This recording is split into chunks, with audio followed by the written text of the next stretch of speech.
Legacy Launchpad Publishing presents Party Girl, written and read by me, Anna David. For all the party girls out there, and all those who put up with this one. Silly things do cease to be silly if they are done by sensible people in an impudent way. Jane Austen. My girl wants to party all the time, party all the time, party all the time. Eddie Murphy. Chapter 1. Here Come the Groomsmen. It is a truth universally acknowledged that crazy things happen at weddings. Or at least that's what I tell myself as my activities segue from outrageous to risque to downright depraved.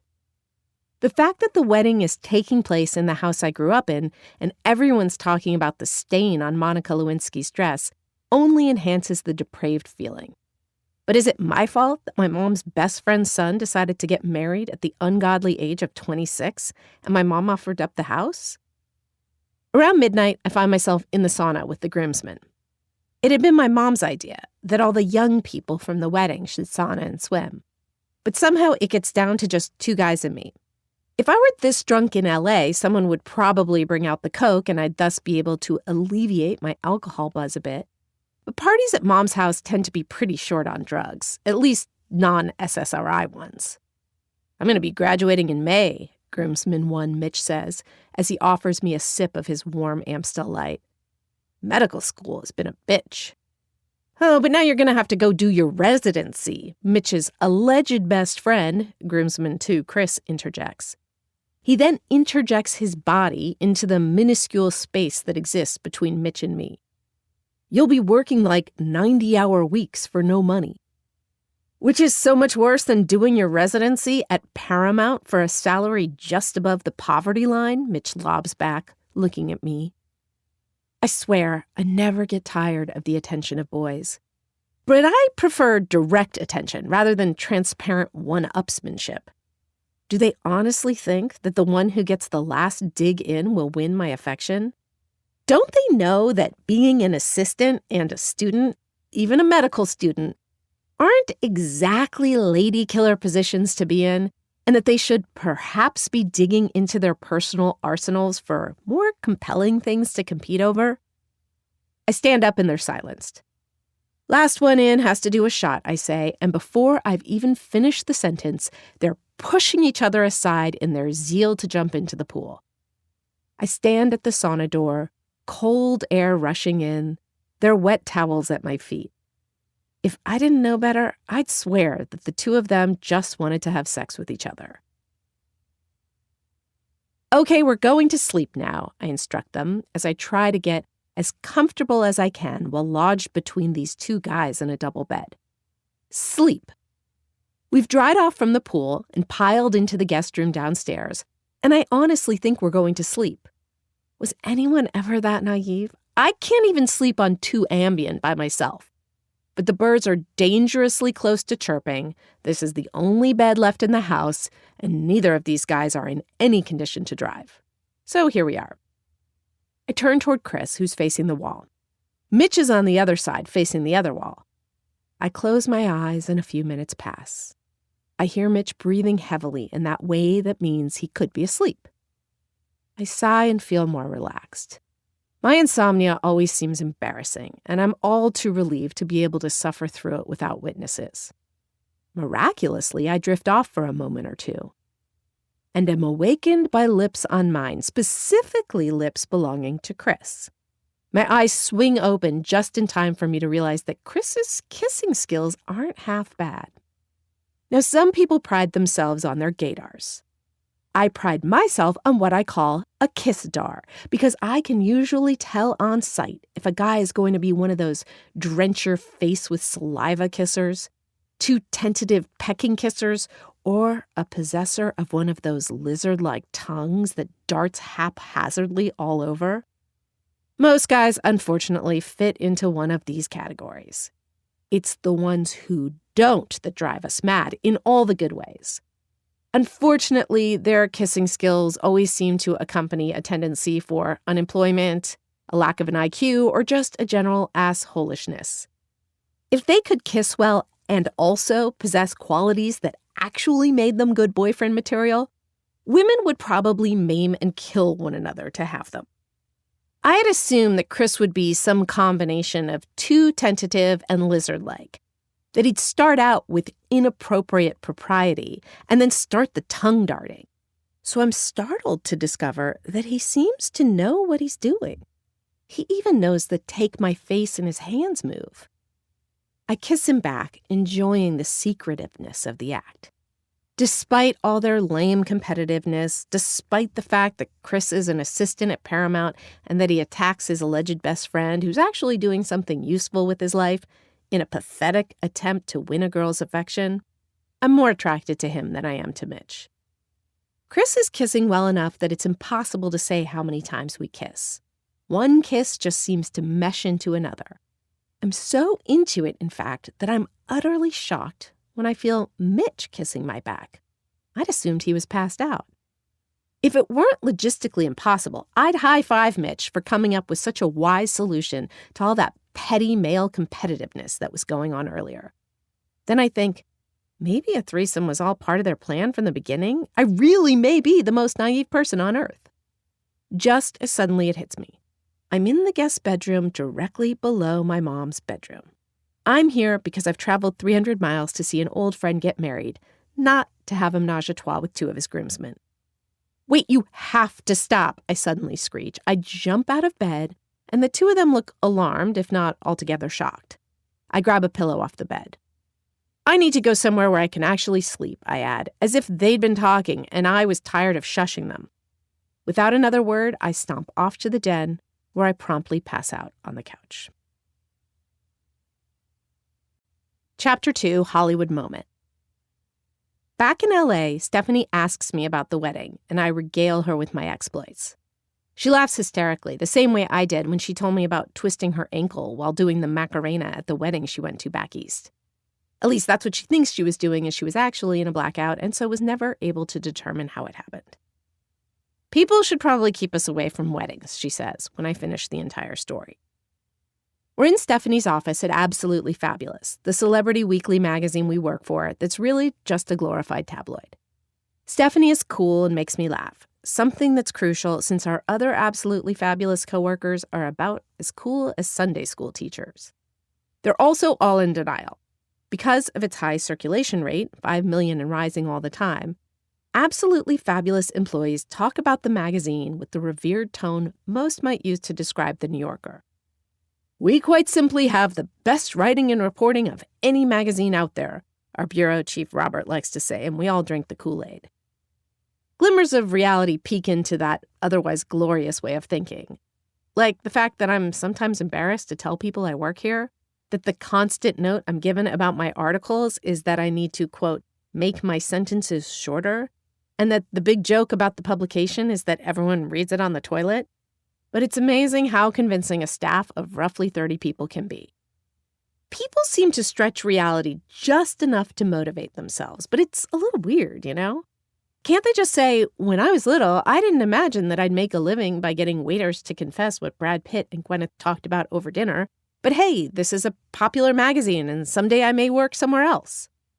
I know it takes a bit of denial for all of us to get out of bed in the morning, but sometimes the people at Absolutely Fabulous seem to be swimming in a whole river of it. Stephanie and I both started 2 years ago as interns, and while Stephanie keeps rising on the masthead, I've stayed an assistant writer since our internship ended. And look, I'm happy for her, but it wouldn't be terrible if my number one partner in crime were sort of in the same place as I am. Unfortunately, I seem to inspire a sort of figurative foaming at the mouth from my boss, Robert. This could have to do with the fact that I was hired by his second-in-command, Brian, when Robert was on leave. Maybe I'd just remind him of someone he absolutely hates. I try most everything to turn him around, but when people make up their mind about you, you could save their mother's life and they'd still think you were an asshole. Case in point, Brad McCormick, my high school boyfriend, who hovered somewhere around the 5'4" mark during our adolescent relationship. Though he's now about 6 feet tall, a late growth spurt, and unfortunately not one I was able to benefit from, to me, he'll always be little Brad McCormick. You ready? Stephanie asks me on a Thursday at about 6. She's standing at my cubicle, work bag slung over her shoulder, flashing the flask that I gave her for her birthday from under her coat. I used to get really excited about going to premieres.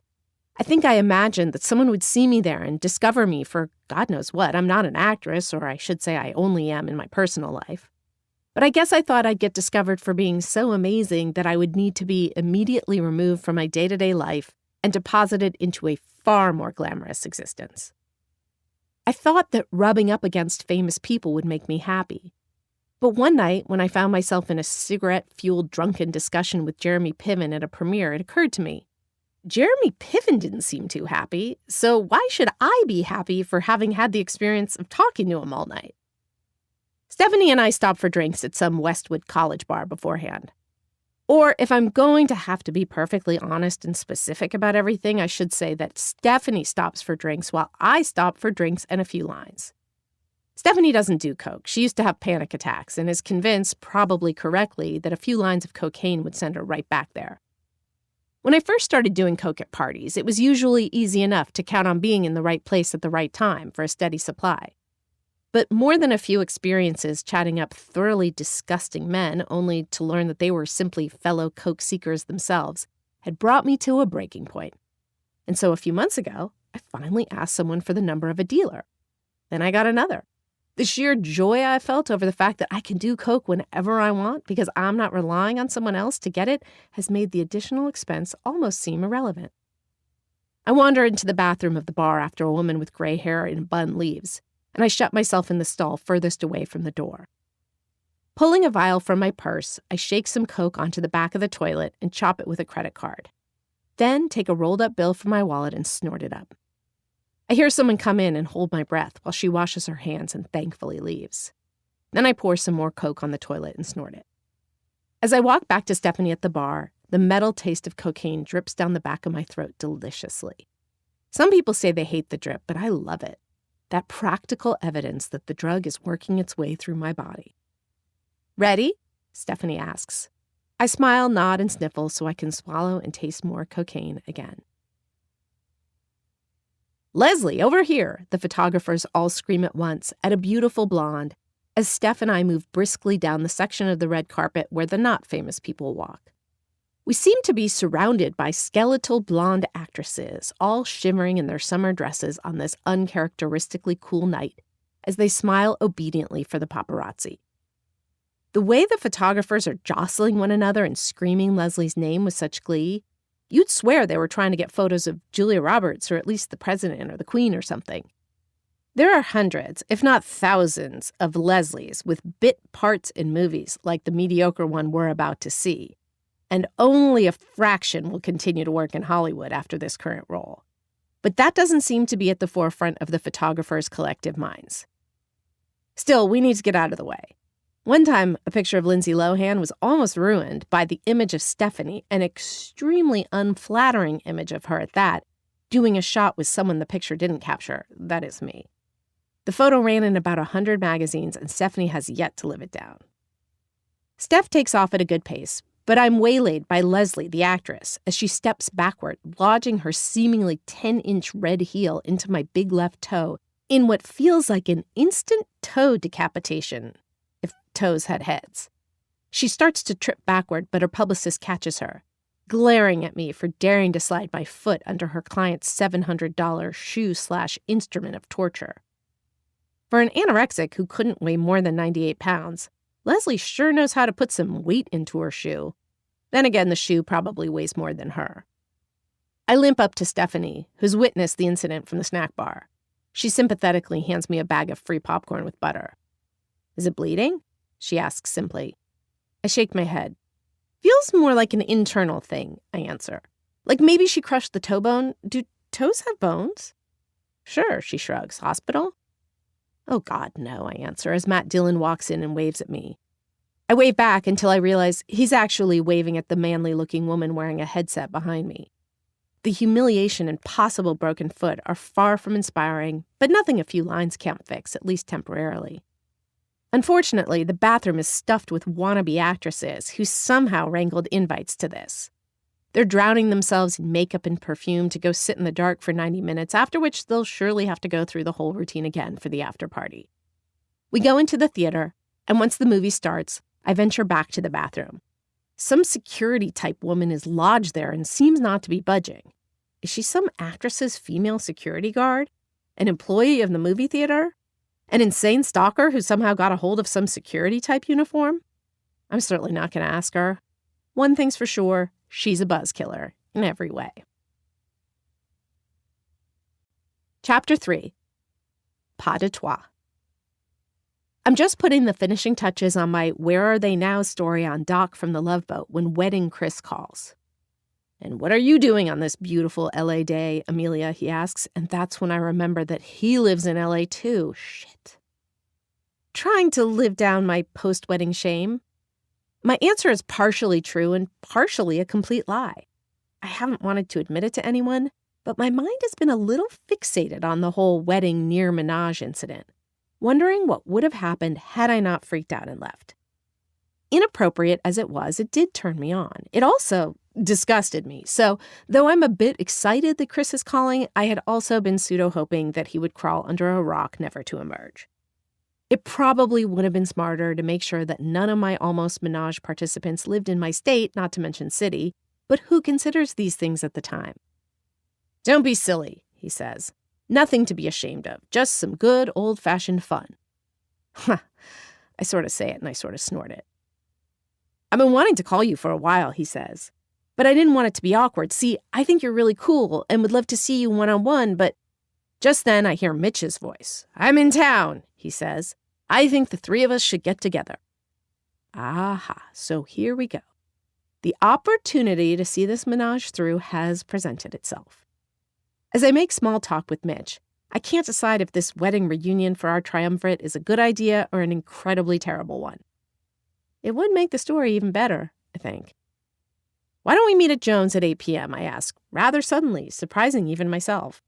"If that works for you guys." "Works for us," Mitch says, not even checking with Chris. "See you then." The first lemon drop goes down smoothly, so I follow it with 2 more. Licking the sugar off my lips, I glance at my cell phone, wondering if I should call Stephanie. She'd actually been so excited by the prospect of my meeting up with my near Minaj partners that she'd begged to come along. Not to have drinks with us, mind you, that would be a bit too normal for Stephanie, but to be somewhere in the restaurant so she could spy. I rejected the idea on the spot, but am beginning to wonder if her presence might have been comforting. Then, suddenly, before I even have a chance to call her for backup, Chris arrives. Or I should say, a guy claiming to be Chris walks up to me. Was he really this short? Did he actually have this much of a receding hairline last month? "Hi there," he chirps, enveloping me in an awkward hug. Too late, he goes for the cheek kiss, but I'm caught off guard and he ends up inhaling a section of my hair. Had he developed horrific halitosis since the wedding? Or had I just lost my sense of smell that night? I hope my hair doesn't capture and begin to emit his mouth stench. "Mitch is dealing with the valet," he says. I motion for the waiter before Chris even sits down. Sipping from my lemon drop, I marvel over how much drunker I must have been at the wedding than I realized. "How have you been?" I ask him as he slides into the booth. He's looking me straight in the eye and grinning, and the look is altogether too intense. God, it's great to see you. I smile, trying to erase the image of us kissing from my brain, and take an enormous gulp of my drink. "You too." My mind is racing all over, trying to figure out what the hell I could have possibly been thinking wedding night. Had I been roofied? But wouldn't I then be experiencing the pleasure of having my entire knowledge of Chris blocked out? I take another sip and tell myself that Mitch is going to show up and make Chris seem better. They had appeal as a duo, not as individuals. "Hey there," I hear from a deeper voice as Mitch slides next to me in the booth and wraps his hand around my waist. "Aren't you a sight for sore eyes?" he continues, looking at me like I'm an enormous sandwich and he's just decided to break his year-long carb-free diet. On my other side, Chris slides in so close to me that his breath seems to replace any oxygen in the vicinity. I notice that Mitch has the crater-faced complexion of someone whose adolescence was defined by acne that he attempted to pick off. I'm suddenly intensely grateful for Jones's dim lighting. Drink? I ask them, motioning for the waiter, and they both nod enthusiastically.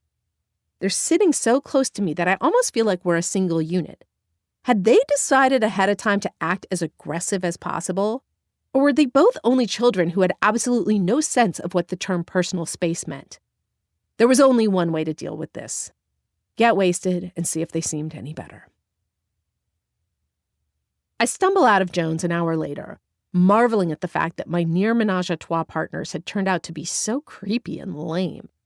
You're supposed to have a menage a trois with, like, a member of the Red Hot Chili Peppers or Jane's Addiction and your most outrageous girlfriend, not two dorky groomsmen from a wedding that took place at your mom's house. Why am I always getting everything so horribly wrong? Just as the valet hands me my keys, I hear a guy say, "Oh, you're not driving." I look up and I see Gus, this slightly pudgy party guy Stephanie sometimes hooks up with. He walks over to me with his friend and snaps the keys from my hand. I grab my keys back, outraged. "Don't be ridiculous," I say. "I'm fine." My words sound slurred, even to me, which is annoying. Then I drop the keys, which doesn't help my case, but seeing as Gus is the biggest drunk I know, I don't appreciate being judged by him right now. "I live 8 blocks away," I say. "Most accidents happen when people are within 2 blocks of where they live." This comes not from Gus, but from his friend, a dark-haired guy with a receding hairline and glasses. He holds out a hand. "Hey, Amelia, I'm Adam. We met at that party in the hills last month." I shake his hand and nod, but have no recollection of meeting him or, in fact, having been at a party in the hills last month. I'm fairly annoyed by the way he's reciting this fact we've all heard 800 times, like he's some driver's ed teacher. His overall sobriety bugs me, too. "Look, you guys, I appreciate your concern, but I've got to get out of here." I glance at the valet Parker, who's been standing here patiently the whole time. Though he doesn't seem to speak English, the language of "you're too drunk to drive" is international. I lower my voice. "These 2 guys I almost had a menage with last month when I was at a wedding at my mom's house are inside, and I told them I had to go to the bathroom. I really need to get out of here before they realize I left." Adam's jaw drops slightly, but Gus looks thoroughly nonplussed. Gus turns to the valet. "Her car's staying," he says. "She'll come pick it up tomorrow." Then he turns to Adam. "Can you take her home? I think my E just kicked in." "You can put it on any station you want," Adam says as he quickly switches the radio from NPR to essentially static. Although I must confess I like this one, if only because it sounds so much like what's already playing in my head. I laugh, even though he's the very definition of holier than thou. The guy seems kind of funny. I notice an asthma inhaler sitting in the cup holder, which makes me laugh again for some reason, and then I feel incredibly self-conscious about seeming like a cackling lush. Look, I'm really not that drunk. As I say this, I'm looking up at the streetlights, which seem to be blindingly bright and a bit like the strobe lights we used to use for our dance shows in high school. They make me dizzy. Adam doesn't say anything. He looks like such a nice boy, I think, the kind my mom would meet and wonder why I didn't like. He must think I'm an outrageous slut. The whole thing I was saying about the wedding and the menage and all that, I wasn't really serious, I add. I'm not sure why I care so much about what he thinks. Hey, I'm not judging. He says it the way that my alleged female friends from high school used to say "no offense, but." In other words, he probably was. So what do? I ask him conversationally, but I kind of already know what the answer will be. All of Gus's friends are aspirants of some kind or another. Actors, writers, directors, producers, whatever. They tend to claim those careers in conversation, even though their rent is paid either by overly indulgent parents or some miserable job waiting tables. After only about a year and a half in LA, I was already over everyone and their extravagant Hollywood dreams. Don't they realize how few people are actually successful in these careers and that you can't claim a career until you've actually made money at it? I'm an actor. Really, I ask. Been in anything? I had a scene in a Chris Kattan movie, he says. But it was cut out. Oh. I sort of feel bad for him now. Right now I'm waiting tables at Norm's. I feel worse. In the Valley, he adds. Oh, dear God. I snap the radio to a random station and the song Cecilia starts blaring out of the speakers. I've always loved that song. Truthfully, the name Cecilia has always sounded enough like Amelia for me to sometimes convince myself that the song is about me. So I start singing along with it in Adam's car, remembering the drinking game my quad mates and I used to play senior year in college. where we had to drink whenever a singer sang a woman's name. My Sharona, Come On Eileen, Oh Cecilia. We were big into 80s music for some reason. Oh, Amelia, I'm down on my knees. I'm begging you, please, to come home, I sing. God, it feels good to let loose. Adam smiles uncomfortably, but I don't care about that or about the legions of people in karaoke bars who have accused me of being tone deaf. Singing this song is the first thing that's felt great in a long time. So I sing for the rest of the car ride, imagining Mr. Perfect Man, who seems to resemble Jude Law, but who isn't a famous movie star and never slept with a nanny or was married, but is just begging me please to come home to him while he's down on his... Amelia? Adam is sort of shaking me awake. Amelia! I open my eyes. Whoa, I say. I was singing. You were, but you were also kind of sleeping. It was, to be honest, strangely adorable. Even though he's grinning in an I'm laughing with you, not at you kind of way, I'm so humiliated that I'd rather be under the car than in it. Adam clears his throat. This is where you live, right? I nod. As my eyes focus on him, I notice that he looks quite anxious. Are you okay? He asks. I smile brightly, defensively. Never better. I open the passenger side door. Thanks for the ride. You're welcome. Even though it wasn't really necessary, I say as I step out of the car and onto the sidewalk, almost tripping myself in my Miu Miu pumps. I make a mental note not to wear these shoes out at night anymore. Adam smiles and starts the car. As I watch him drive away, I marvel at what an asshole I can be sometimes. Of course the ride was necessary. I'm a wobbly, dizzy, drunken mess. I vow that one day soon I'll start being more honest about these kinds of things. Chapter 4.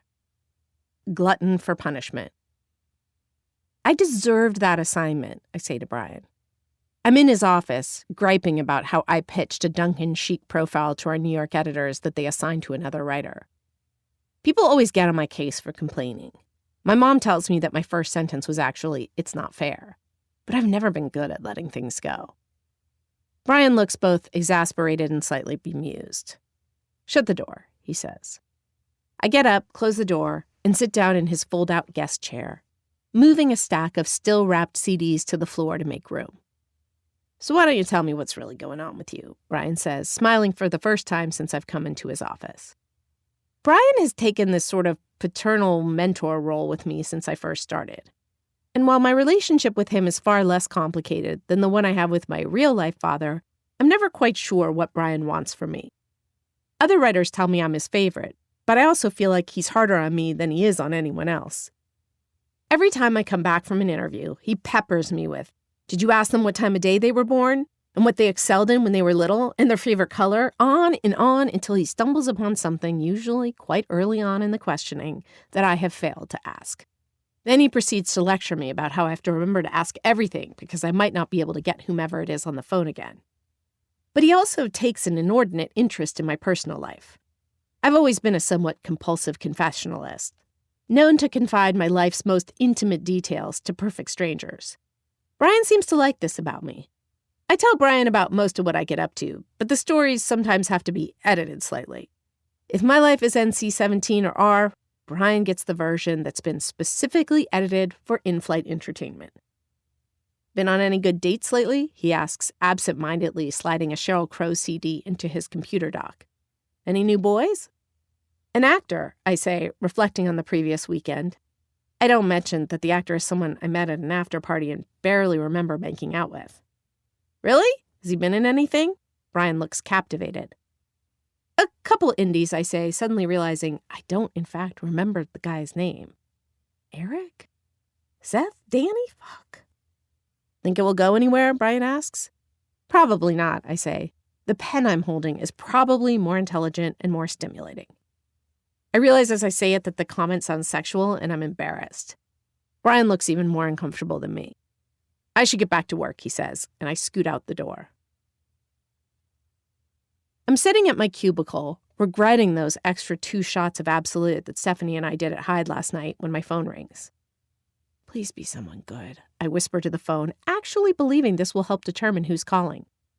When I was little and really into having pen pals, I'd go with my mom to check the mailbox and actually believe that if I wished hard enough, I could control what would be in there. Amelia Stone, I say into the receiver, sounding far more efficient than I feel. I used to answer the phone with, "This is Amelia," until I noticed that Stephanie always used her first and last name as a greeting. I decided that's what people who want to get ahead do, and have copied it ever since. "Hey, it's me," a male voice says. I know exactly who it is, but absolutely hate it when guys start phone conversations this way. Unless, of course, it's a guy I'm sleeping with, but somehow those guys never seem to do it. "Who is this?" I ask coldly. "It's me, Chris. How are you?" Why Chris has taken to calling me regularly, I cannot imagine. I'm not sure which surprises me more. The fact that he continues to call me when I never actually came back from the bathroom at Jones, or the fact that he actually is trying to make a girl he met through a near menage into his girlfriend. "What do you want?" I want to ask, but I'm too chicken shit, so instead I settle on, "What's up?" in an I couldn't care less tone. "Not that much, just the end of another long, busy week. My boss has been like a complete nightmare.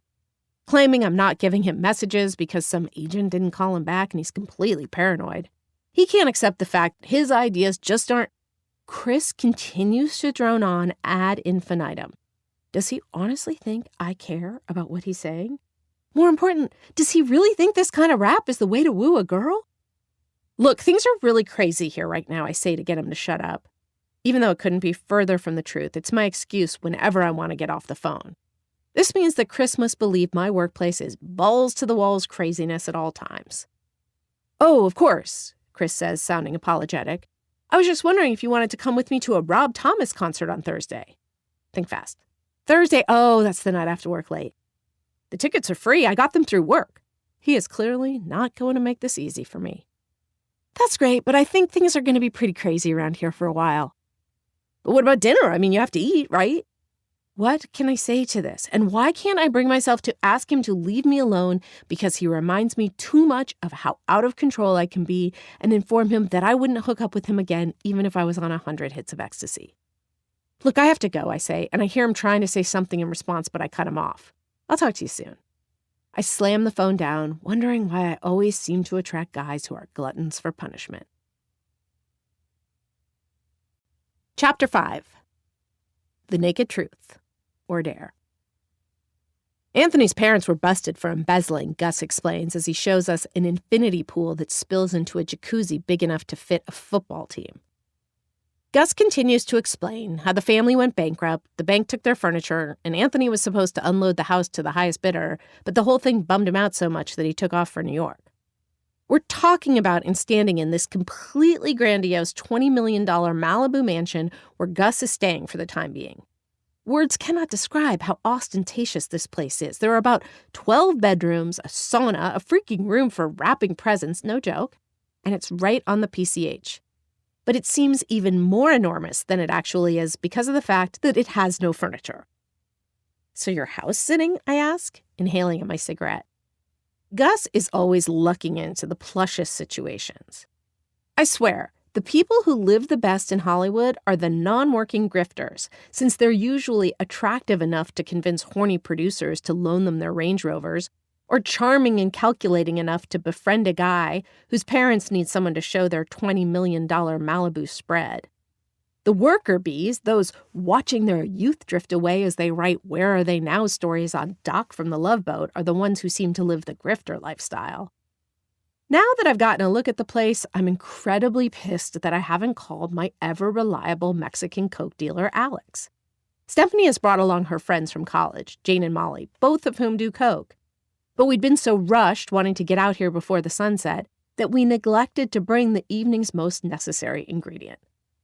Maybe I've watched Less Than Zero too many times, but as far as I'm concerned, the sole reason palatial Malibu mansions exist is so that coke can be snorted in them.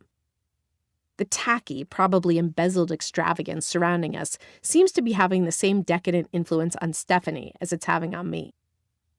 "Hey, Gus, do you have any Jägermeister?" she asks as he turns the jacuzzi on. Gus goes inside to check as Adam and two other guys I've never seen before walk out to the backyard. I wave at Adam, and he walks right up to me and leans over to give me a hug. "It's good to see you, Amelia," he says, and I smile. I'm a sucker for people saying my name. Call me an egomaniac, but no one ever says anyone's name anymore, and it makes me feel good to hear mine. "Hey, thanks for the ride home that night, Adam," I say. "Sorry, I was a little out of it." "Are you kidding?" he asks. "I got to watch you sleep sing. I should be thanking you for exposing me to something I'd never known was possible." I can't help but laugh. Something about his tone, slightly nebbishy, mostly bemused, puts me oddly at ease. He's much cooler than I realized. When he and his friends go back inside, Stephanie turns to me. "He's oddly sexy," she says, and I nod. "I think he likes you." I consider that and then shrug. Too bad I'd never date an out-of-work actor, is all I say. A good 3 hours later, we're all draped on these ticking fabric-covered couches in the sitting room off the kitchen. Gus has thoroughly abandoned any notion of making us continue to go outside to smoke, so Amstel Light bottles are being transformed into ashtrays as the bottle of Jaeger gets passed around. I'm the good kind of drunk. Definitely more than buzz, but not slurring my words or being a fool. So when Stephanie's friend Jane brings up the idea of us all playing Truth or Dare, I declare her a genius and personally convince everyone in the assembled group that they have to play. I always love games where I have to reveal something highly personal to a group of people, but then again, I've always been something of an emotional exhibitionist. Gus starts off by asking me if I want truth or dare. "Truth," I answer. "Have you ever fooled around with a girl?" he asks, and the entire room goes silent. "No," I admit, actually feeling slightly ashamed. Pretty much every girl I know has slept with a girl, whether it was a college thing or just a wild phase, and I've never even come close. My college roommate used to say that we were a couple of years too old to have been part of the trend, and that about 2 years after we graduated from high school, adolescent girls started madly messing around with their girlfriends. "Lesbians have hit on me," I said, "but never the cute ones." "So you're saying you would if she was hot?" Gus asks. "Hey, no double questioning," Gus's friend Dan, a guy with an enormous dimple in his chin, interrupts. "My turn." Gus shrugs as he takes a sip from the passing Jägermeister bottle. "Amelia, truth or dare?" Dan asks. "Dare." He looks from me to Jane, who happens to not only be a gorgeous, statuesque blonde, but also openly bisexual. "I dare you to make out with Jane." I turn to Jane, half embarrassed and half excited, and she's smiling at me. That song, "I Kissed a Girl," flashes through my head, as well as an image of Portia de Rossi. I move my face in close to hers and hesitate. "Don't be scared," Jane smiles. And I just dive in, touching her lips with mine tentatively, then retreating and returning, opening my mouth a bit wider and allowing her tongue into my mouth. The greatest shocker of all is that this doesn't feel any different from the lifetime of experience I've had kissing boys, although Jane's lips are perhaps the softest I've ever encountered, and she tastes slightly minty. With the crowd quite literally fixated, Jane and I continue to kiss for a good minute or so, and then I pull away and can't look at her. "How was it?" Gus asks, and I find myself blushing. I glance at Jane shyly. "It was nice," I say, and Jane nods. "Want to go in the other room together?" This is Dan, who seems way too determined to have this happen. But the truth is, the real excitement wasn't kissing her, but having the crowd watching. Then it's Molly's turn, and she dares one of Gus's friends, a guy named Eddie, who's been sitting rather silently in the corner, to flash us. Next thing we know, Mr. Diminutive leaps to his feet, pulls down his pants, and starts performing some kind of incredibly disturbing little jig. As he begins to circle the group for the third time, I start to feel sick to my stomach. He gives us exhibitionists a bad name, I think. Minutes later, Eddie passes out under the couch, but the game continues. Molly is doing a striptease from the kitchen counter. Stephanie is putting ice all over her body. Gus is revealing to anyone who's listening that he slept with a transsexual in Tijuana. The entire game is essentially verging on pre-orgy. Never one to stand on the sidelines too much, I start doing a sort of impromptu sexy dance by the fireplace while everyone else in the room is gathered in various places doing their own drunken form of expression. That's when I notice that Adam, who's been a somewhat reticent participant in all the truth or dare shenanigans, is watching me. I grow horrifically self-conscious, feeling suddenly like any buzz I possibly had has definitely evaporated. "Show's over," I say to him with probably more hostility than he deserves, seeing as I was the one performing the spontaneous sexy dance at a party. But he doesn't respond and just smiles at me. The smile makes me feel bizarrely comforted, and I find myself flopping onto the pillow next to him and lying down on my back. "What are you smiling about?" I ask him. "I was thinking about this." He reaches out and pats my stomach, still smiling. "And what were you thinking about it?" I'm genuinely curious, but it comes out cold. My stomach isn't my greatest body part and has never, to my knowledge, merited many thoughts. He doesn't seem remotely thrown by my cold tone, and I like that he's not backing down the way I thought he might. "I was just thinking how much I'd love to sit and rub your tummy, away from all this. I was thinking how wonderful you'd probably be completely sober, without all this insanity, by a fireplace, and how much I'd like to be there with you." As he's talking, he's slowly trailing his fingers over my tummy, and suddenly my stomach seems sweet and somehow sexy. I wait for Adam to apologize for being so forward or for me to ask him to take his goddamn hand off of me, but I just smile. Such surreal things happen during crazy drunken nights that I often wake up in the next morning not quite sure what really occurred and what I've dreamt. I must be dreaming, I think, as I smile at him while he rubs my stomach, because I abhor sentimentality, and this is definitely verging on sentimental. I guess I fall asleep for a little while, because the next thing I know, Stephanie is shaking me awake and telling me that we're leaving. "Leaving?" I croak. Christ, what time is it?" I sit up quickly and see Gus and Adam playing cards across the completely trashed room. Adam smiles at me shyly, and as he does, I realize I was dreaming about him, only he was my best male friend from college, and we were in love, but also flying, and you know how crazy dreams are. 4 a.m., Stephanie says, sounding so sober that I know there's no convincing her she can't drive. "And I have to sleep for at least a few hours if I'm going to be able to go to that event tonight and get my article done by tomorrow." Event tonight? Article tomorrow? Jesus. Before I even have time to resent Stephanie for dosing me with so much reality, she yanks me to my feet. "But Molly and Jane." "They're in the car passed out," she says, suddenly the very model of a Stepford wife, only with 3 wayward girls in place of a husband. "Come on." Adam stands up, as if he's going to either try to stop us from leaving or at least try to hug me goodbye and ask for my number. But then he just sits down again. It's kind of a relief because my breath probably smells like 100 drunkards smoked several hundred cartons of cigarettes over a period of a year inside my mouth. But I have to admit I'm a little disappointed. Maybe I was imagining this guy had a crush on me and that whole speech about rubbing my tummy, while original, was some lame rap. I mean, he did get up and leave me passed out on the floor without even thinking of putting a blanket on me. I want to say something to him, something cutting, just to show him I don't care about him. But Stephanie grabs me by the hand and starts marching me out before I have a chance. "Thanks, Gus," she yells. "Call me if you want to hook up in an after party tonight." I sleep most of the drive back to West Hollywood, only waking up when we stop so that Molly and Jane can pee. Though my throat feels like someone carved their initials on the side of it, I open the extra pack of Camel Lights I'd left in Stephanie's car, wordlessly handing cigarettes to Molly and Jane when they get back in the car.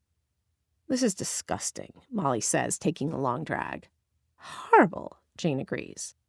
"It's making me nauseous," I chime in. We continue to smoke. "Me too," says Molly. "Not me," says Jane, "but I almost wish it would." Stephanie glances in her rearview mirror so she can look at Jane and Molly in the back. "I'm sorry, but I will never understand the compulsion to take a burning stick and suck on it, especially when it doesn't even do anything to you. I can't imagine anything more foul." "There's no rest for the truly sick," I say, and Molly laughs so hard she ends up throwing up out the window.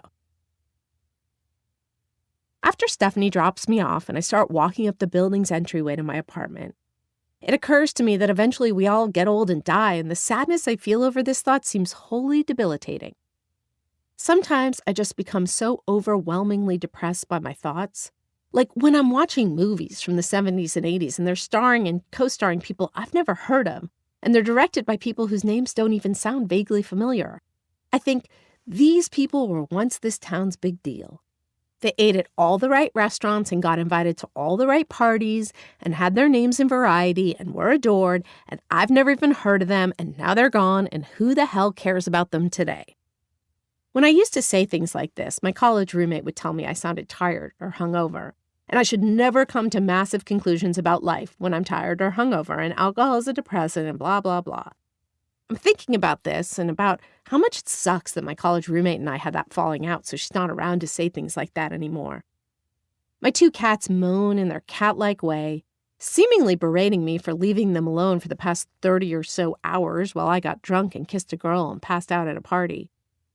I feel so depressed, I know that throwing their food in a bowl and diving into bed is all I can manage at the moment. Someone told me at a party recently that LA is number 17 on the list of most depressed cities, based on the number of prescriptions for antidepressants and the number of days people say they're depressed in a calendar year. I don't think he told me what the 16 depressing cities that preceded it were, but I know he said Laredo, Texas was supposed to be the happiest city on earth. I feel too depressed to have a cigarette and ponder moving there, and that seems like the most depressing thought of all. Chapter 6. Null and Void. When I wake up later that afternoon, things seem a bit brighter. One of my cats is sitting on the pillow next to my face and looks so adorable and innocent, I realize I can't be as despicable a person as I feel like I am. I mean, I could still be horrible and have a cat like her, but she surely wouldn't choose to sleep right next to me if I didn't have some redeeming qualities. I come as close to bouncing out of bed as a person with a significant hangover can, and I feed the cats. Sometimes I feel like my life is made up of the act of pouring dry food into bowls and scooping wet food from cans on top of the dry food, and then the things I do in between. I know it's late for breakfast, I tell them in my cat voice after glancing at the clock and seeing it's 4 p.m. Let's consider this brunch. Then I realize I've become someone who's perfectly comfortable talking to her cats in cat-like voices and wonder if I am slowly losing my mind. I light a cigarette and pour 5 scoops of coffee grounds into my 1-cup coffee press while I boil the water. But I don't feel like I have the patience to let it steep, so I just stir and gulp it down. As I feel the caffeine hitting my central nervous system, it occurs to me that I haven't checked my home or cell messages in something like 2 days. Somehow, this gives me a great surge of optimism, which is further enhanced when the woman's computerized voice informs me that I have 3 new messages. I am loved and adored, I tell myself. Hey, it's Chris, I hear, and I'm so annoyed that my voicemail had the audacity to count this as an actual message and not like a sub-message that I delete it before he even gets much further. Second message. Hello, Amelia, it's your mother, I hear, and her voice makes me feel so guilty that I want to curl up in the fetal position and never get out. The rest of the message is about her best friend Sheila's daughter, who is, Mom explains, incredibly successful, dating the most amazing man on the planet, and excellent about calling her mother. Message number 3. Hey, it's me again, I hear, and recognizing Chris's voice immediately, I toss the phone across the room so that it smashes into the wall.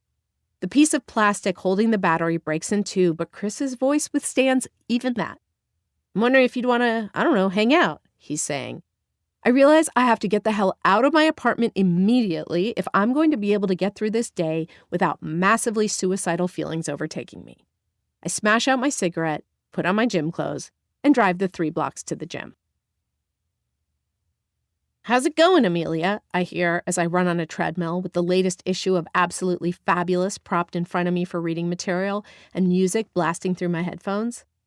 I look up and see Chad Milan, a CAA agent I met like my second day in LA. Got any plans for tonight? Chad asks, and I shake my head and remove my headphones, accepting the intrusion. I had a really late night last night, I say, when I realized it's Saturday and Chad is about to jump to conclusions about my pathetic lack of a social life. What about you? Dinner with Sam and the guys, and then we're going to Doug's party in the hills, he says.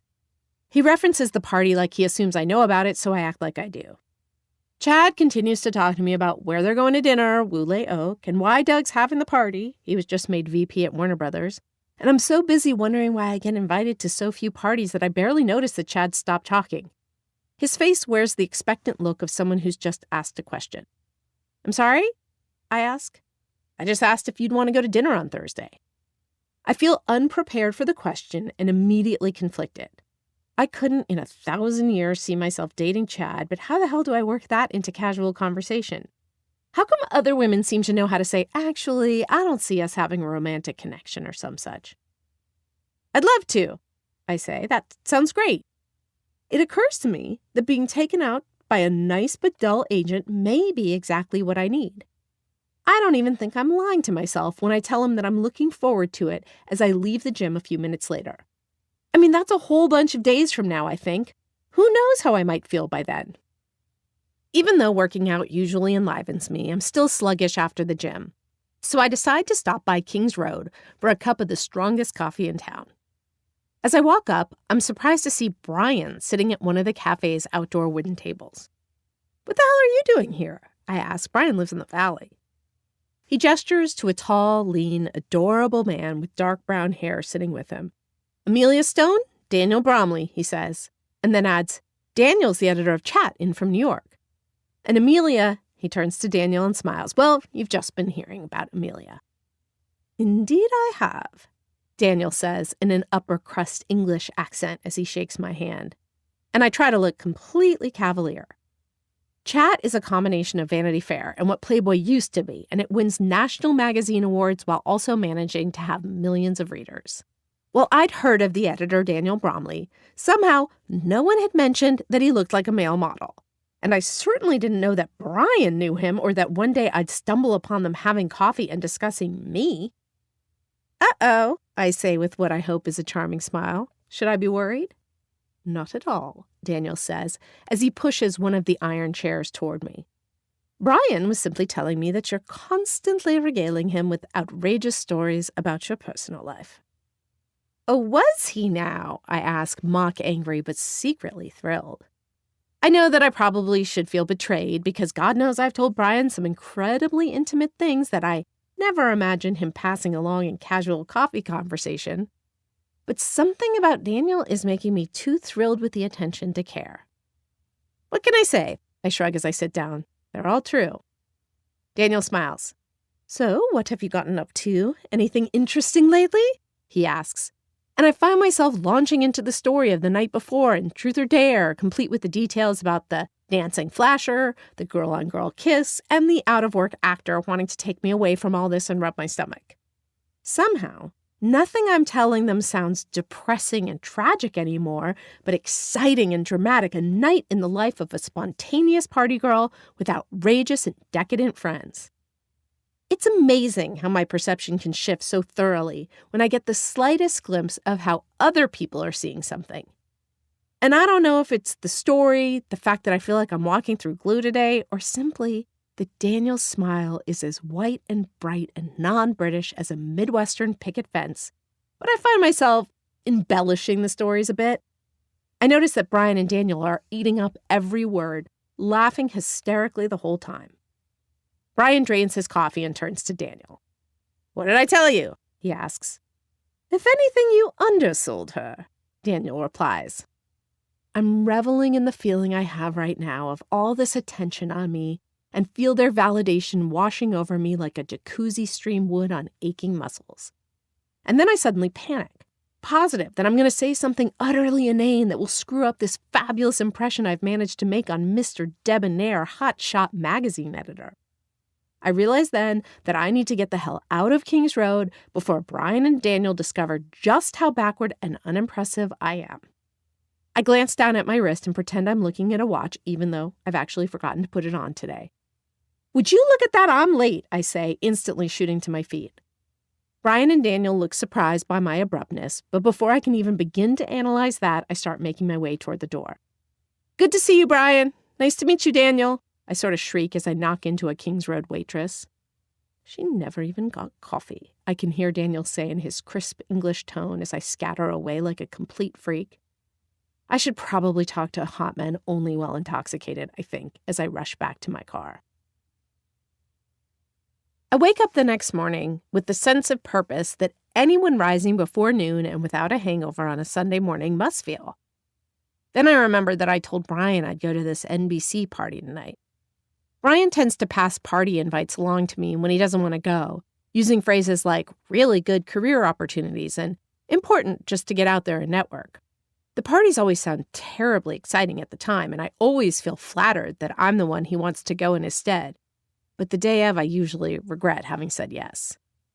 Part of the problem is that invariably you have to go to these things alone. When you're at Brian's level, you get an automatic +1. But when the invite's been transferred to me, somehow that extra space they would have had at the event evaporates. I usually spend a lot of the party circling the room, constantly pretending I'm looking for someone specific, when I'm really just seeking out anyone I know or someone who looks friendly enough to approach. I'm overwhelmed with dread when I glance at the invite for the event, which will be held, as all these things seem to be, at one of those glamorous but nondescript Culver City hotels. Why did I tell Brian I'd love to go to this? What made this sound good at the time? I put the invitation down and remind myself to think positively. Who knows what could happen here? I might meet a television producer who decides I'm far too interesting to be wasting away at a cubicle and creates a show around me. When you live in LA and aren't physically deformed in some way, everyone always asks you why you're not trying to be an actress. Theatrical though I am, I always felt that I didn't have the struggle to be an actress in me. I mean, I feel shitty enough without lining up with a bunch of bitchy anorexics to compete for one line on Dawson's Creek. If acting was going to be in my future, I decided it would come to me because I'd been discovered like Lana Turner. Then I'd be able to have an assistant to deal with the stalker-type calls from Chris. A fabulous party is probably just what I need. After putting on my one little black dress that doesn't seem to attract the piles of cat fur that the others do, and my arch-abusing Jimmy Choos, I stumble across a stash in an envelope in my sock drawer. The sudden realization that I have some Coke feels like the best epiphany I've had in weeks, if not ever. It will be a perfect pick-me-up for the event, I think. Just the added boost I need to be the schmoozing powerhouse journalist of Brian's dreams. The Coke is inside a lotto ticket, my dealer Alex's signature Coke holder, because everyone in LA, even the drug dealers, has to have a thing that makes them stand out. Then I tap the powder out onto a CD case and use my Gap credit card to chop it up on my coffee table. I start to roll up a $1 bill before remembering I'd recently bought straws in order to avoid trying to pay for things and having all my bills emerge from my wallet folded 1 billion times and sprinkled in white powder. Grabbing the package of straws, I slide one out, cut it in half, and snort the 4 lines quickly, feeling the drip down my throat and excitement coursing through my veins. One of the cats jumps up on the table and starts swishing her tail over the CD case that still has a thin layer of Coke on top of it. In my more paranoid moments, I think that my cats know I'm doing Coke and are trying a just-say-no approach, but right now she just knows that I'm intently focused on something that doesn't involve petting her or opening cans of her food, and she wants to change that. I pick her up and place her on the floor, but she jumps back onto the table and knocks the CD case completely over, scattering bits of the powder into the off-white carpet. I feel crushed by this disaster and utterly convinced that everything I do always ends in this kind of catastrophic disappointment. There's only one way to cushion this realization. I make the next 2 lines extra thick, but they're so fat that they essentially kill my entire supply. I light a cigarette and lodge it into the silver Vanity Fair ashtray that I swiped from a book party at Kelly Lynch and Mitch Glazer's house. I feel infused with somewhat manic energy and suddenly decide that I should spritz on enough perfume to just give off a whiff of it. Then I transfer the contents of my frayed brown bag to my fake Prada nighttime one and get on the road. Between the spritz and the purse transfer, however, it occurs to me that I've done enough Coke now to have to be concerned about a come-down. If I'm to trust my powers of estimation combined with my body's consistency when it comes to drug reaction, this will happen sometime after appetizers are being served. I'll just have to drink my way through it, I decide. I only call Alex when I'm partying with friends, so I certainly won't be paging him to come meet me at some phony Culver City event. If I were to do that, it would mean I had a problem, I think, and remind myself that I'm acting like an amateur and perfectly capable of doing a little Coke and then going to an event. I wouldn't be so paranoid if I didn't have these thoughts, I say out loud, but then wonder if it's the other way around. My paranoia has developed legs and possibly arms too by the time I get to the event and valet my car. I try to shrug it off as I approach the bar with faith that a screwdriver will bring me back to happy buzz mode. The drink goes down smoothly and I realize that this had been my problem. I'd just been missing my lubricant. I decide to do a lap to look for anyone I know.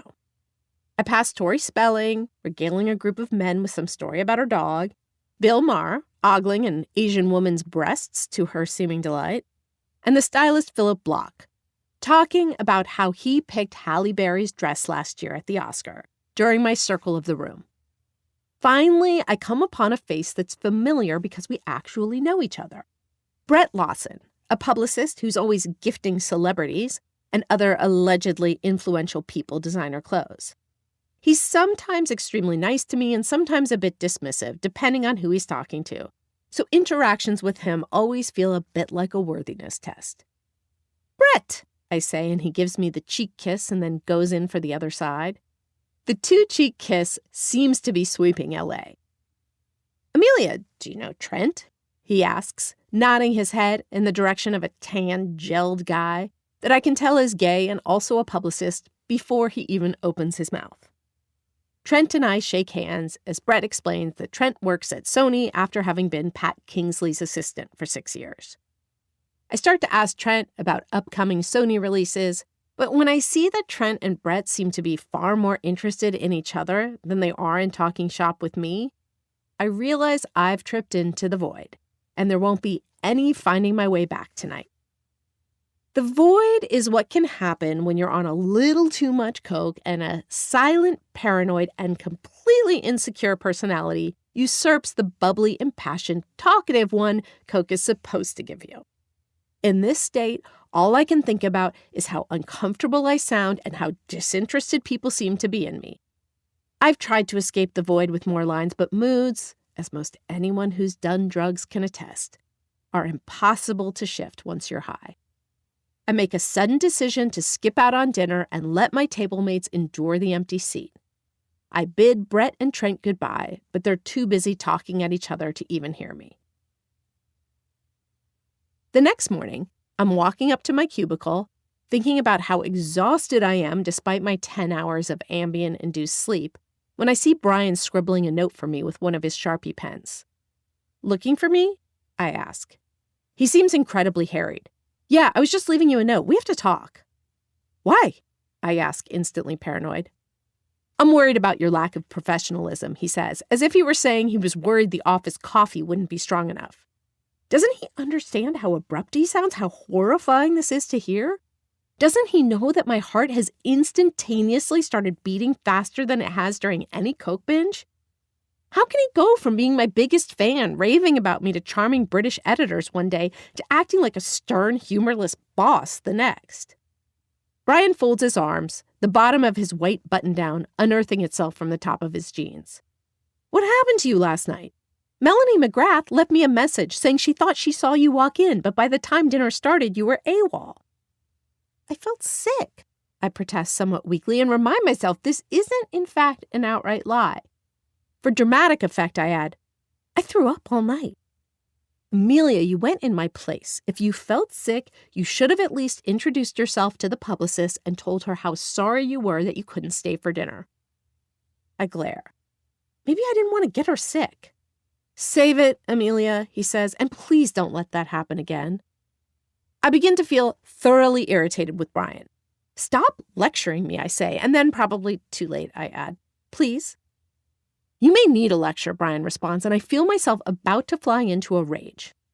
"Enough," I say. "Will you please leave me alone so I can try to feel better?" Brian just looks at me and shakes his head. "Get it together, Amelia," he says as he walks away. Chapter 7. The Goodnight Diss. While I really did convince myself that Chad Milan could seem sexy and appealing before dinner, this possibility has completely evaporated before we've even ordered appetizers. I'm not sure if it's the way he's tasting the wine, swilling it around in his mouth and closing his eyes pretentiously, or the fact that he's declaring the Da Vinci Code the best book ever written, but I want to reach across the table, put my arms around his neck, and squeeze tight. I absolutely hate it when I feel like people, particularly men, aren't acting like themselves but like someone they think you'd like. What's further annoying me is his insistence on touching my arm or leg whenever he makes a point. As he tells me how thrilling it was the first time he saw his name in Variety, I realize He's not doing anything that terrible, that he's just being exactly who he is. Look, Chad, I wanted to make something clear, I say after taking a gulp of wine for liquid courage. He looks up expectantly. Every guy knows this kind of introduction and that it's time to stop talking about the thrill of getting your name in the trades and pay attention.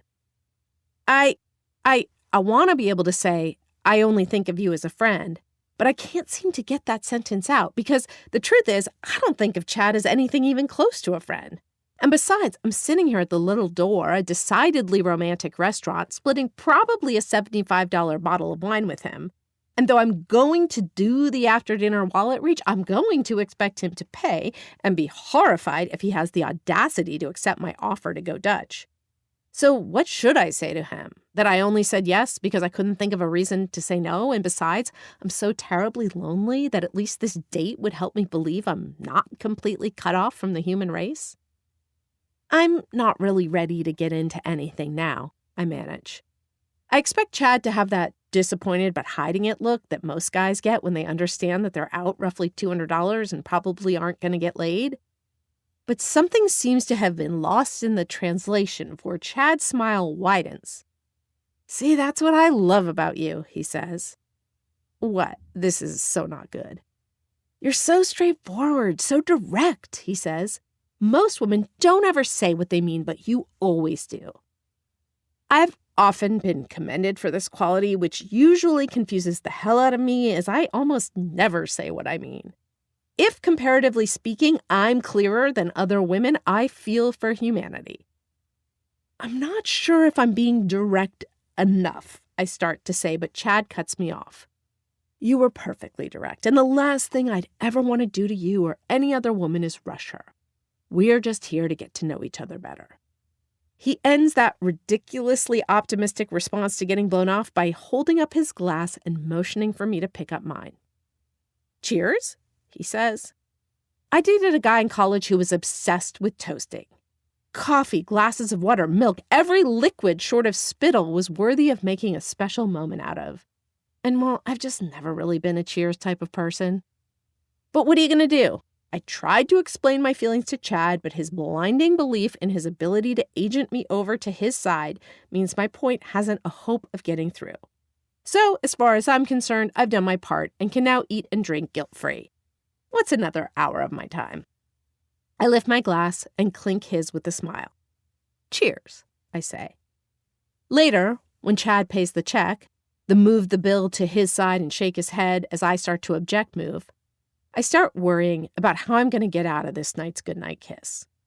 No matter how many people tell you that just because a guy's taken you to a nice dinner, he doesn't think you owe him at the end of the night, those few moments of horribly awkward conversation about how delicious the chicken was or how early yoga starts tomorrow say otherwise.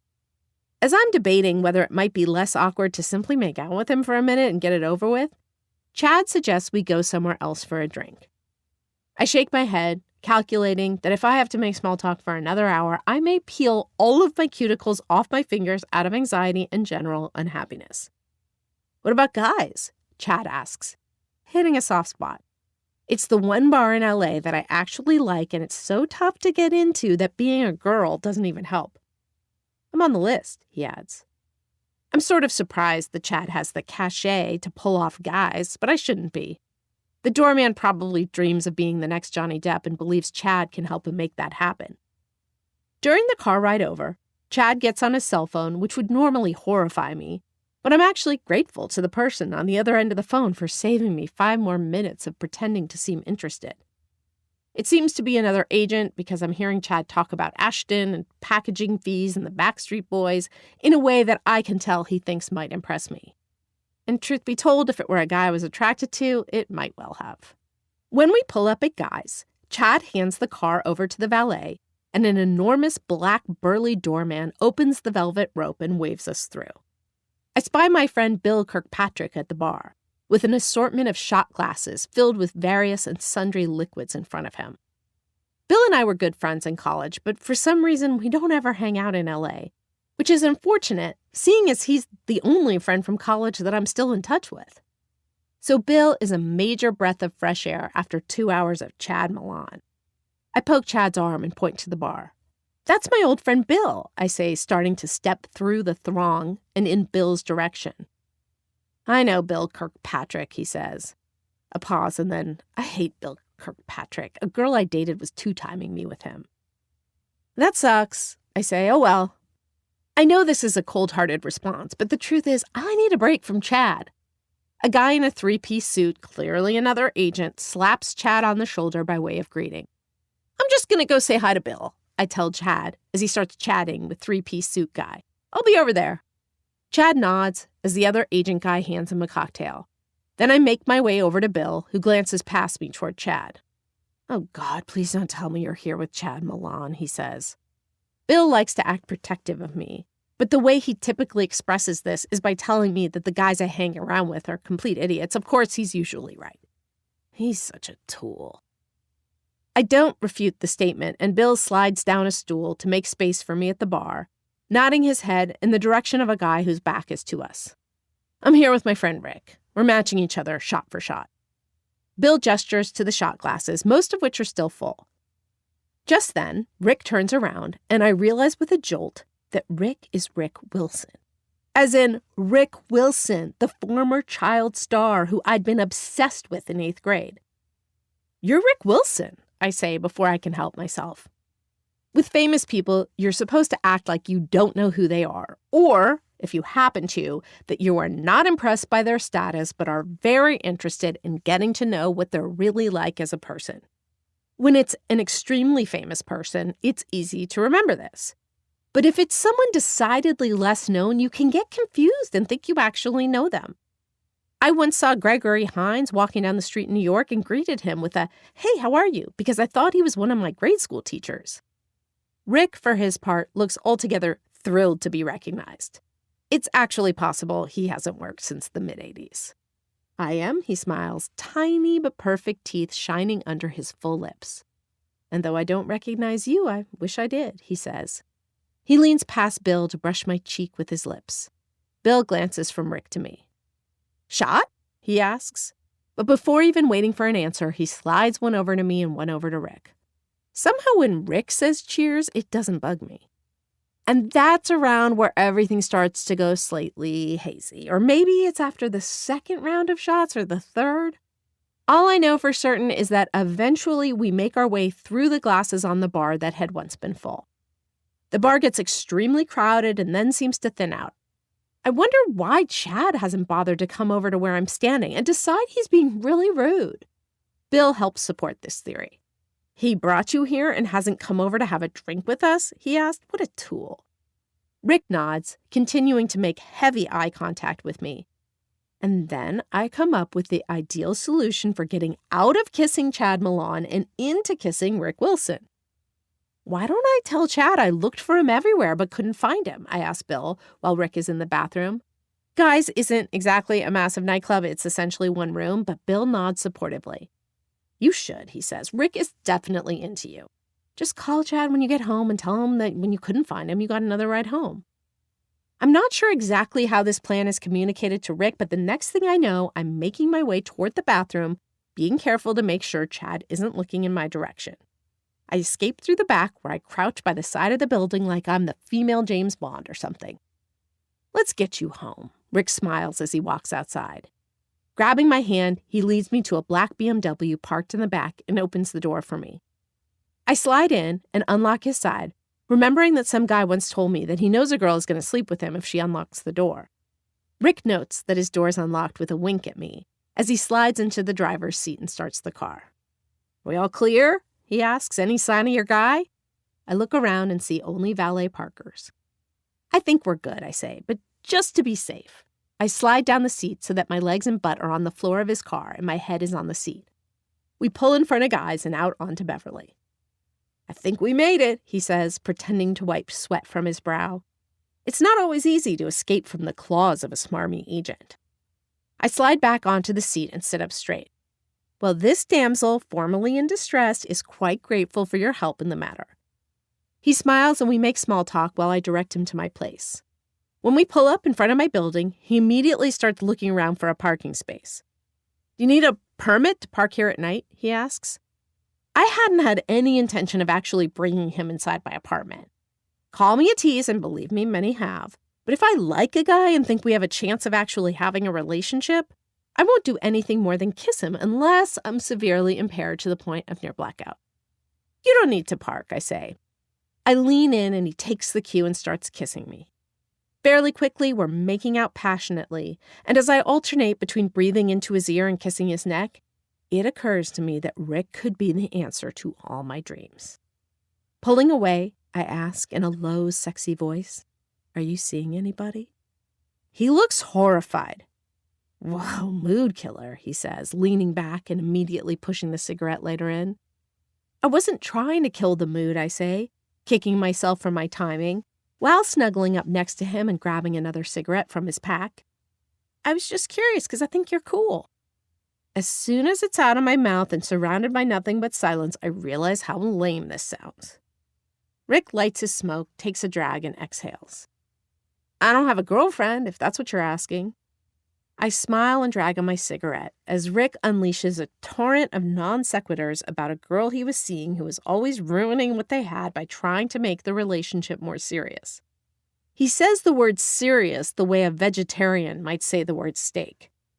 I'm smoking and regretting having launched him on this entire line of thinking when I hear him use, "Don't you think it's interesting that the word for someone being sent to an insane asylum, committed, is the same as the word for being in a serious relationship?" I nod, for the first time wondering about the decision-making ability I've displayed in the past few hours. Though this anti-relationship rant has helped to make his feelings on the matter abundantly clear, I wonder if he still likes me, if we're going to date, or if my Rick Wilson experience is going to prove to be as ephemeral as his successful Hollywood career. Glancing at my watch and discovering that it's 1:30 a.m., I decide it's time to cut my losses. I lean in quickly for another kiss, and then I retreat, saying, "Ask Bill for my number if you want to reach me." I open the passenger side door, get out, and steady myself, just as Rick is saying, mostly it seems to himself, "Jesus, you're just about the most abrupt chick I've ever met." I smile as I slam the door shut. I like being called the most anything, even if the thing is abrupt. The next morning, I wake up at about 6 and can't fall back to sleep. I'm utterly useless on days like this. I know some people get tired, but I get literally insane. My IQ probably drops 100 points.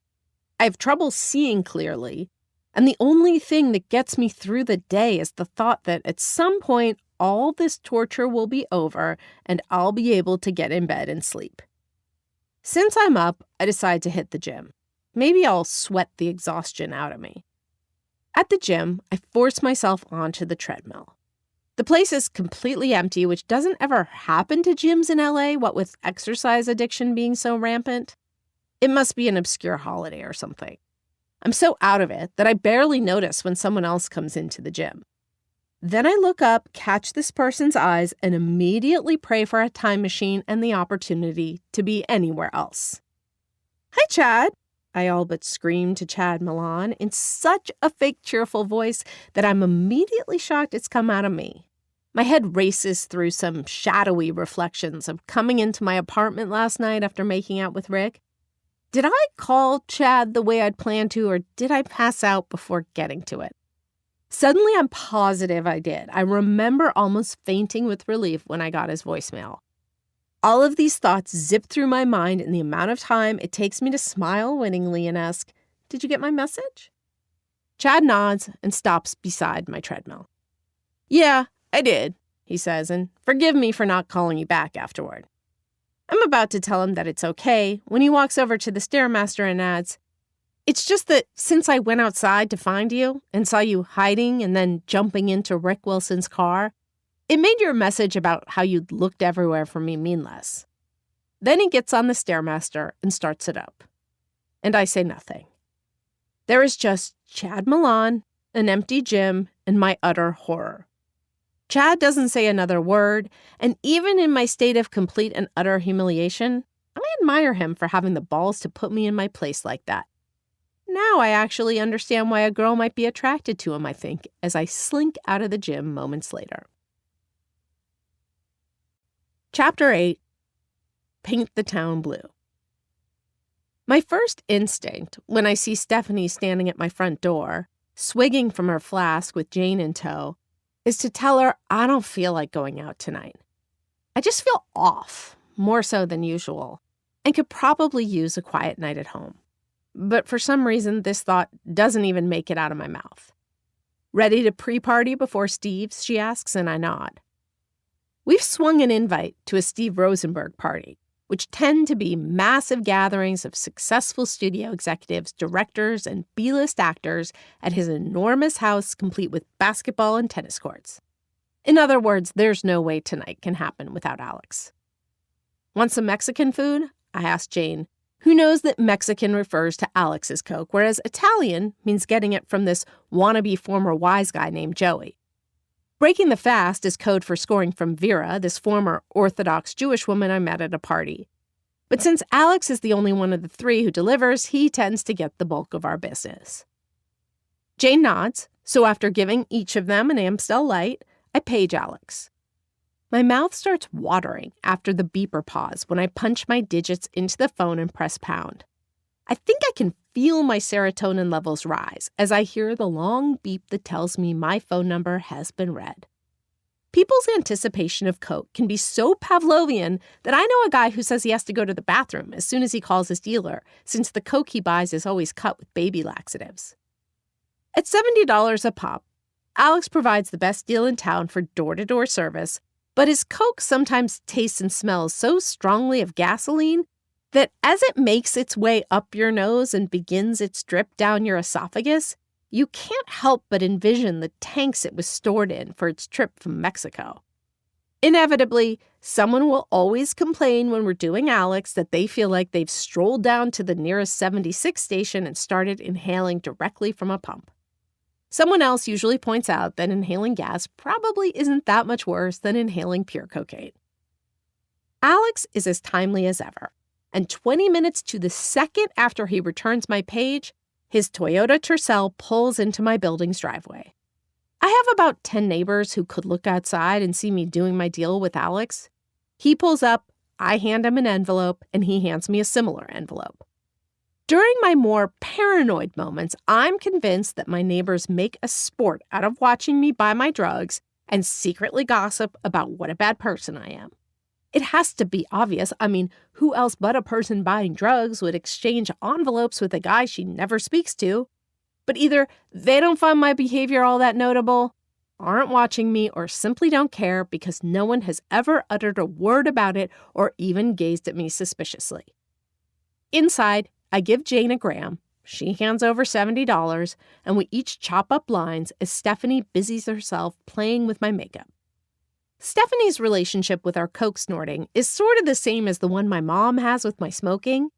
It's done rather blatantly, as a matter of fact, but it seems to still go unseen. As I watch Jane roll up a bill, I pack up my supply for the night. I usually carry the Coke I bring out with me in a bullet that's attached to my car keychain. Such a ridiculously asinine move in terms of getting busted that it's probably akin only to keeping a beer holder on your steering wheel. Still, I couldn't resist its cool practicality when I saw it for sale at the pleasure chest. Stephanie drinks while we do our lines. Then Jane says that the gasoline smell is giving her a headache. "Let's go," Stephanie says, holding out her keys. I nod, wipe my nose, and call shotgun. The party is even bigger than I expect it to be. And during the initial circle that Stephanie, Jane, and I make around the indoor and outdoor bar areas, I feel my skin tingle with excitement over all the promise the evening holds. I remember how much that tingle kept me going when I started partying back when I was a high school freshman. It would build from a sense of excited anticipation I usually had the day of an event. Anticipation that was typically far more enjoyable than the actual party. It would grow as I strolled around a gathering, marveling at all the potentially exciting things that could happen to me that night. Somehow, seeing the odd celebrity, Nikki Hilton talking to a stylist I once interviewed, Matt LeBlanc laughing with Jennifer Love Hewitt as they wait in line for the bathroom, only enhances my excitement. If these celebrated people could go anywhere they wanted and chose to come here, then here must really be amazing. It's usually not until a good hour later, when I realize that nothing's really happening and probably won't, that the inevitable depression, as heavy and over the top as my previous elation, sets in. At least we have pockets full of Alex to help us through those periods. It can be challenging to do coke at parties, considering the complications. Not showing judgmental non-imbibers that you do it while also not giving it away to the free riders who like to gather in the bedrooms, knowing those are the number one choices for people doing drugs.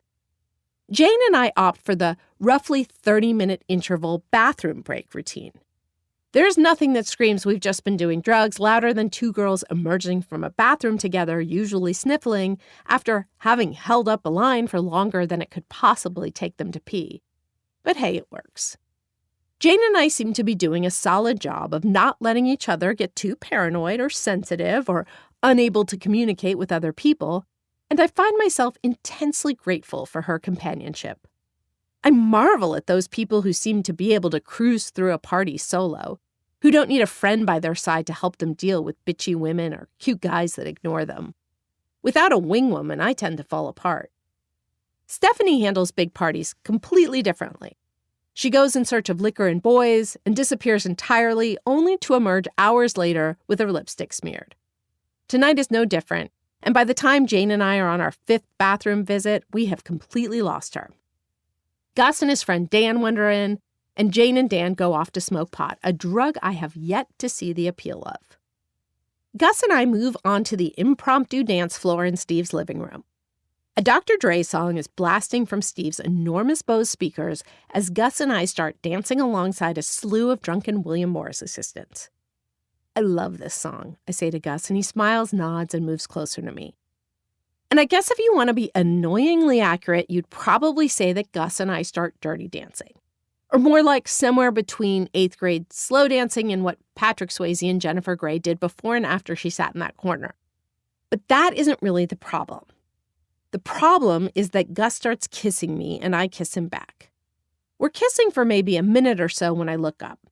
And that's when I see Stephanie standing at the door staring at us with this completely devastated look on her face. And even in my not terribly sober state, I realize that for all that she talks about how she doesn't really care about Gus and they're just friends with benefits, she's devastated. And I should have known. It's my responsibility as her best friend to translate what she says into what she means. I pull away from Gus and motion for her to come over. "Steph, there you are," I say like I've been looking all over for her and not swapping spit with Gus. There's something different in her face than I've ever seen before. See, Stephanie is just about the most tolerant person I know. She's put up with my moodiness and crying jags and negativity like no one else I've ever met. No matter how inappropriate my behavior has been, the look on her face is always one of forgiveness. But now she's gazing at me coldly, like I'm someone she doesn't understand or have any interest in tolerating. Obviously, if I'd been thinking, if I hadn't been high and liked the song and the feeling of connecting, I'd have realized that Stephanie probably wouldn't have liked the idea of me kissing Gus. But somehow I never seem to understand these things until it's too late. She gives me the world's nastiest glare and starts walking down a staircase. I follow her. "Steph, wait, can I talk to you for a minute?" I yell as I run after her. Gus is right behind me. Stephanie looks past me to Gus and says, "You're coming with me." She grabs his hand and leads him outside, and I'm left standing there alone, feeling even lower than the dirt they're probably walking on. And then I'm wandering around the party by myself with the distinct feeling that Stephanie, Jane, Gus, and Dan have all left together and are currently talking shit about me. But maybe the coke has made me paranoid. After a solo coke bathroom visit, I start to think that this may be the worst night of my life and I should probably just try to find a ride home and call it a night. But when I get outside, I realize that utter mayhem seems to have broken out on Temple Hill Drive, with cops flooding in, drunk people pouring out, and the odd random person showing up a bit on the late side. I get carried along with a crush of people the cops are kicking out and realize that although everyone looks familiar, none of them are my friends. Depression and something worse, panic, starts to take over. As I stand there looking for anyone I know, Adam walks by. "Hey!" I scream excitedly, grabbing his leather jacket. "What's going on here?" he asks as he gives me a hug. "Cops are breaking it up, I've lost everyone I know, and the party's been invaded by agents' assistants," I explain, gesturing toward the mayhem at the front of the house. "Why are you so late?" "I just got off my shift," he says, and I'm reminded that he's an out-of-work actor, someone who deals with things like shifts and punch cards and tips. But I'm so grateful to see someone I know that I force my judgmental side to relax. Adam takes a look at the people milling around and suddenly says, "This looks a little like what Sartre might have created if he was crafting my own personal version of hell. Want to get out of here?" I bring him back to my place because there doesn't seem to be anywhere else to go at 2 a.m. on Saturday night/Sunday morning. I feel suddenly optimistic that the night can be salvaged.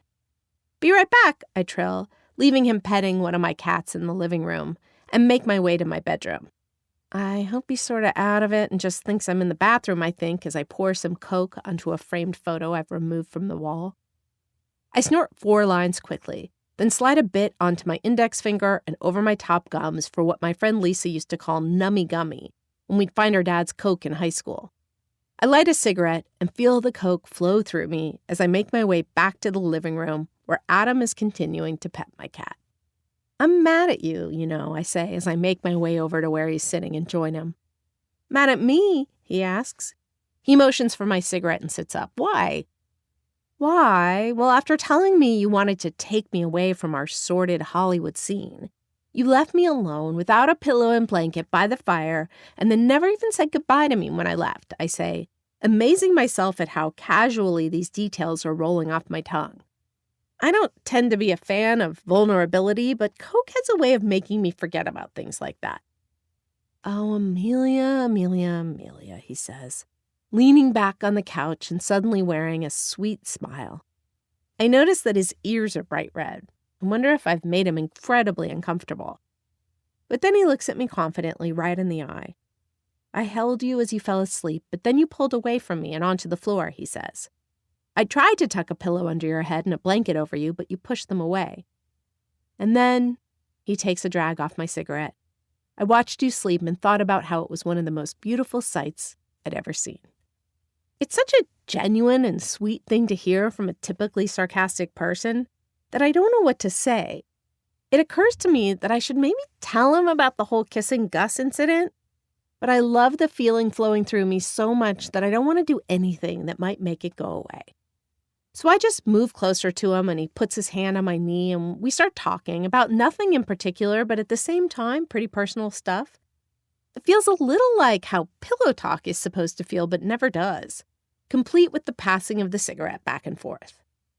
I notice for the first time that he has one of the deepest, sexiest voices I've ever heard as he tells me how much he hates working at Norm's and how much it sucks to see this completely talentless guy he knows get called into auditions he'd kill for.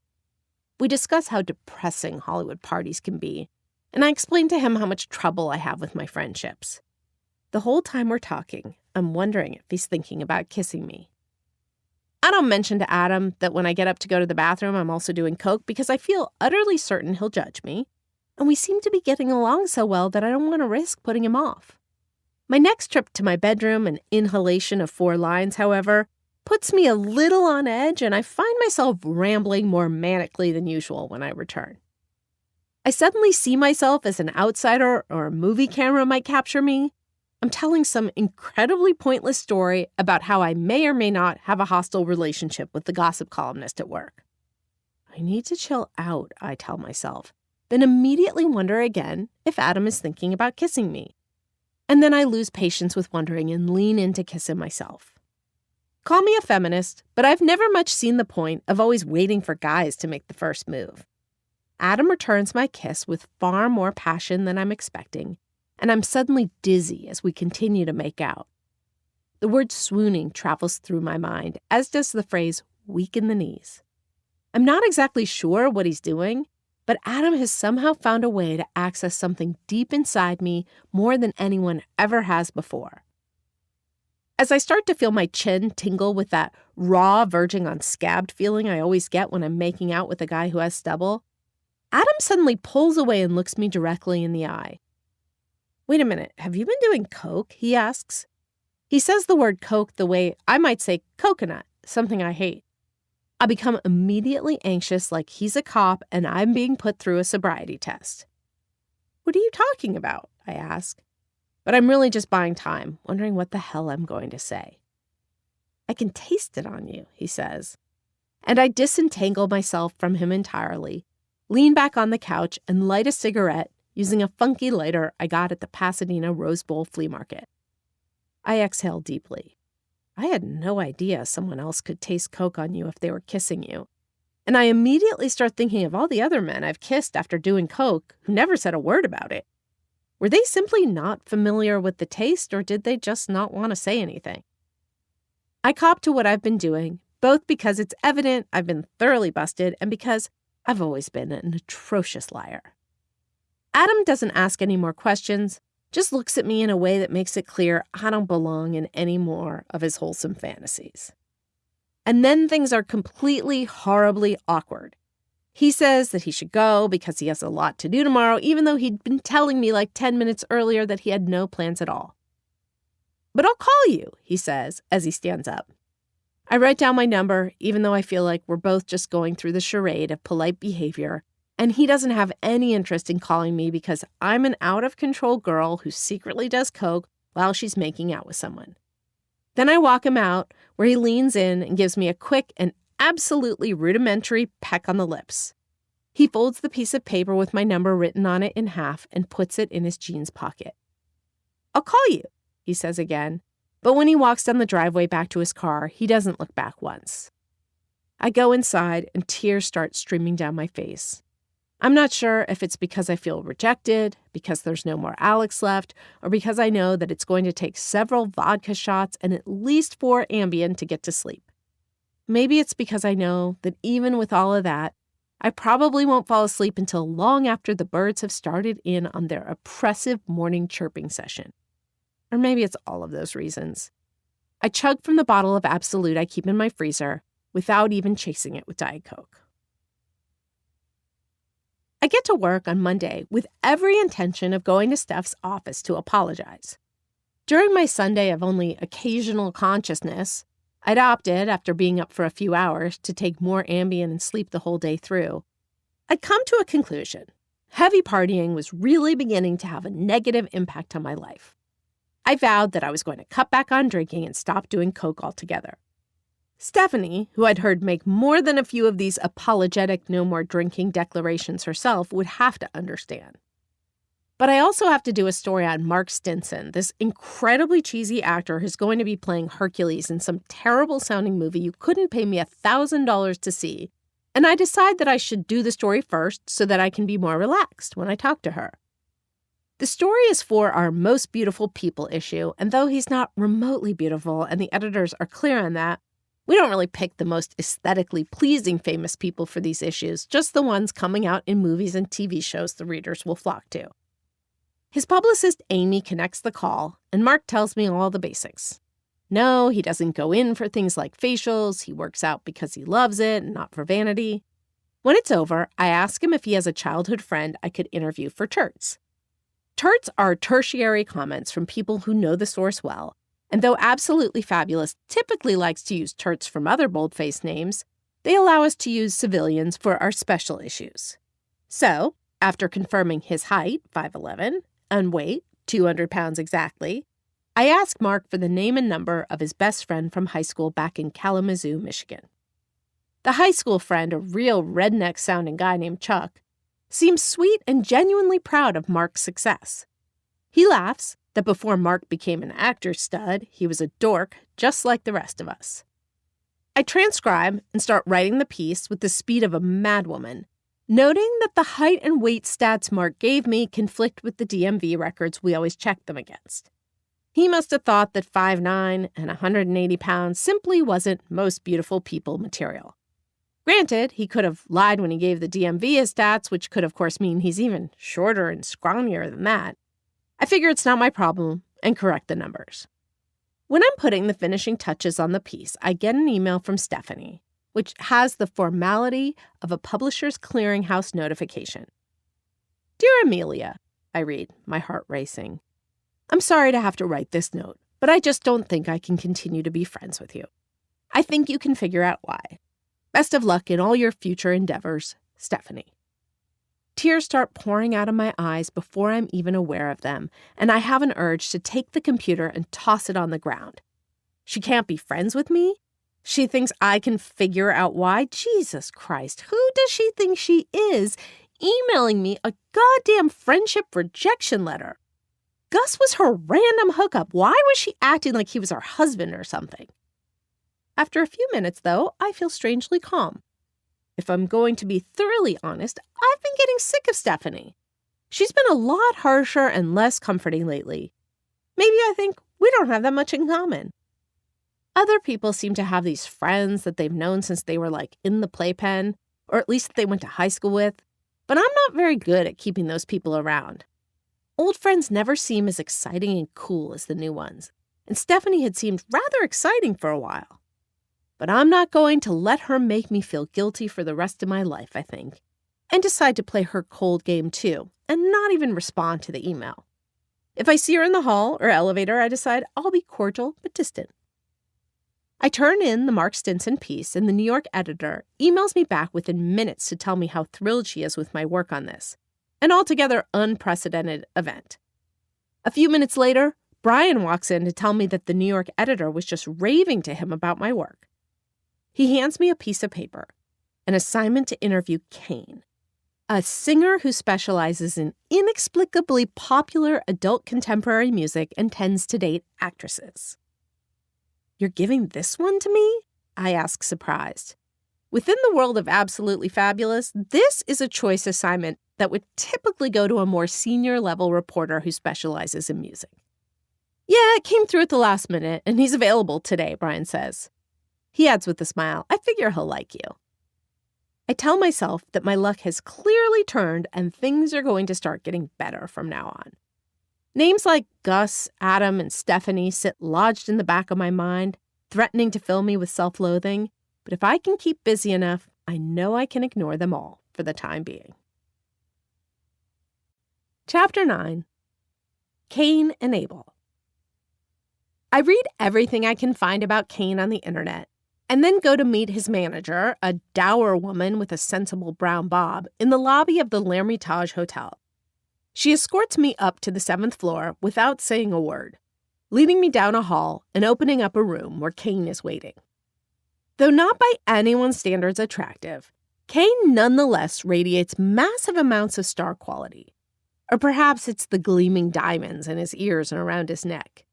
He stands in the middle of the hotel bedroom in a white linen suit, wearing a beaming grin.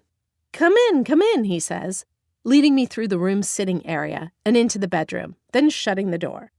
To his manager, he calls out, "Janet, we'll call you if we need you." Every now and then, you'll encounter a rep who insists on sitting in on the interview, which is about as nerve-wracking as the notion of a parent sitting in on an adolescent's date, but Janet just nods. I feel immensely relieved to be rid of the grim, personality-less manager. Kane settles his enormous frame onto the queen-size bed, his white boots dragging dirt onto the down comforter before patting the space next to him. "Come join me in bed, darling," he says, making the sentence seem less like a sexual come-on and more like a sensible suggestion. And truth be told, either one is fine by me. Getting a flirtatious rapport going with people I'm interviewing is one of my tricks of the trade. My other one is to confess intensely personal information to subconsciously motivate them to do the same. But it doesn't hurt my ego if a guy significant enough to be interviewed by Absolutely Fabulous is flirting with me. So I climb onto the bed willingly, just a tad nervous the dour manager will come in and catch me, the allegedly professional journalist in this compromising position. But I soothe my nerves about this by being extra vigilant with my questioning, and Kane compliments me on both my questions and my overall personality. Then again, at a certain point, it becomes clear that Kane is complimenting me on just about everything. The conversation is turning into something more akin to a date than an interview. "I don't have any brothers or sisters. Do you, beautiful?" he lobs back at my sibling query. And though I'm happy to answer him, I'm also quick to point out that absolutely fabulous readers don't give a rat's ass about the details of my life, so we might as well focus on him.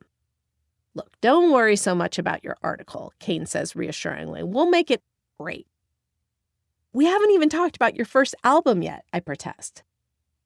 Look, I have an idea, Kane suddenly says rather abruptly. Why don't we finish this interview tomorrow at my house? Really? I ask. Brian had told me that Kane didn't allow reporters there. Kane glances at the door and then back at me.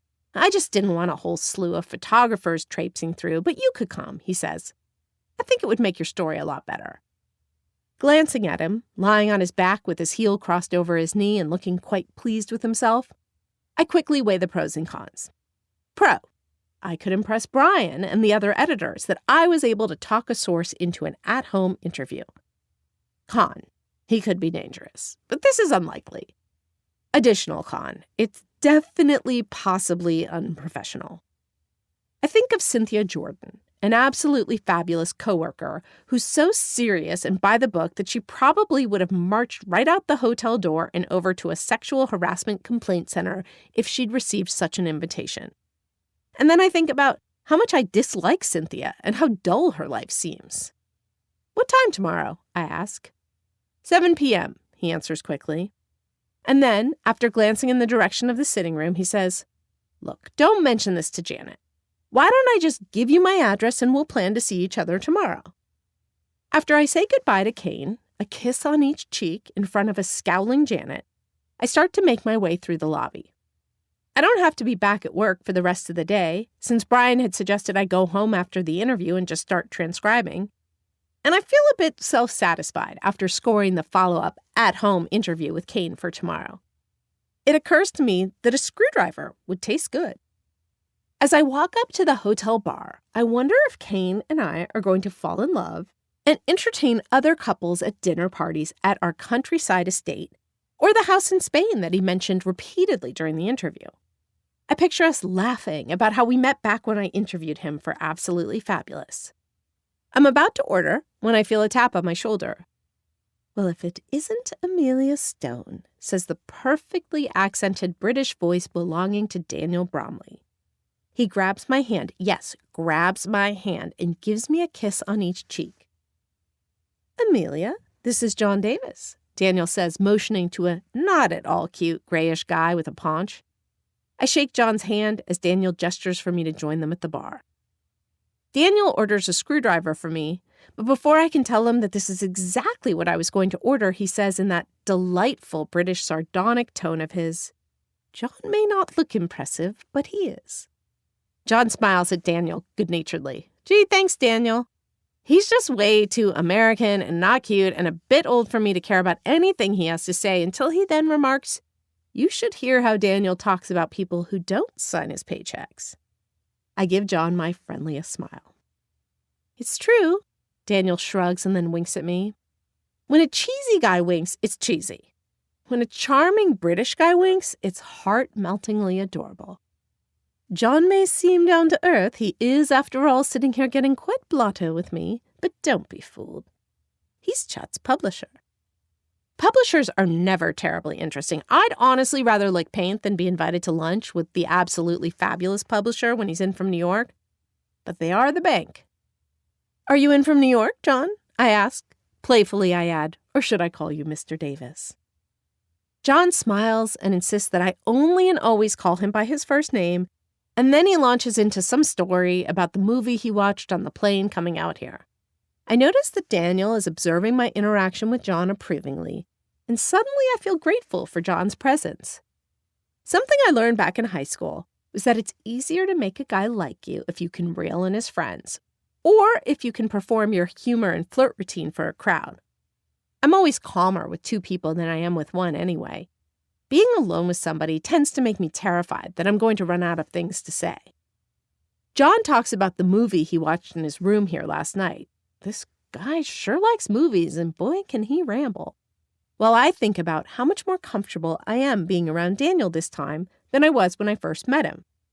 I'm still wearing the attention I was getting from Kane like a protective coat, and I'm feeling like the very epitome of a sexy woman who has to fend off advances from her interview subjects on a regular basis. As if on cue, Daniel asks, "And what brings you to the L'Ermitage this afternoon?" I swear, he can make even dull questions sound charming. "I was interviewing a musician," I say. I glance around the bar area and determine that neither Kane nor his dour manager are in the vicinity. I lower my voice anyway and proceed to regale them with the story of my recent interview, complete with the bits about being invited into the bed and invitation to his house. "You are too much," Daniel exclaims, looking absolutely delighted.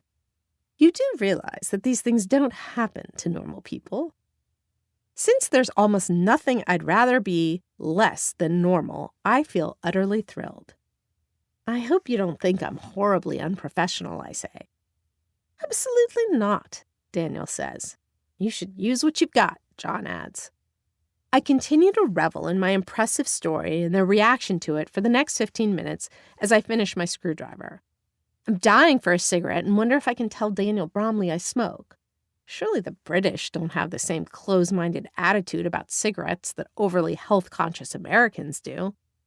But that's when he glances at his watch and tells me that, regretfully, he and John have to meet some advertisers for a drink across town in 20 minutes, and that they should probably be on their way. I love the way he says regretfully. It almost makes up for the fact that he's leaving. "Do you have a card on you?" he asks, and I feel my heart alight with delight. Then I realize that I ran out of cards a few weeks ago and still haven't gotten around to ordering more. "I don't," I say, "but why don't I write my information down?" He smiles and slides me a napkin and a ballpoint pen, and I write down my work number and email address. Then I add my cell phone and put a little X next to it. Subliminal message that will make him think of kissing when he looks at it, I think. The next day at work, I rush over to Brian's office to gloat about my follow-up interview with Kane, and he asks me when I'm going over there. 3:00. Even though I'm meeting Kane at 7, this answer just comes out of me, probably because I know that if I tell Brian the truth, he'll get the wrong idea. I make a mental note to leave the office at 2:30 to perpetuate this lie. Rather than saying anything, Brian just hands me a sheet of paper, an assignment to interview singer-songwriter Linda Lewis.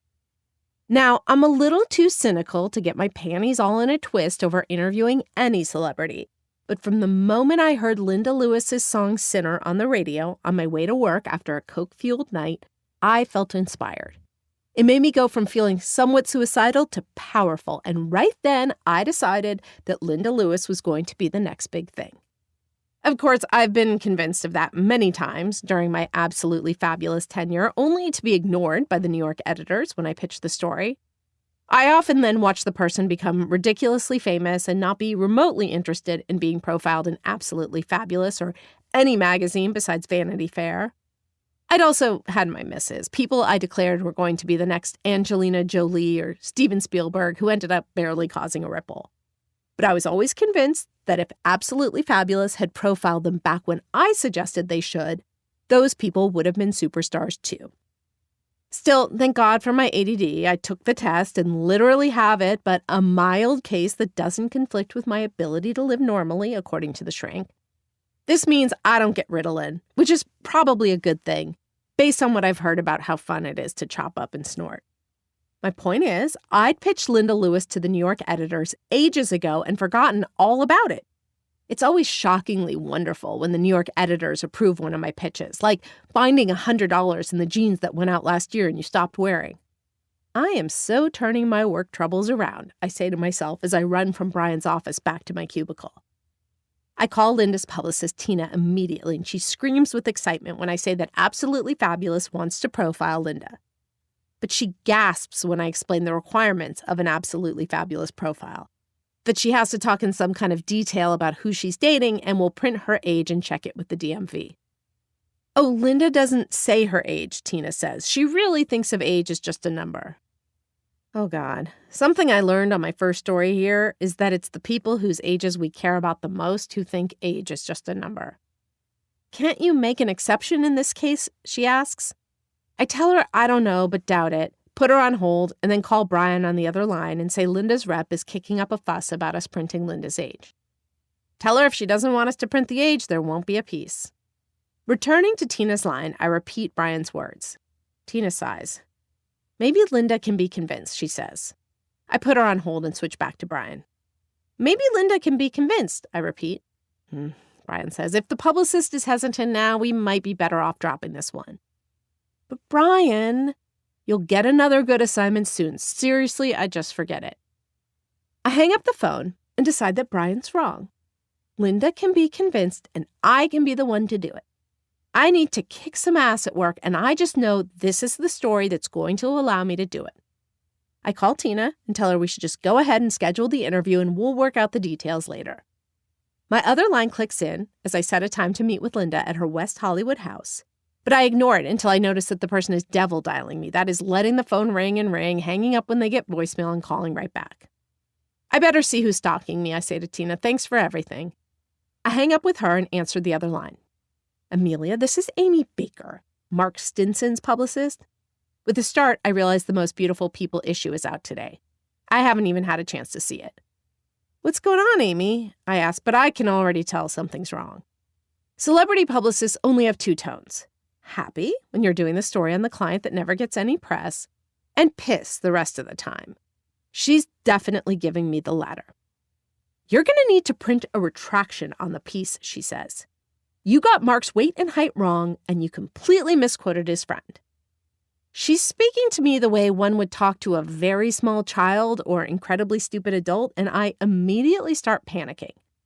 I'm always half convinced I'm screwing everything up and feel entirely vulnerable to this attack since I haven't seen the issue. Amy, let me just take a look at the piece and give you a call right back, I say, placing the phone down before I can even hear her objections. I rush over to Brian's office where the new issues are stacked, grab a copy, and sprint back to my cubicle. I can hear him asking, is everything okay? But I ignore him. Opening the issue to the page featuring Mark Stinson, man, is he not beautiful. I look at what we've listed as his height and weight and remember that he'd given me different numbers than the DMV had listed for him. I feel a rush of simultaneous redemption and outrage over having been accused of making a mistake when I didn't. And then I examine his friend's quote. He was a dork, just like the rest of us. And I know what happened without even having to call Amy back.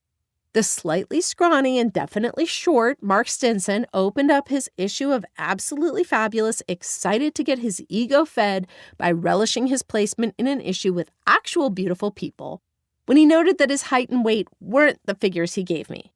Reading further, he saw his friend's quote, and rather than laughing at it the way any person with normal self-esteem would, he got pissed, called the friend to vent, and the friend claimed he'd been misquoted. I call Amy back and explain the mix-up about Mark's weight and height and assure her that I have the tape with Mark's old friend's quote.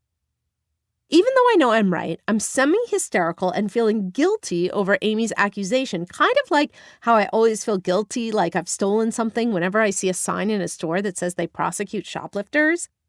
And being right while feeling guilty is never a good combination for me. If you'd like to avoid these types of exchanges in the future, I'd advise you to tell your clients to be honest when they're being interviewed and not pass on the phone numbers of friends whose quotes they're going to question once they're in print, I say. Excuse me? Amy says after a hostile pause. Are you trying to tell me how to do my job? The fact that she's getting snippy with me rather than apologizing for accusing me of making mistakes when I hadn't pisses me off even more. It seems like in this case you need to be told, I snap back. Jesus Christ, she says, and just as my blood starts pumping for a real knockdown, drag-out fight, she slams the phone down and I'm left hanging. I'm always so surprised when I get hung up on that I'm usually still holding the phone by like the fifth time that computerized female voice informs me that I should hang up and try again. I'm tempted to devil dial Amy right back to yell at her for hanging up on me, but part of me knows I've just done something terribly wrong. Everyone who does celebrity journalism understands that personal publicists in Hollywood are insane and that the important thing is to act like they're not. Brian told me this on my second day at work after a publicist called and yelled at me for telling him that a back-of-the-book story was going to be a cover story, even though I'd never said that. Would you let a crazy woman yelling at you on the bus make you cry? Brian asked at the time, and I shook my head, even though this fictional crazy woman probably would make me cry. And anyone who has to ride the bus in LA should surely be continuously crying anyway. Still holding the phone, tears start to stream out of my eyes. This seems weird since I'm the one who won this fight. I decide to pull it together and not go running to Brian and tell him about what a crazy bitch Amy was to me. So I spend the rest of my time at the office that day blasting Kane's and Linda Lewis's music from my computer CD player and thinking about how it's a shame that Amy Baker doesn't understand how important I am. She clearly doesn't know that I hang out with renowned British magazine editors and am invited into the homes of extremely famous musicians even when they've already denied the magazine that right. She'll get it one day, I tell myself, picturing her sitting with Mark Stinson and opening up an issue of Absolutely Fabulous where Kane and I are announcing our engagement. Chapter 10. Fired Up. Kane has one of those video camera doorbell things that makes you look into a black box that surely distorts your face completely like a rearview mirror. I'm a potential appetizer being displayed before being served, I think, as I smile self-consciously into the camera. Hello there! Kane's exceedingly recognizable voice booms as he buzzes the door. I push it open and see Kane standing on a porch at the top of a flight of white stairs overlooking a tree-filled garden. A man sits strumming, or maybe tuning, a guitar on the couch on the porch, and Kane casually introduces me as I walk up the stairs. Greg, Amelia, Greg. Greg gives me a simultaneous nod and smile, managing to wordlessly communicate the fact that he thinks I'm Kane's plaything for the night and thus not worth shaking hands with or even acknowledging for more than about half a second. The fact that Kane doesn't introduce me as Amelia from Absolutely Fabulous is also duly noted. Whether Greg is an assistant, guitar tuner, bandmate, or roommate is likewise not addressed. Would you like tea? Kane asks, as he leads me into his gadget-filled kitchen. He opens a drawer that seems to contain every type of tea known to man, and even some that probably aren't. Do you have anything a little stronger? I ask, feeling corny and like I'm reciting dialogue out of a made-for-TV movie starring Tori Spelling. A beer? Or drink? It hadn't even crossed my mind that he wouldn't offer me a real drink, even though this was an interview and all, and of course I interview people when I'm stone cold sober, most of the time anyway. But this situation was already feeling like it was veering into decidedly un-interview-like territory. A drink sounds mighty appealing, if not downright necessary. I'm afraid I don't, sweetheart, he says, but I can make you a strong tea. Kane whistles as he throws a tea bag in a ceramic mug and holds it under a boiling water faucet, motioning for me to sit down on the couch in this sort of sitting room off the kitchen. The whole place is loft-like and open, so I can hear Greg playing chords like he's sitting on the same couch. So we really didn't get into too much detail about your childhood, I say, as Kane sits down next to me. He sighs, and I really don't blame him. What he had told me sounded intensely depressing. Dad abandoning the family, mom drinking heavily, the usual ingredients of a tragic childhood. I'd been so uncomfortable about having to make him expand on these things yesterday that I changed the subject altogether. But such details are Absolutely Fabulous as bread and butter, so I know there's no avoiding them now. I notice that Kane is glancing at the tape recorder rather incredulously, like he hadn't expected for me to bust it out. Am I the stupidest person alive? Does everyone know that follow-up interview at my house is code for come to my fancy house and have sex with me? Don't get me wrong. I really don't have any problem with sleeping with him, at least not in theory. But there would be plenty of time for that later, after I'm able to get him to reveal personal, painful secrets in what would go down in history as the preeminent Kane interview. Look, Kane, as I told you before, I'm going to need to talk to some of your friends. Famous friends, if possible, for the story, I say. Most celebrities are usually fairly quick to offer up the phone number for their sister or Bruce Willis or Andy Dick or some other random celebrity they consider a friend. But Kane had kind of ignored the question when I'd asked him about this yesterday. Now, though, he smiles and says, I shouldn't worry so much. You're being so businesslike, he says with a smile. I'll get you those numbers. Call me tomorrow or the next day and I'll make sure you get in touch with everyone you need to. I realize that no digits are going to be forthcoming now, so I get busy asking some of my questions. Kane answers them with the same sort of stock, unspecific, guarded responses he'd given me the day before, while at the same time distracting me from what I'm trying to do. You know, you're one of those girls that gets more beautiful the more I look at you, he says in response to my asking him if he ever speaks to either of his parents anymore. I put the tape recorder down. Thank you. That's very sweet, I say, silently begging my ego not to take over and start gunning for more. But I'm curious, when was the last time you talked to them? Kane smiles at me somewhat dreamily, moving so close that his face is right next to mine. I'm serious, sweetheart. Some girls look spectacular at first, but then their features start to look rather plain after you've gazed at them for a while. Yours are the opposite. You look more stunning every second. I glance down, officially distracted now, and the next thing I know, Kane's big, wet lips are brushing up against mine. I look up shocked, even though I've been half expecting this the whole time. Kane, I say, moving away from him. It's the only word I can think of. He reaches out to massage my shoulder. I'm sorry, darling. It was terribly rude of me to do that without asking. I simply couldn't help myself. Look, I say, shifting uncomfortably so that I can take a swig of cold tea for placebo-like liquid courage. I'm attracted to you, but I also have a story to do, and I really need to deal with the latter before I can even address the former. I like the way that comes out. Official, yet alluring. Maybe at another time or with another guy, I could toss the tape recorder to the ground, not caring if it busted wide open, and let him seduce me right there on this very couch. But my desire to really turn things around at work is looming heavily on my mind, and I know I can't afford to screw this up. Whether or not I'm attracted to Kane isn't something I've examined much. He's bright and shiny, like all celebrities, and so I can't quite be myself, whoever that is, around him. I feel the same way I did when I met Oliver Anderson at a party, and then drove to another one with him, making out in his Porsche at every red light. I could hear myself talking like I was an invisible person in the car who was listening to the interaction. When I was with Oliver Anderson, I was quite impressed with how Amelia Stone managed to attract the attention of someone so sought after, while simultaneously concerned that she was going to say something any moment to screw it up and make him realize that inviting her into his orbit was a mistake. Kane seems satisfied with what I've said and pats my hand platonically, almost condescendingly, but he's still smiling. Then he glances at the clock and mentions that it's getting late. I should probably get going, I say.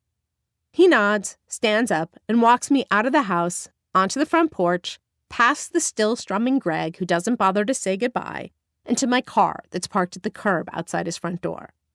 Giving me a kiss on each cheek, he smiles. Good night, darling, he says. Drive safe. I smile back. So I'll call tomorrow to get those numbers from you, I say, more as a question than a statement. He takes a step back, and it's so dark that I can barely see him anymore. Yes, darling, he says. Good night now. Linda Lewis's publicist calls me on my cell the next morning and asks if I can do the interview that day at noon. Since Linda lives near me and the office is across town, I call Brian to let him know that I'm going to prep for my interview at home and come into the office later. That's fine, he says, sounding completely distracted. I did my follow-up with Kane, I say, wondering why I'm bringing up something I don't even want to talk about. Good, he says, and I can tell there's someone in his office that he wants to talk to more than he wants to chat with me. I don't want to let him go without some guarantee that he's back on my side again. By the way, I ran into Daniel Bromley yesterday, I say. This fails to captivate Brian. Did you tell him hello, he says. Bastard's not even listening to me. I decide to give him a test to see if he's paying even the slightest bit of attention. So we'll see you tomorrow then, I say, even though I'd said I was coming in this afternoon. See you tomorrow, he says, and hangs up the phone. Staring at the phone, I think about how much I'd like to call Stephanie and tell her about the Kane experience and about Linda Lewis. Then I feel myself starting to get sad. Whatever, I think, as I put on Linda Lewis's CD and blast Sinner as loud as I can. Maybe Linda Lewis can be my new best friend. It was tragic, Linda says, her features scrunched together as a tear falls out of one of her eyes and hits her lap. I was devastated. And so there it is, my first interview subject to cry in my presence. I had just innocently asked her about the cat she references on the fourth song on her CD. She tells me that Daisy was run over by a car, and next thing I know, she's crying. It's not like I'm angling to be the next Barbara Walters or Making people cry has been some kind of a career goal, but you have to admit that you're probably doing something right if a subject's tear ducts are activated when you simply ask a question. I kind of want to hug her, but after last night's brush with Kane's lips, I feel distinctly aware of not wanting to cross the reporter's subject line. I gently lead Linda back to happier subjects, like the moment she got signed by her record label, when she first heard Sinner on the radio, and how it feels to be getting the acclaim she so clearly deserves. She cheers up and regales me with anecdotes and thoughts that I completely relate to. She gives me her take on authority. She doesn't have the instinct that other people do to respect the people in charge, and it's always getting her in trouble. Her feelings about her sexuality. She can embrace it and still be a feminist. And San Francisco. Overrated. I feel like most of what she says could have come directly from my mouth. Jesus, I'm developing a platonic crush on this woman, I think, as she tells me that she so likes the taste of salty and sweet together that she puts Milk Duds into her buttered popcorn at the movies. It's something I've been doing since about the age of 10. Me too, I shriek for about the 39th time during the interview. Amazing, Linda smiles. We're very connected. She actually cares about what I have to say, I think, unlike other people I've interviewed who pretend like they do but are just thinking about when to go in for a kiss. I'm so enraptured by everything she's telling me that I let some other things slide, like the fact that she's closed off most of the rooms in the house and won't say whether or not she's married. I figure I'm getting such amazingly descriptive answers from her on all kinds of other topics that it will more than make up for some of the other odds and ends my story may lack. I saved the whole age question until the very end, starting it off the way I always do when I suspect it might be a sensitive topic. Blame the magazine. So, Absolutely Fabulous is completely obsessed with putting people's ages in every piece, I say. Linda's lids fly open and she looks at me with wild eyes. I never say my age, she says. Oh, so Tina didn't say anything to you about this? I ask, even though I know the answer. Damn publicist, Linda shakes her head. Well, I told her on the phone that this was pretty important. Linda seems really cold suddenly. Not at all the evolved and loving being she's been a few minutes earlier. I never say my age, she says again. Just tell your editor I wouldn't tell you. I take a deep breath. That's the thing about Absolutely Fabulous, I say. They don't accept answers like that. We're not allowed to let people not answer questions. That's ridiculous, she snaps, and then, realizing how harsh that must have sounded, she smiles. Fine, just tell them I'm 30-something. If I don't get an exact number, they'll have me look it up from DMV records. I say this in a really low voice that some might label a whisper, but the woman has the oral capabilities of a trained dog. DMV records? She shrieks. Is that even legal? Smiling at her, I think how much I hope that this ridiculous age issue isn't going to cause a permanent fissure in what I'd imagine would be our lifelong friendship. Look, I'm on your side about it, I say. I think it's ridiculous. But Absolutely Fabulous has all these policies that people just end up adhering to. I smile again. You look amazing, I say, but not in a way that might make her think I'm coming on to her. And really, age is just a number. Glancing down at the ground, I think about how much this situation calls for a cigarette. When I look up again, I see that Linda has tears in her eyes again. This time, I'm a lot less thrilled. You can't let this happen, Amelia, she says, suddenly reaching over and grabbing my hand. I can't have people knowing my age. I'd rather have the piece not run than have it say my age. While I'm interviewing Linda, Brian leaves me a message informing me that my Kane piece has been moved up in the schedule and that I need to be able to submit it in the next 24 hours.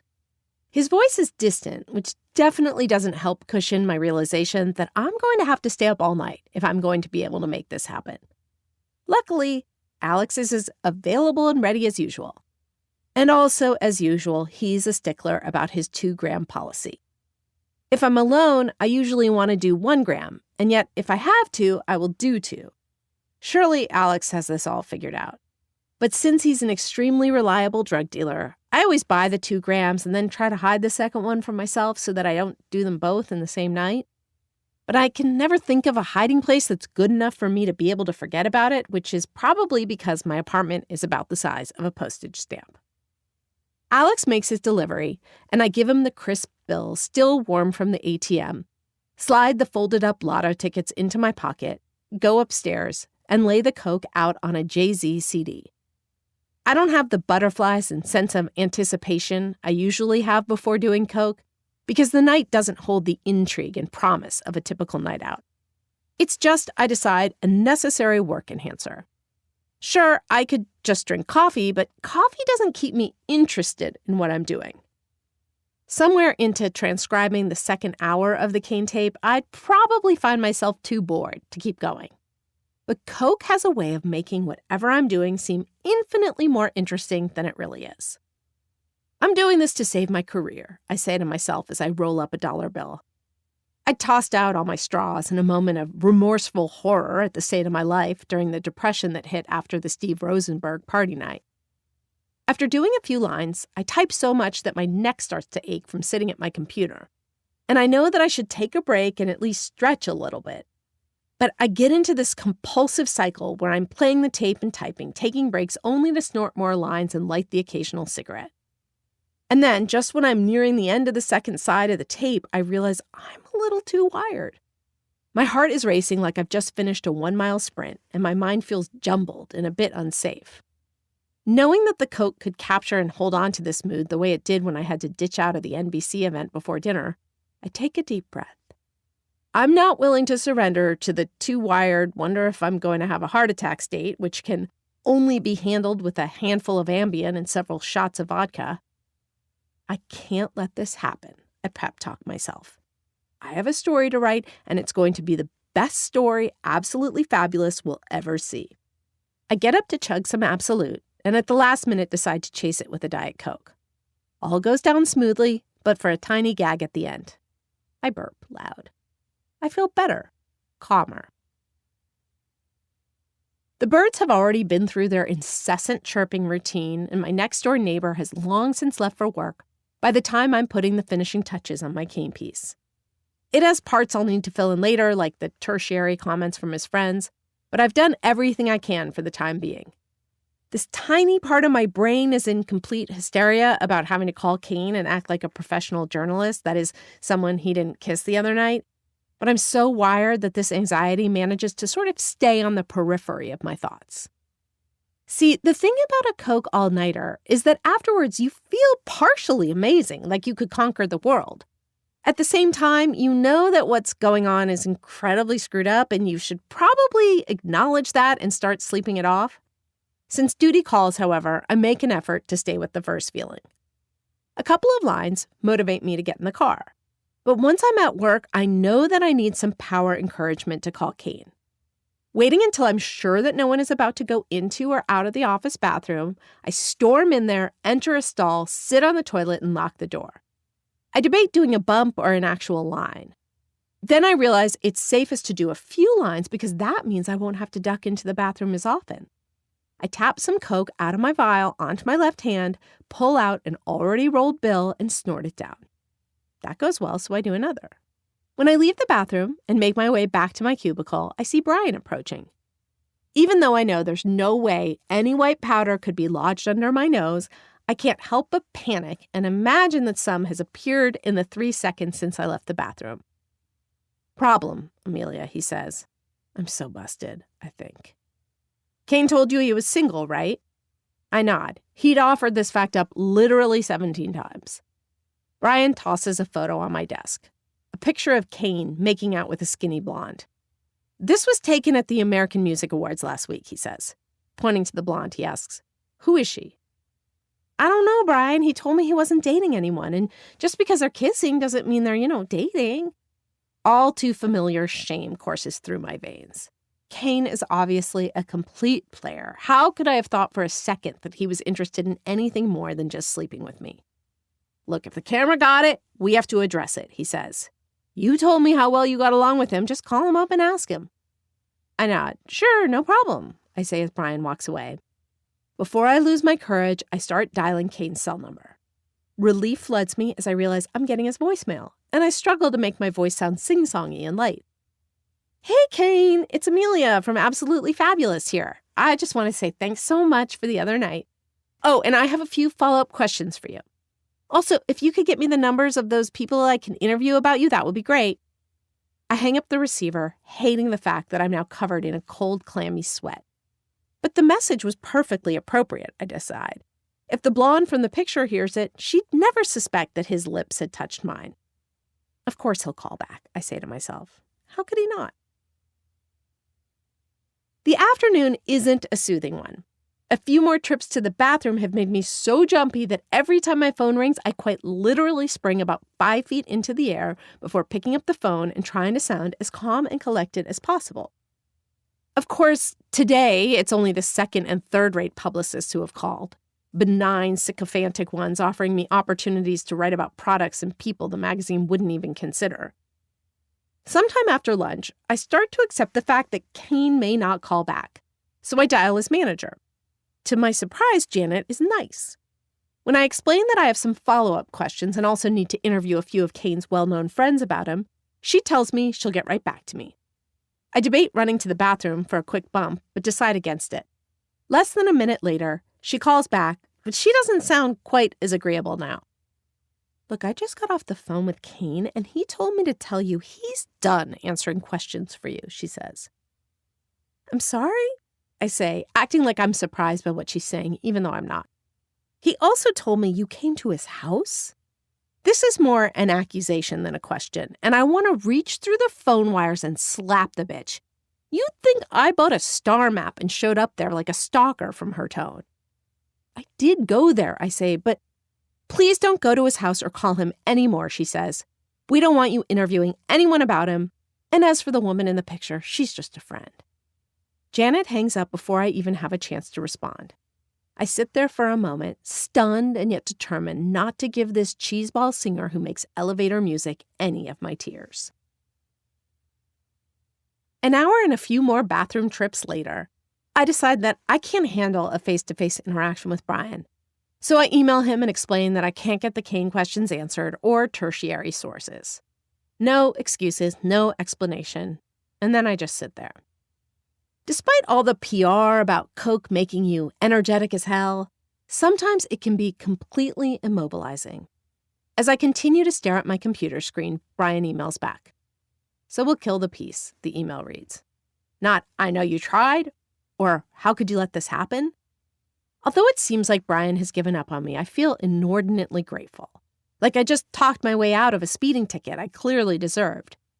This makes me all the more determined to win my way back into Brian's good graces by saving my Linda Lewis story.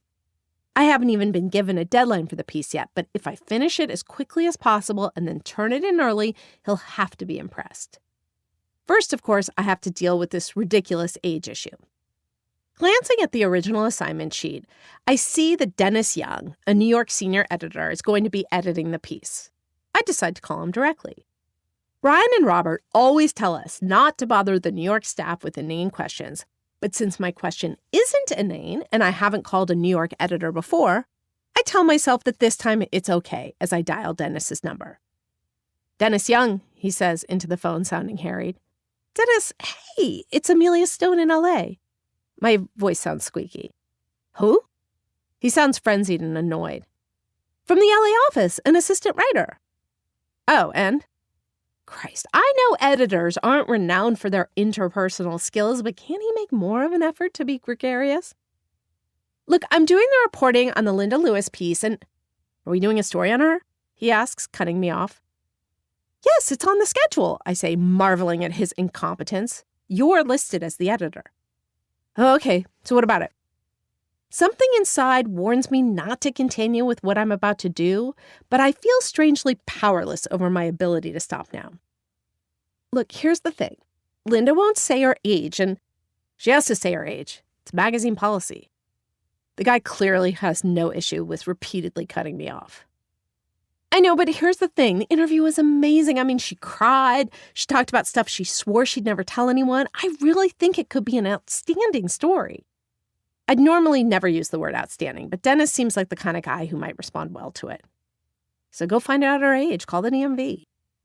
Well, she said she'd rather have the story killed than have her age run, and so let's kill the story. Or if we've already photographed her, let's not waste valuable film and a photographer's time. Just find out her age and print it. Screw what she wants. Personally, I think she sucks anyway. Sinner? Are you kidding me? Even though Dennis is insulting Linda, I feel like I've been slapped in the face. For a brief second, I want to be outraged by his ridiculous lack of empathy for the human race. But the truth is, my outrage seems like most things to be all about me. Well, it's a ridiculous policy, I snap after a stray tear manages to escape from each eye. Excuse me? For the first time in the conversation, I seem to have inspired something more than indifference. I'm about to respond with a snippy explanation for exactly why I feel the policy is ridiculous when suddenly Brian appears at my cubicle. You need to come to Robert's office, he says. He has this look on his face that I've never seen before, like he's somewhere between scared and furious. I nod and tell him that I'll be there in a second, hoping he'll walk away so I can finish my conversation with Dennis. Now! Brian yells so loudly that I jump out of my seat and about 3 feet in the air. I have to go, I say to Dennis and hang up, not even waiting to hear if he says goodbye. I suddenly know exactly what's going to happen and start passionately wishing for that mammoth earthquake everyone says is going to come and wipe out all of California. Follow me, please, Amelia, Brian says. The word please sounds formal and uncomfortable coming from him. As I follow Brian down the hall, heads poke out of office doors and then back inside. Nosy busybodies. I follow Brian into Robert's office. It's only my second time in there, and I'd forgotten just how austere and uncomfortable it was. I sit down on the corner of a brown couch while Brian sits opposite me in a cushioned seat that's the same color. Robert leans back in his Herman Miller chair. Nobody says a word, and for one brief, horrific second, I think I'm going to have to be the one to start this conversation. We know what you've been doing today, Robert finally says, staring at the ground. In the bathroom, adds Brian, who now looks pink with anger. You weren't very subtle, Robert says, his gaze still fixated on some small stain in his carpet. I want to defend myself, to tell him that most of the people we write about are high on coke, but I seem to have lost the ability to speak. Do you know how much trouble you've gotten us in lately, Amelia? Brian continues, looking like he might cry. This thing with Amy Baker, what the hell did you say to her? I should have known that anorexic, soulless wench would call someone above me to complain, I think. I'm about to defend myself and explain that she was the one who falsely accused me of misquoting people, but I still can't seem to speak or even focus.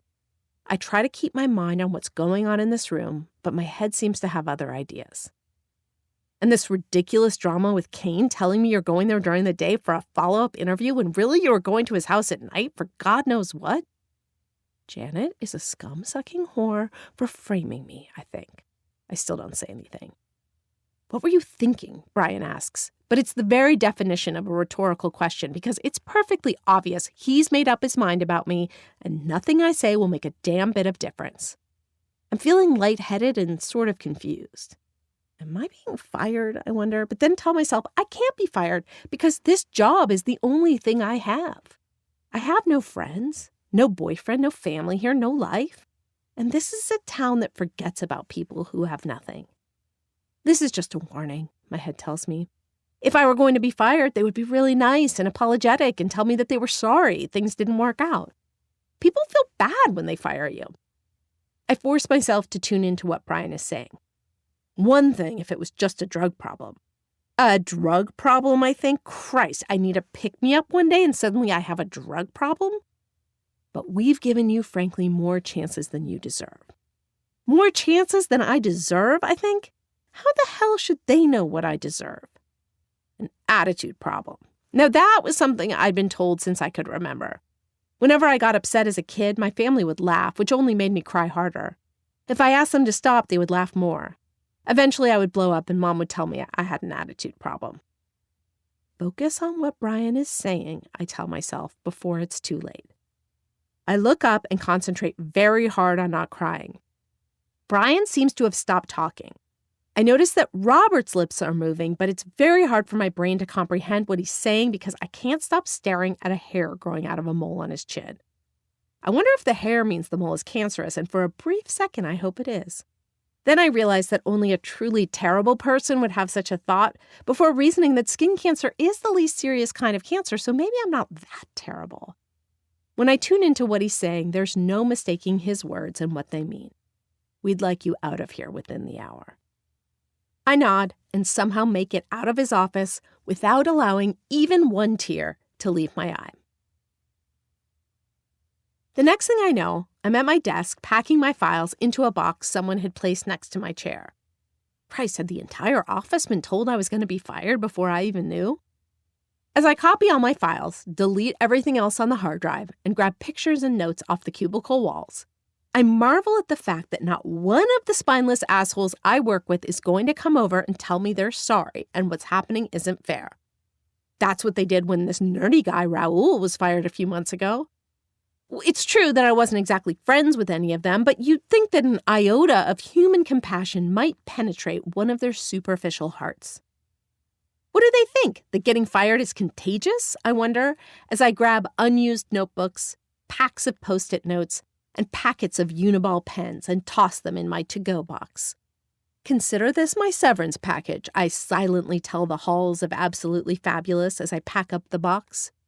The Coke I've been ingesting over the past 24 hours has definitely drained from my system, leaving me depleted and dry, but my desire to get out of this building somehow overrides my come-down. I make my way to the elevator, pray not to run into Stephanie, and eventually make it to my car where I collapse in hysterical sobs. Then I remember that Brian and Robert or anyone else from Absolutely Fabulous could come down to the garage and see me like this. So I force myself to get it together enough to drive, light a cigarette, and when I make it home, I walk inside and straight to bed. Chapter 11, Dog and Pony Show. Everything's going to be fine, Mom, I say. In fact, things will be better than fine. I'm having this conversation on absolutely no sleep since my post-firing nap was cruelly short, just a half hour before I got up, called Alex, and stayed up all night with a gram while listening to a Third Eye Blind song over and over. I could probably sue them for wrongful termination, I continue into the phone. I haven't mentioned anything about the Coke because I don't see how it's any of her business, and so far as she understands, I've been fired for having an attitude problem. Oh, honey. Oh, honey is about all she said during this incredibly unpleasant conversation. Lately, I've been having this feeling that I've stopped disappointing Mom. That, in fact, she's resigned herself to the fact that I'm always going to be sharing disappointing news. But the truth is, sometime between calling Alex and calling Mom, I'd had some mind expansion of sorts, wherein I'd realized that the publishing world simply didn't appreciate my gifts, and it was time to find a place that did. I'm beginning to think, screw the magazine business, I say to Mom. Maybe I should get into the film business, I am, after all, in Hollywood. Mom oh-honeys me a couple more times and doesn't provide any of the comfort I think that a mother should. No proclamations that I was surely right and Brian and Robert were wrong. No declarations that no one should undervalue her baby who was clearly so special. So there's no chance they'll change their minds and take you back? She asks. Haven't you been listening, Mom? I wail, incredibly irritated with her for not keeping up with the story. I wouldn't want them to take me back. In fact, I'm getting out of publishing and into the film business. Oh, honey, I just think... I hang up while she's still talking because I don't want her to hear my racking sobs. I get into crying for a while, burying myself under my covers with a box of tissues to blow my nose. I watch my pillows get drenched in snotty, teary, and I have to confess, even slightly bloody liquid. But then I remember that I don't need to be depressed because I can just do a bump or two and that will make everything okay. Just a little bit, I think, as I get out of bed and walk over to my baggie. Take a picture off the wall, pour out the Coke, chop it up using my Macy's credit card, and inhale. I feel immediately better and decide that I'm going to use my time far more efficiently than I would if I hadn't been fired. I email a girl I know who's an assistant at UTA and ask her to send me the job list. UTA is one of the big agencies in town, and for whatever reason, they keep a list of the unannounced industry jobs available. In order to see it, you need to know someone who works there, and so the lack of availability serves as its own screening process. I got access to the UTA job list, I've heard people say with clear pride in their voice. And I was going to be one of them. I do a line, and then in what seems like minutes, the UTA girl emails me back. I print up the job list and start highlighting the positions that sound appealing, taking only one break to snort up a few more lines. Even though I already did assistant duty at Absolutely Fabulous, I realize that if I'm going to take the film business by storm, I'm probably going to have to start at the bottom. And the UTA job list provides many different opportunities to do just that. Mailroom clerk at William Morris, one listing reads. Second assistant to top-notch producer with Sony deal, reads another. And then my eyes catch on a listing that seems tailor-made for me. Part-time personal assistant for Imagine executive Holly Min, it says. Ideal for writer or actor needing extra money. I think I've seen Holly Min's name in the trades before. And as I focus in on the words ideal for a writer, it occurs to me that what I should probably be doing is writing screenplays of my own. Everyone in this town, down to the guy who bags groceries at Gelson's, is a screenwriter. They all lug their laptops to Starbucks and register their scripts at the Writers Guild and talk about their second act problems, even though none of them are actual writers. Most of them will even admit as much. Oh, I'm not really a writer, I heard a guy say at the premiere of his movie. I just had a great idea. Well, I am really a writer. I wrote short stories from the age of about 12 on, majored in creative writing for Christ's sake, and have been a professional journalist at a big magazine. I'll show these wannabe writers how it's done, I think, imagining my life as an aspiring writer working for Holly Min. I would schedule her meetings when she, Ron Howard, and Brian Grazer would meet with Russell Crowe or Tom Hanks or whomever. But I'd also read scripts for her. And over time, she'd realize that the comments I gave her about the various scripts she was developing were more intelligent than anything in the scripts. This girl's the real thing, Holly would say one day, grabbing my hand and bringing me in to meet with Ron Howard. This is the mind we need to tap. Ron would value Holly's opinion so much that, on her word alone, he'd beg me to write something that could inspire him. I'd hesitate for just a second and then blushingly admit that I actually had been working on a script. Holly would wink at me from across the room because she, of course, would have already read this screenplay, declared it brilliant, and planned this reveal. I'd pull a copy of the script out of my chic Coach briefcase bag, a gift from Holly, when she realized after a few weeks of our working together that her life had never run more smoothly. I'd leave a copy with him, and then Holly and I would go to a chic coffee shop where we'd smoke cigarettes and make plans to start our own company based on her producing acumen and my writing talent. By the time we'd returned to the office, Ron would have finished reading, declared it a masterpiece, and offered me $1 million, or maybe like $750,000. Breaking out of my fantasy, I call Holly's number. A woman who identifies herself as Holly's assistant, Karen, tells me she's going to be doing the interviewing for Holly since Holly is slammed. That makes sense, I think, as I try to suss out if Karen and I are going to be friends or if she's going to be resentful over Holly's clear preference for me. Great, I say. Can I fax you my resume? Oh, there's no need, she says, but I'm meeting with people today. Can you come in at 3 p.m.? After making the appointment, I gaze into my closet and try to figure out what outfit would impress Holly the most. My eyes dart quickly from tank tops to dresses to jeans, and I realize then that I'm quite wired and should probably chill out on the coke until after the interview. I can't very well be ducking into Holly's bathroom for a bump if I start to come down during my interview. While I grab a conservative brown dress, I notice how horrible the paint in my closet looks. The closet is the same off-white, cruddy color that decorates the rest of the room and, in fact, the entire apartment. Repainting the apartment has always sounded entirely insurmountable, but repainting my closet some cool, dark color suddenly seems well within the realm of possibilities. If I get the job, I decide I'll celebrate by painting my closet tonight. Feeling more motivated than I have in ages, I decide to hit the gym for a workout and then a steam, which will surely deplete all the drugs from my system before heading over to the interview. I should get fired more often, I think, as I open my exercise clothes drawer. It clearly does wonders for my motivation level. Wow, Absolutely Fabulous magazine? Are you serious? Karen asks, widening her eyes. That's so cool. Why would you ever, want to stop working there? Karen, a slightly overweight valley girl, is, I quickly determine, no match for me. Before I've even handed over my resume and explained my desire to start working part-time so that I can dedicate the rest of my time to my screenwriting, she's telling me how perfect I seem for the job. When I mention that I recently left my writing gig at Absolutely Fabulous, she practically has a conniption. I want to be one of the people doing things, not one of the ones who writes about them, I say. When she nods sympathetically, I make a mental note that I should remember this line for future challenging conversations with Mom. I totally hear you, Karen says, but working at Absolutely Fabulous would have to be so cool and like a dream job. So I totally admire you for leaving that to do this. I feel my nose starting to run as I smile and tell her that this sounds like a dream job. Well, before you decide that, let me tell you about it, she says. You'll be taking care of all the details of Holly's personal life. Food shopping, picking up dry cleaning, and walking the dog. Walking Tiger is the main thing, actually. Her boyfriend gave her this Doberman pinscher and she was so excited, but then she's at the office 24/7 and never has time for it. I was finally like, Holly, man, you need another assistant. I nod at Karen and smile, knowing that Holly's not going to need Karen's inane advice anymore now that she can have mine. Holly's life sounds stressful and glamorous, and since I plan to make part of her life my own, I decide that I like everything that Karen's saying. I figure groceries today, scripts tomorrow. I keep nodding while Karen tells me about how I'll get $10 an hour and how I should invoice Holly once a month and walk the dog at least every day. The whole time I'm wondering why she's talking to me like I have the job when I'm not even sure we started the interview.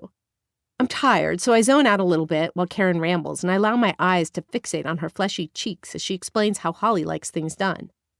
The cheeks stop moving at a certain point, and it takes me a second to snap out of the zone I've gotten into. So that's it, Karen says, looking at me kind of strangely. Could you start today? Today? I ask, positive that I missed something crucial. You mean I got it? You got it, she exclaims, standing up and reaching out to pump my hand. Congratulations. Landing the job right then and there wasn't something I'd bargained for, and being given keys to Holly's house, her grocery list for the week, and the name of her dry cleaners without ever meeting the woman herself was likewise something I hadn't quite anticipated. But I'm so high off the ego boost of getting the first job I interviewed for, a position off the UTA job list no less, that I decide not to let any of this bother me.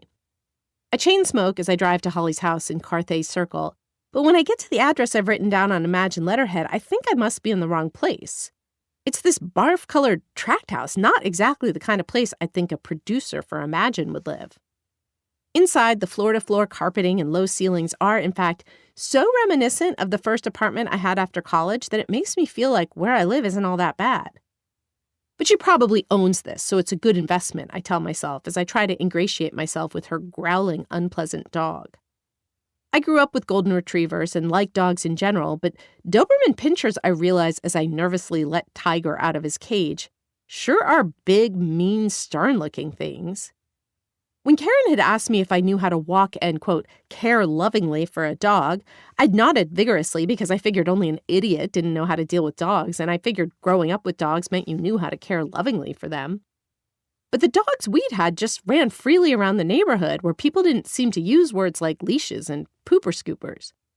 It's only when I'm looking Tiger in the eye that I fully take in the fact that I'm going to be expected to pick up his shit. Artists have to make compensations along the way, I tell myself as I slide a leash on Tiger and lead him outside. I'd heard that Brad Pitt dressed up in a chicken suit and handed out El Pollo Loco flyers when he first moved to town. So I take Tiger around the block, marveling over the fact that walking a dog isn't as much fun as it sometimes looks like it is when I pass people doing it in Runyon Canyon. Of course, the depressing, utterly unpopulated streets of Carthay Circle don't exactly make for impressive scenery. And Tiger isn't, of course, a very furry, warm, or even especially cute animal. It feels more like walking a sort of surly, serious old man than walking a dog, and I'm utterly convinced that I'm somehow doing it wrong. Does it hurt them if you pull on their leashes? Tugging Tiger along, I imagine accidentally snapping his neck and having to explain to a tearful Holly that I just didn't know you were supposed to let dogs lead. The instructions were to put Tiger back in his cage in the kitchen, and it's only when I'm doing that I wonder if it's normal to keep dogs in cages. We never did that with the dogs we had when I was growing up, but Mom wasn't big on rules. Was dog caging one of the many things everyone but me seemed to know about? I realized suddenly that my enthusiasm for my new life is flagging.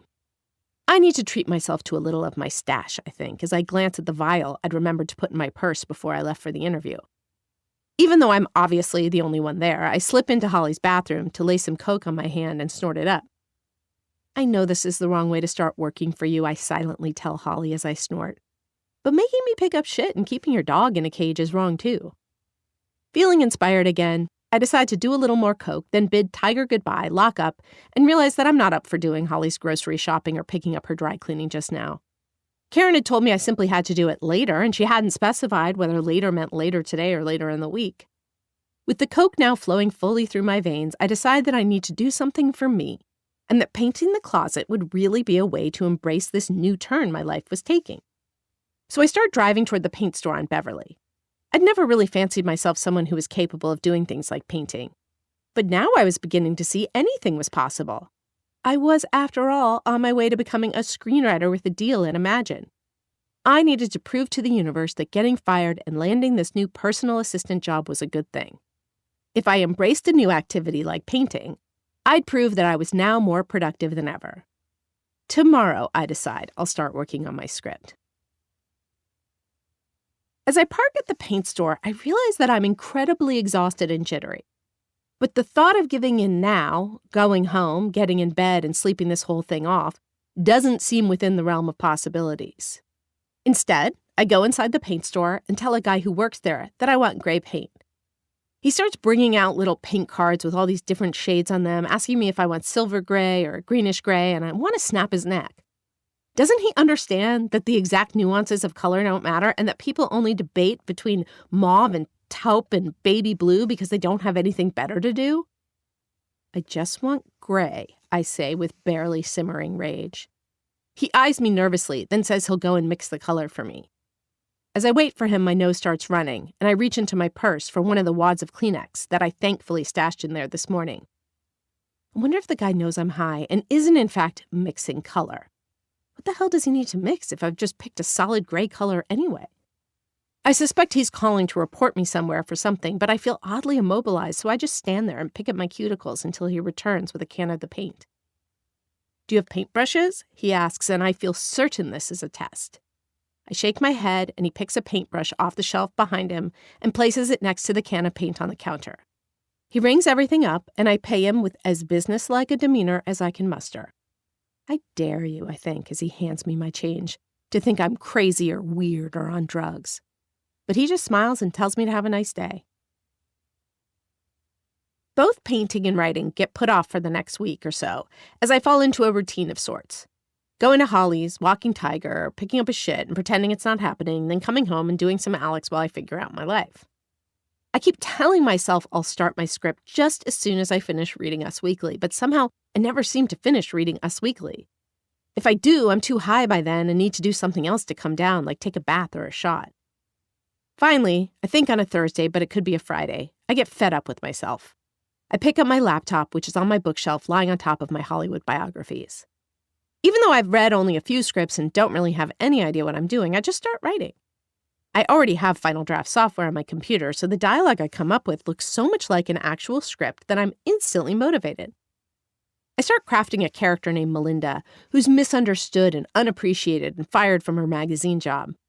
I smoke and do lines and write and think that if I keep going and don't go to sleep for the next few nights, I could have my script completed and dropped off at Holly's office by next week. I have this vague notion that I should probably plan out an actual story, but decide that it's better to just go with the flow and see where it takes me. I can imagine my quote in Variety about it. I started typing and the story just flew out of me, I would say in the article that would detail the bidding war that had ensued over my script. There's no denying the fact that I am flowing. I'm on page 15 when I hear my next-door neighbor leave for work the next morning. When I take my midday break to go to Holly's that afternoon, I've written almost 30 pages of what I'm convinced is snappy, smart dialogue. Why, I wonder, doesn't every Hollywood screenwriter just do drugs as a way to expedite the writing process? As I place the coat-covered framed picture on the top shelf of my closet so that my cats can't knock it over while I'm gone, I wonder if maybe they all in fact do. After walking Tiger and depositing him back in his cage, I decide that the time has come for me to paint my damn closet. Back home, I pull the paint and brush out and just start slopping the stuff on the front of the closet. Too late, I realized that I probably should have taken my clothes out before I started painting. I also remember that the guy at the paint store had said something about how I should lay tape around the area I was painting, so I ended up with a straight line. Oh well. After removing most of the clothes and tossing them into piles on the floor, I decide that I like painting. Something about dipping the brush in this mess and changing the way the closet door looks is quite soothing. And I've always loved the smell of the stuff. Then I notice paw prints that one of my cats has tracked through the freshly painted bottom part of my closet. I'm staring at them, wondering if anyone will notice when the phone rings. Because of the clothing piles all around, I have to toss the paintbrush into the can and then dart through the piles like an army recruit on a training course before I can even glance at caller ID and decide if I feel like answering. I see that it's Karen from Holly's office and get the phone just in time. "Hello," I all but sing into the receiver, realizing too late that my hands are covered in gray paint that's now decorating what used to be a pink phone. I've done more coke than I ever could have imagined in the last couple of weeks, but the only impact this seems to have had on my job with Holly is that I've stopped picking up tiger shit. The residents of Carthay Circle, I've decided, can sully their shoes in it every day for all I care. But I've been almost obsessively checking in with Karen, reporting on completely fantastical interactions Tiger has allegedly been having with a neighborhood basset hound. I've chatted about how adorable the animal is and just generally tried to sound the way I think a brilliant, soon-to-be-famous screenwriter should. Part of my act involves never letting on that I have caller ID, and thus making her believe that I always answer the phone like I'm as cheerful as a Midwestern schoolteacher. "Amelia," she says, "I have Holly for you." As she says the name Holly, I realize that this woman who has assistants who hire assistants but lives in a barf-colored tract house with a dog cage has started to feel more like a concept than a real person. "This is Holly Min," she says, and for a second I'm confused. Am I calling her or is she calling me? Everything has seemed so surreal lately, like it's all coated in a thin layer of gray paint that I'm almost permanently confused. "Hi, Holly," I say with exaggerated cheer. "It's great to finally hear your voice." "Oh, you too," she says. "Listen, do you have a minute to talk?" This is what I've been waiting for. The conversation where we discuss how I shouldn't be doing her errands and picking up her dog's shit, but instead writing screenplays that she can produce, or, at the very least, meeting her for coffee or drinks or lunch. Yet the timing of this seems strange since she couldn't possibly be aware of how special I am yet. "I understand from Karen that I'm paying you $10 an hour to walk Tiger," she says. "Yeah?" This is not how I expect the conversation to start, but I hide it well. "And are you walking Tiger for a full hour?" "Well, no." I know as soon as it's out of my mouth that this is the wrong answer. Why the hell am I afflicted with this ridiculous instinct to tell the truth at the most inconvenient times? "That's what I wanted to discuss," she says. "I was thinking, if I'm paying you $10 an hour to walk him and you're, say, only walking him for 20 minutes, then you're being paid for 40 minutes of time that you're not working." I don't want to be argumentative with my mentor/producer/savior, but I'm also dimly aware of the fact that I don't like where this seems to be going. "But you live 20 minutes from me, so even if I walk him for only 20 minutes, it still takes me an hour," I respond as I wipe my right nostril. "I get what you're saying," she says rather condescendingly. "But, well, you know that I work at Imagine, right? And I get paid to work here, but Imagine doesn't pay me for the time it takes me to get to work and home. Are you understanding?" I think." "Good," she says. "Karen has been telling me how great you are, so I'd hate to lose you over something like this. So how's this? You get $10 an hour starting from when you report to work. If you only walk him for 20 minutes, you get a third of that. We'll be working on the honor system, of course." I glance around my bedroom at the clothes in piles, the only partially painted closet, the gray paint spilled on the floor, and my shaking, half-gray hand with its bloody cuticles clutching the phone. "Sure, Holly," I say, feeling like I'm about to hang up the phone and never speak to her, Karen, or the dog ever again. "That's fine." I hang up and toss the phone across the room, where it lands in the middle of the paint can, splattering more gray everywhere. Dusk. I've always hated both the word and the time of day. They say that people get depressed at the time of day that they were born, but I was born at 9 a.m. and usually feel okay around then if I happen to be up. It's the evening hours, where the day isn't quite over and the night hasn't quite begun, that kill me. Even though I seem to have lost whatever powers of estimation I may have once had, I'm guessing that it's been a few hours since Holly and I spoke. I've moved to the living room, where I seem to be unable to move. I've had to pee for at least an hour, but either my appendages have lost their ability to follow through on directions from my brain, or the messages are getting lost in the translation because I just continue to sit there. I've been steadily doing coke for God knows how long. I'm wired to the gills, I think, borrowing the expression from this militant lesbian I overheard one night, and feeling good about it, the way I always do whenever I manage to hear a figure of speech and then use it as my own. And then I think, what the hell does that even mean? Fish have gills. Am I so high that I think I'm a fish? Or am I so high that I've grown gills? I think about this as I do more coke and don't pee. At a certain point, I realize I'm shivering and have the distinct sensation that it didn't just start. Is it possible to get hypothermia inside a heated Los Angeles apartment? I shake my vial onto the CD case in front of me. Fucking hell, I think. I can't be out. I don't want grams and grams more, just a few good lines to get me over this shaky, immobilizing state I'm in. And then I come up with a new plan. It's not so difficult to stand up once I convince myself that my very survival is dependent on it, so I shuffle to my bathroom. Before I can freak myself out with the thoughts of what the wrong drug combinations can do to people, I open my medicine cabinet and swallow 5 Ambien. Total unconsciousness is my only desire. Not for the rest of my life, mind you, just until I can feel a little better. I drink a bottle of Arrowhead to make sure the sleeping pills flow as far into my system as they possibly can, lie down on my bed and wait to feel exhausted. Nothing happens, so I go back to the living room, light a cigarette, and wait some more. Ambien is usually amazingly sharp in its ability to knock me from complete consciousness into serious sleep. While not as drastic as an anesthetic, it's a close second, and I always revel in that split second where I slip from life to a place that's temporarily problem-free. But this time the Ambien does nothing. It seems, if anything, to make me more alert. I've been taking a lot of it lately, more than I'm prescribed, but my doctor is so clueless about how bad my insomnia is that he actually tells me to cut the pills into quarters when they don't even do a damn thing unless you take at least 2 or 3 of them. Lately, though, 2 or 3 hadn't been doing much, and so I'd up my dose to 4 or 5. I never bothered to explain this to the doctor. He would surely just launch into a lecture about how I need to be more careful. This means that I just tell him I lost my bottle on a trip, and so I needed refills early. After about 20 minutes, or maybe 2 hours, I realized that my body simply isn't going to be coaxed into anything akin to sleep. I seem to have perfectly regained the use of my limbs, however, so I stomp into the kitchen to get out my last pack of Camel Lights from the carton I bought last week. That's when a thought occurs to me. I want to be around people.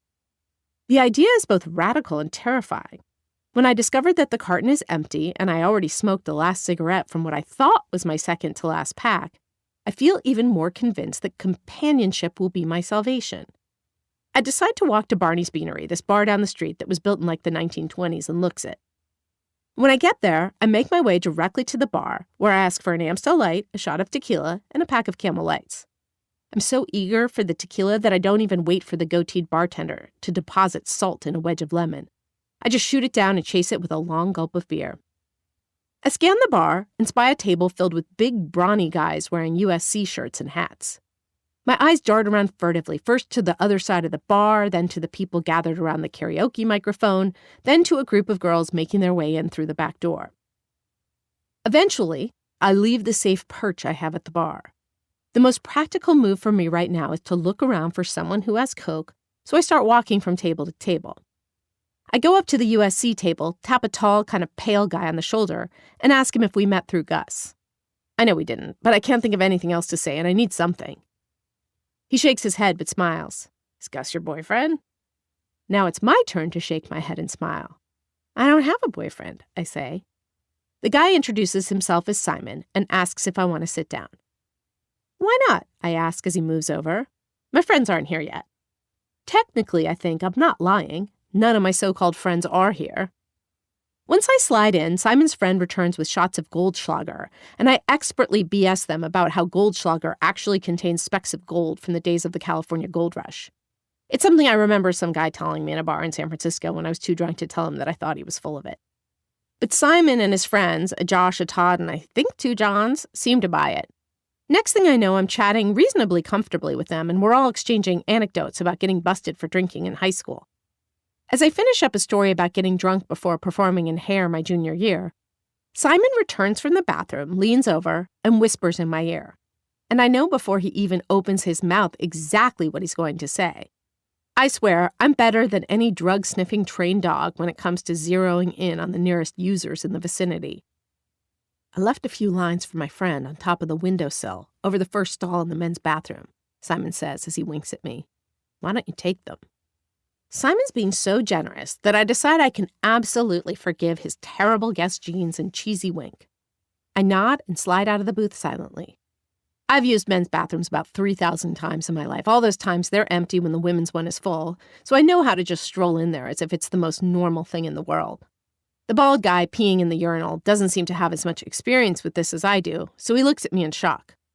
I shrug, whisper, the women's line was too long. Lock myself in the first stall, see the lines on the sill above, and wait for him to leave. As soon as he's gone, I take out a rolled-up bill and inhale the lines. Instant relief, or at least something like it. It's after I get back to the table that something strange starts happening to me. I sort of lose the ability to speak. One second I'm fine, and the next I can't seem to form words. It sort of reminds me of how I didn't feel like I could move earlier. But this seems more alarming because there are other people around, people who are expecting me to behave normally. Luckily, Simon doesn't seem to notice. He's telling stories, his friends are laughing. I want to laugh too, but I feel nauseous and overwhelmed and like my head is maybe caving in on itself, though I'm not even really sure what that means. My head pounds and I want to lie down, even though I don't feel really tired. I don't feel well, I manage to get out. Simon nods, as if this is par for the course. Falling into a K-hole? He asks conversationally. A K-hole? I ask. I picture a donut hole. One of Simon's friends overhears and yells, "So that's what happened to the special K you were supposed to leave me." I look from Simon to his friend, and though very little seems clear at this point, I'm able to make a crucial and horrifying connection. Special K? I ask. And Simon and his friends all look like they're laughing, but the volume of the universe seems to have been put on mute because I can't hear anything anymore. Even in this state, I know what Special K is. Ketamine, a horse tranquilizer. But I start to try to tell Simon that he told me the line was a line of coke, but then I can't remember if he said that or if that's just what I had assumed or hoped. Simon and his friends continue to talk, and I can't believe how a part of the world they seem and how far away I feel. Outside for air, I say, and Simon nods. Half of me is offended that he doesn't offer to come with me, but the other half is relieved. I just need to sit down outside, get some air, and feel better, I tell myself, as I weave through the crowd and outside. An enormous dumpster sits under a street lamp near the middle of the parking lot, and I decide that it looks like the perfect place to sit and relax. Part of me knows that I must be pretty out of it to be in such a disgusting place and not really care. The trash doesn't even seem to smell that terrible, which is weird because usually the stench from the back bin is noticeable from the street. I greedily suck in gulps of air, wondering why I don't feel any better. Then I lie down and close my eyes. At some point, one of the valet parkers starts trying to shake me awake. My eyes flutter open, and I realize that a dirty brown jacket rests over me like a blanket. "Hospital?" he asks, and I shake my head. Seems like a pretty extreme question to me, but when he starts pushing me up to a sitting position, I notice that I've thrown up all around me. Humiliated, I try to sit up, but my legs feel paralyzed. 2:30 a.m., the guy says, after muttering a whole bunch of other things I don't understand. And when I look past him, I see there are a few other guys gazing at me like I'm some kind of a circus freak. And suddenly I feel very clear. I calculate that I did Simon's line at around 10 p.m., so a lot of time has passed, and that's not good. I'm also clear on the fact that I'd very much like to go home, but I know that moving right now is out of the question. "I'm fine," I manage to say, as I lie back down again, this time in the direction away from my vomit. I decide to take a nap. Chapter 12. Morning After Pill.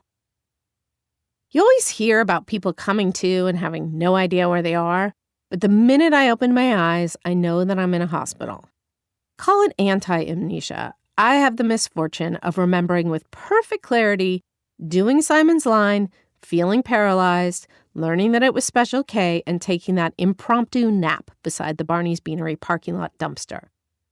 I want to be surprised and feel motivated to jump out of bed and demand that someone explain my whereabouts, but I just don't want to bother.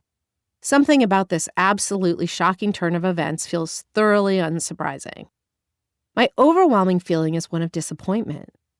Why, oh why, hadn't the mixture of coke and Ambien and alcohol and K conspired to kill me? Why hadn't I been one of the lucky ones who got taken away accidentally, who never had to live on in people's memories as a victim of suicide but was relieved of all her problems just as instantaneously as someone who killed herself? I know that these are incredibly depressing thoughts to be having, and I want to cry over them, but that feels like so much effort. And then I become incredibly exhausted. I feel the way I would if I were watching a movie late at night and really wanted to see what was going to happen next, but had to surrender to fatigue, knowing that meant not knowing how the movie ended. Later that day, Mom and Dad show up. Seeing them together is shocking, since they divorced over a decade ago and Dad has all but exited our lives. I'm so surprised by his presence that I barely notice a tiny man standing with them. The tiny man introduces himself as Dr. Randy Rand, then corrects himself and says, psychologist Dr. Randy Rand. Uh-oh. By this time, not only am I fully conscious and moving around the room, but I've also been briefed on the recent turn of events. They're neither pretty nor surprising. Essentially, after I passed out for the final time by the dumpster, one of the valet parkers called the paramedics and they came and brought me here to Cedars where, thanks to my Cedars gyno, I had a file. When Mom received the "your daughter OD'd" call, she got in touch with Dad and this height-challenged shrink and brought the two of them down from San Francisco to help save me. Mom, can I talk to you alone, please? I ask. I feel overwhelmed by the triumvirate and a little like I'm being ganged up on. Mom looks more nervous than I've ever seen her, and she seems to be looking at me quizzically, like she's trying to reconcile the concept of daughter with the one for girl who overdosed on drugs. She glances at Dad and Dr. Rand and says, I think I'd like Dr. Rand to stay. So Dad leaves the room and I sit up in bed. Dr. Rand clears his throat. Why don't I explain why I'm here? He says, and I nod. Well, my work typically involves helping parents whose kids have joined certain religious groups or cults. You're a cult deprogrammer? I ask. This guy I met at a party once told me that his parents sent him to one when he became a Scientologist. Technically, I'm a behavioral psychologist, says Dr. Randy Rand, but I have been quite successful at reuniting children who have been lost with their parents. But I didn't join a cult, I say. I'd never joined a cult. I just had a bad night because I took too many drugs. I can't look at Mom when I say the word drugs, even though I know that she knows I do them. A few years ago, I met up with my mom and stepdad in Paris when they were doing a house trade with a Parisian family at Christmas for a month. I managed to infiltrate the sleazy underbelly of Parisian party life rather easily. The coke in Paris was so pure that I regularly returned home from a night out just as my mom and stepdad were going out sightseeing for the day. But we sort of operated under the don't ask, don't tell policy. Dr. Rand looks thrilled that he's been able to extract the word drugs from me. Drugs! He shrieks excitedly. Yes, drugs! He glances at my mom like he thinks she should be handing him a medal and then gazes at me. I understand you like to do a toot now and then. A toot? I ask. Who the hell is this Dr. Randy Rand, and why on earth had Mom thought he might be the right person to talk to me about drugs? Is that like a line? A toot, a line, powder, he says, trying to appear casually hip. Look, I say, glancing down. I like doing coke. I like it a lot. I hear Mom gasp. As soon as the confession is out of my mouth, though, I feel oddly relieved. But still, what happened last night was a mistake, I say. I thought I was doing coke, but it turned out to be something else. Dr. Rand nods compassionately, and for the first time, I sort of like him. He sits down on my hospital bed and gazes at me kindly. Do you want to stop doing drugs? He asks. I know what he's really asking me is if I want to get sober, but he's just too much of a wuss to phrase it like that. A couple of the guys at my high school got sober when they were busted smoking pot at one of their soccer games, and I've known a few sober people over the years. I had no idea what they did in place of going to parties and bars, and assumed it involved theater, sewing group quilts, or something equally horrific sounding. I can't imagine what I'd do for fun if I was sober, I say. My guess is that you'd find all kinds of new ways to have fun, Dr. Rand says. I look at Mom, who nods. But I don't want new ways, I say as I fall back into my pillows.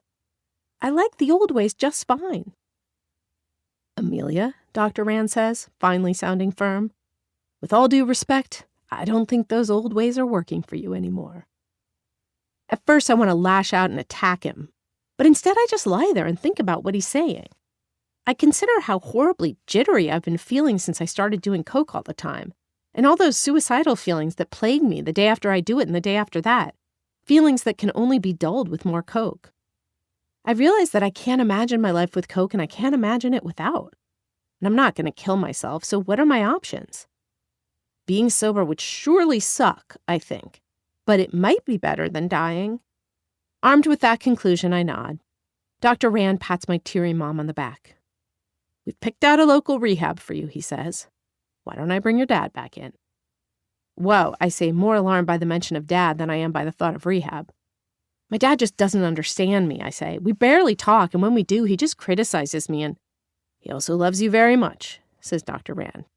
Did you ever think that he only says what he says and does what he does out of love and wanting you to have and be the best you can?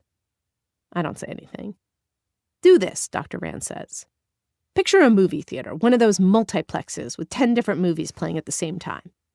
Now picture you and your dad walking in the front door together. But you go into one theater and your dad goes into another. You leave at the same time and maybe your movie was terrible, but your dad just loved the one he saw and you can't seem to understand how he felt that way because you thought he was in the same theater you were watching the piece of doo-doo you'd seen. Why don't you look at what you and your dad have experienced that way? Like you were two people going through the same thing but watching completely different movies. Maybe my drug-addled brain is exhausted, or maybe I'm just feeling too weak to fight much longer, but something about Dr. Rand's ridiculous movie theater analogy works for me. It occurs to me that my dad isn't trying to be a bad dad, but just doesn't exactly know how to handle me. I give Dr. Rand a half smile. Your dad would like to pay for rehab, continues Dr. Rand. And after considering several options, he thinks the best place for you would be Pledges. And that's where he gets me. Pledges is the 4 seasons of rehabs, and anyone who's even casually perused Absolutely Fabulous or any of the other weekly magazines is familiar with the fact that every celebrity with a well-publicized drug problem has gone there. I've seen pictures of its multiple pools, exercise rooms, and even horse stables. It would probably be, I think, the ideal place to get a little pampering while they teach me how to stop wanting to do coke. Dad steps in the room smiling, and I suddenly feel incredibly grateful for both him and Mom. The fact that they flew down here and still love me, despite what a screw-up I am.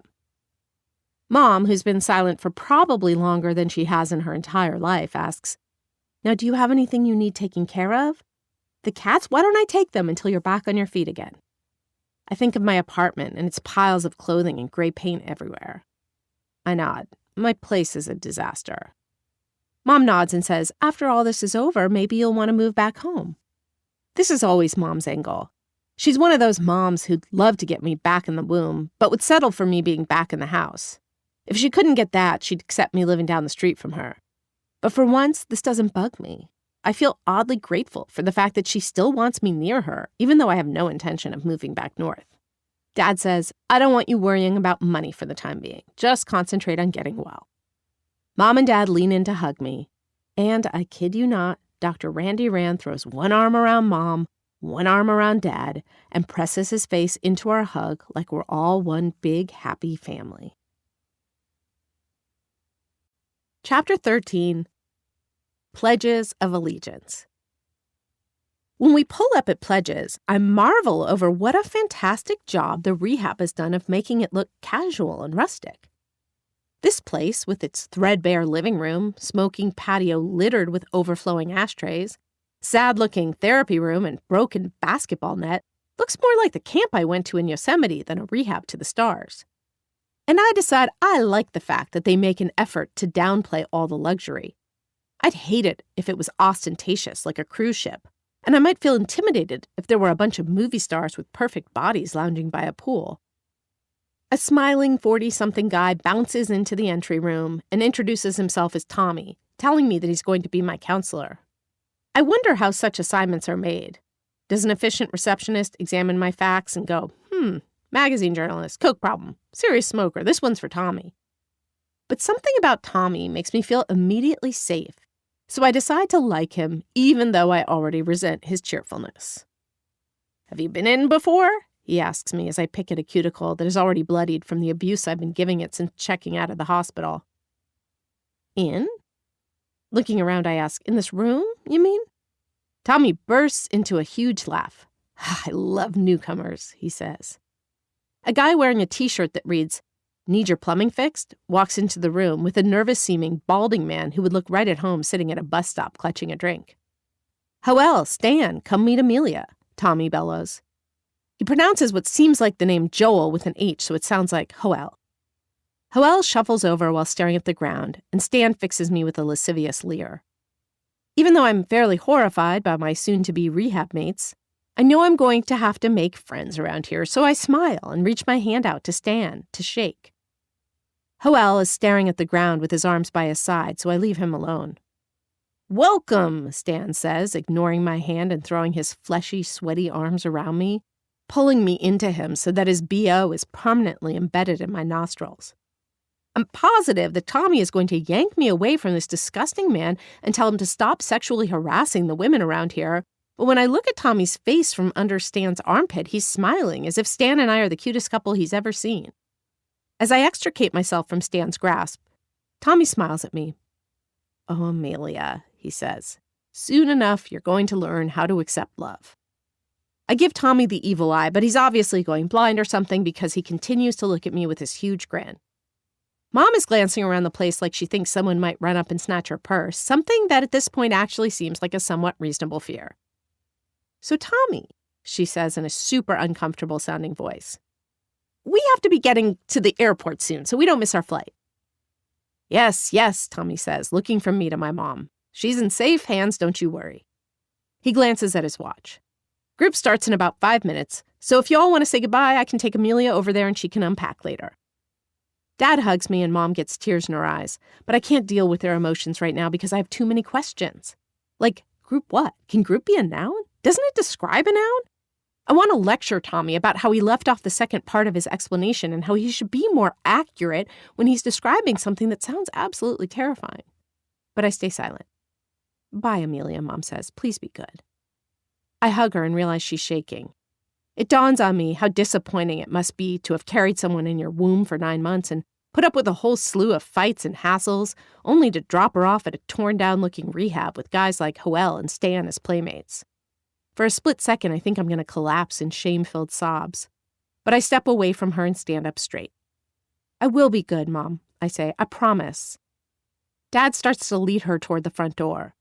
Then they turn back to wave, and I feel myself tearing up. Supposedly, on my first day of kindergarten, when my mom tried to drop me off, I simply wouldn't let go of her hand. The teacher, Sue, eventually had to pry my hand away from Mom's, and I cried inconsolably. Supposedly, I was fine by later that day, but transitional moments have never been easy for me. I wave at their retreating backs, and just as Mom turns around to blow me a kiss, Stan throws one of his bulking hands on my right shoulder. "Don't you worry, Mr. and Mrs. Amelia," he calls. "I'll keep her good." Group seems to be short for group therapy, and this kind of group therapy involves each of us stating our first name followed by the word alcoholic, just like in that ridiculously dull Faye Dunaway movie that always seems to be on the independent film channel. Then Tommy calls on people to share, and sharing seems to mean talking about how much we miss using. Using seems to refer to anything: drinking, shooting heroin, taking pain pills, whatever. I'm figuring all this stuff out and feeling like I really may need to talk to the head of pledges about this bizarre habit they seem to have of leaving off the second part of words. It should be using alcohol or using drugs, not just the word using without having it refer to anything I can picture myself explaining. The problem is I'm feeling somewhat frozen into muteness. When I was younger, I was considered shy. I don't remember feeling shy just as much as I remember being described as shy and how much I hated it. I wanted to be gregarious and confident and outgoing, even before I knew what those words meant. And when our family went on a cruise to Alaska when I was 10, and I befriended a Southern girl named Amy, who everyone called effervescent, I decided that was the personality I wanted to adopt. According to Mom, I changed overnight, and she suddenly had a loud extrovert for a daughter instead of the diffident girl who clutched her mother's hand in quaking fear. Occasionally, shy Amelia creeps back up, especially when I'm around new people. Shy Amelia is one of the reasons I like drinking and drugs so much. They made me able to access my effervescent side at all times. Just as I'm thinking about this and about how horribly traumatized I'm going to be if they make me share in this group, Tommy turns to me. "Guys, this is Amelia," he says. And suddenly, horrifyingly, they're all looking at me like I'm cocaine and they've been waiting for the dealer for hours. In addition to Stan and Hoel, there are a couple of other older men in brown sweaters, an overly tan blonde girl, an extremely gay black guy, and exactly one super hot guy with brown hair, blue eyes, and Abercrombie-type clothes. For his sake, I flash what I hope is a winning smile. "Want to introduce yourself to the group, Amelia?" Tommy asks, even though that's just what he did. "Oh, sure," I say, pretending that my heart isn't racing. "I'm 30 years old and work, or at least until recently worked at Absolutely Fabulous magazine." The gay-looking guy titters, but I ignore him as I gaze straight at Tommy. What else should I say? "Amelia, this is probably the one place in LA where we don't care about how old you are and what you do," Tommy says. The gay guy and Blondie laugh. "Just tell us about your disease." I'm humiliated for having answered incorrectly and immediately indignant. Clearly these people, Hoel and Gay Titterer and Blondie and even Hot Guy in the corner, weren't holding down jobs, or if they were, they obviously weren't very demanding or glamorous. Although I haven't had a job since I stopped showing up at Holly's, these people looked like they hadn't been employed like ever. Where the hell were the celebrities and high-level producers? That was the group I needed to be in. "Amelia?" Tommy says, and I realize everyone's still looking at me. "Your disease?" "Oh yeah, my disease." When I read through the big blue book Dr. Randy Rand had given me at the hospital, I noticed that they made a big thing about how alcoholism was as real a disease as cancer or Parkinson's, but was centered in the mind. "See, that's the thing," I say, glancing around to catch different people's eyes as a painfully obvious sympathy ploy. I really have or had a problem with cocaine. I mean, I really love Coke. When I have it, I can't seem to stop using it until it's all gone. I pause, waiting for someone to congratulate me on my quick ability to use one of their ridiculous vocab words in a sentence, not to mention my obvious awareness of and honesty about my drug problem. Nobody says a word. I continue. "When it comes to alcohol, though, I can take it or leave it. It usually just gives me a headache or makes me feel achy. I definitely don't have a problem with it." I give Tommy a decidedly unalcoholic smile. "So you don't drink at all?" Tommy asks, with what I can swear is a look of bemusement. "Well, I drink," I say, "but just the regular amount, or to come down a little if I'm too wired from Coke. But I definitely don't have a drinking problem. I don't even like alcohol." The blonde girl nods at me like she understands. Maybe she's in my situation, a person with a drug problem stuck in this room of people obsessed with calling themselves alcoholics. "If that's the case," Tommy says, "I suggest you take some time, say a year or two, off of drinking and see if you miss it." My mouth threatens to fall open, but I try to appear blasé as I assess whether or not Tommy is joking. "A year or two?" I ask with a slight smile. "Sure," he says, folding his arms. "If you can take a couple of years off of drinking and not miss it, then I would say you're probably not an alcoholic." He smiles at me, and for the first time it occurs to me that Tommy may be an asshole dressed up like a nice guy. But I don't want to give these people any more ammunition against me than they already have. "Actually," I say with a smile, "I was planning to stop with the Coke, stop with drugs of all kinds, no problem, and cut down significantly on my drinking. In fact, a guy at a party told me about a drinking cessation program. Do you know about it?" The entire room burst into laughter, and I feel myself blushing, while also trying to pretend like I know what's funny. The guy had told me that it was a program you went to when you weren't an alcoholic, but everyone thought you were. I'd figured the people at Pledges would know how I could join it. When everyone continues to laugh, Blondie, who I thought was on my side included, I start to get pissed. "What's so funny?" I find myself snapping, alarming myself with the snideness of my tone. Everyone stops laughing, and Tommy glances at the hot guy in the corner. "Justin, you want to tell Amelia what's so funny?" The hot guy, Justin, smiles and looks even cuter than he did when he was laughing. He catches my eye from across the room. "Amelia," he says, and I have an involuntary shudder at such a hot guy saying my name and looking me in the eye, even under these depressing circumstances. That program doesn't exist anymore. Tommy looks at Justin and asks, "And why is that?" The woman who started it got wasted and killed a kid in her car a few months ago, Justin says. The program has since been disbanded. And that's funny, I say, hoping to shame everyone in the room. No, it's not, Justin says. What's funny is that when I got here, I asked the same question. So did I, Blondie pipes up.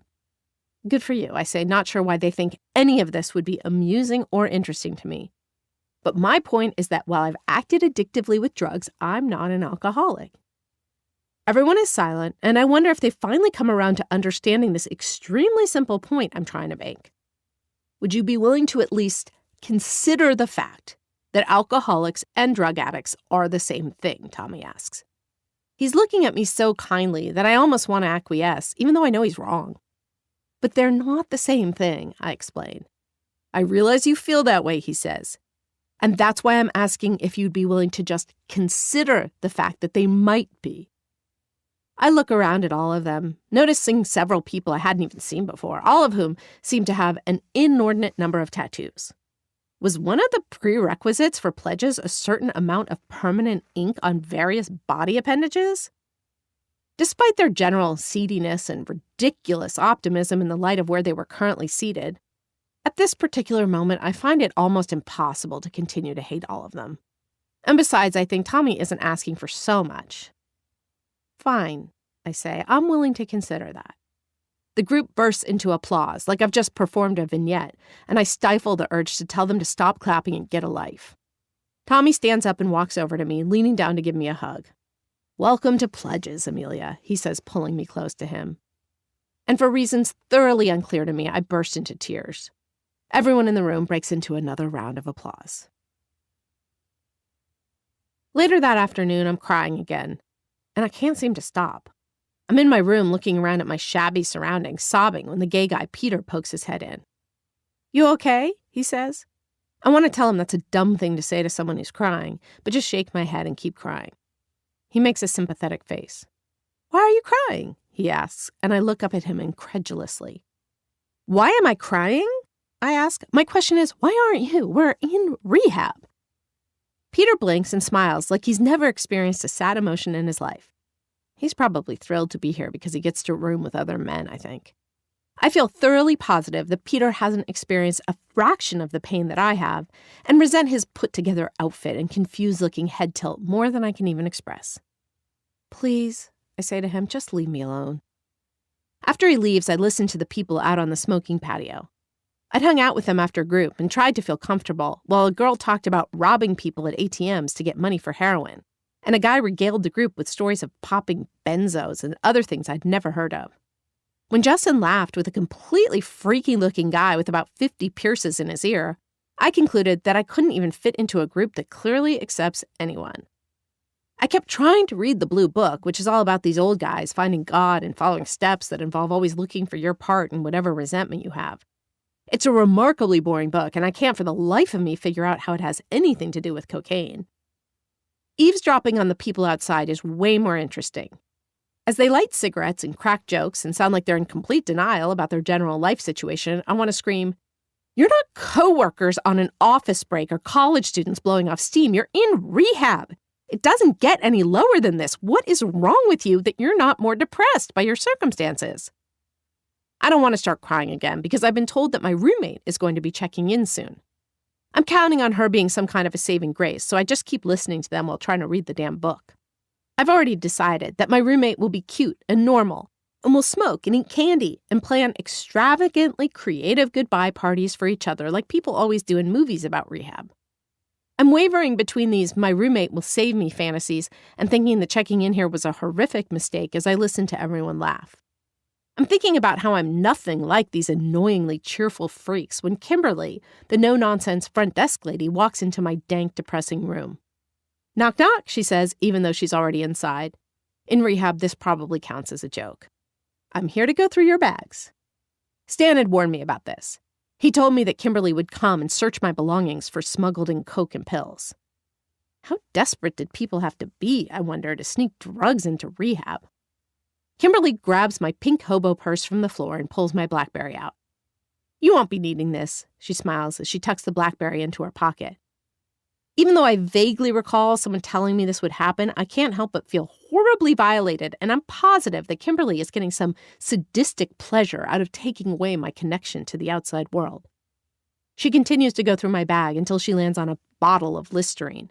"Oh, no way, Jose," she says while cradling it, sounding excited. "You encourage bad breath?" I snap. "Oh, that's funny," she says, not sounding remotely amused. "There's alcohol in there." And then I snap. "Jesus Christ, I'm not going to drink Listerine for the alcohol," I say. Kimberly clearly doesn't feel it's necessary to respond. She simply slides the bottle of mouthwash into her other pocket and looks at me the way one might a serial killer. "You ready for your UA?" she asks. I stare at her, not interested in explaining that I have no idea what she's asking me. "Your test?" she says. I continue to stare at her blankly. "Urine analysis," she finally says, then adds, "You have to pee in a cup." She turns and starts walking out of the room, and I get up and follow her. It probably should have occurred to me, but of course I hadn't even considered the fact that they were going to be constantly testing me to see if I was taking drugs. While in one way I can't imagine who the hell would take drugs while in rehab, after getting a look at Stan and some of the other residents, I'm beginning to gather an answer. I follow Kimberly to the front office, where she picks a clear plastic cup from inside her desk and hands it to me. At this point, I know what to do. I have been to the gyno, after all. "Okay, be right back," I say, and start toward the bathroom. "Ha ha," Kimberly says, immediately on my tail. "As if." And that's when I realize this bitch is planning to come into the bathroom with me. Jesus. What the hell does she think, that I'm high but storing some good pee in my side pocket that I plan to put in a cup if she doesn't log my every move? We go into the bathroom, and as I pull down my pants, I think that it's a good thing I don't have issues about being naked in front of people, or I'd really be in trouble. I'm about to sit down on the toilet seat when I realize that thousands of skanky, drug-addicted asses have surely been here before me. Based on what I've observed about the hygiene situation here, I bet the remnants of those experiences still remain. In public toilets, I never have the patience to bother with those toilet covers. I simply squat an inch or so above. But am I going to be able to squat and pee in a cup with a humorless, suspicious wench watching me? I tell myself to ignore her, then just squat and hold the cup under my stream, grateful that I'm not having performance anxiety. I fill the cup, place it on the counter, finish peeing, wipe, and start washing my hands. Kimberly stands there gazing at my cup of pee. "It's all yours," I say, gesturing toward the cup. She walks over, picks it up, and looks at it with wonder. "Amelia," she says, "you really ought to think about drinking more water." "Why?" I ask, as I think about how much I want to smack her. "Healthy pee," she says, "should be almost clear." We both look at mine, which is orange. "Great," I say, "thanks for the tip. Can I go now?" She nods and sachets out of the room. As I follow her out, I wonder if she's going to write down the color of my pee in my file. I pass the payphone and yearn to call someone. But Rich, an 18-year-old kid from Boulder, Colorado, has been dominating the phone since I got here. Obviously, asking 20 adults to share one payphone is ridiculously inhumane, but so is silently accusing a non-alcoholic of packing contraband mouthwash for a secret buzz, or acting like she'll probably cheat on a freaking pee test. Even if Rich, the Colorado kid, does ever get off the phone, I know that I don't feel like talking to Mom or, in fact, anyone.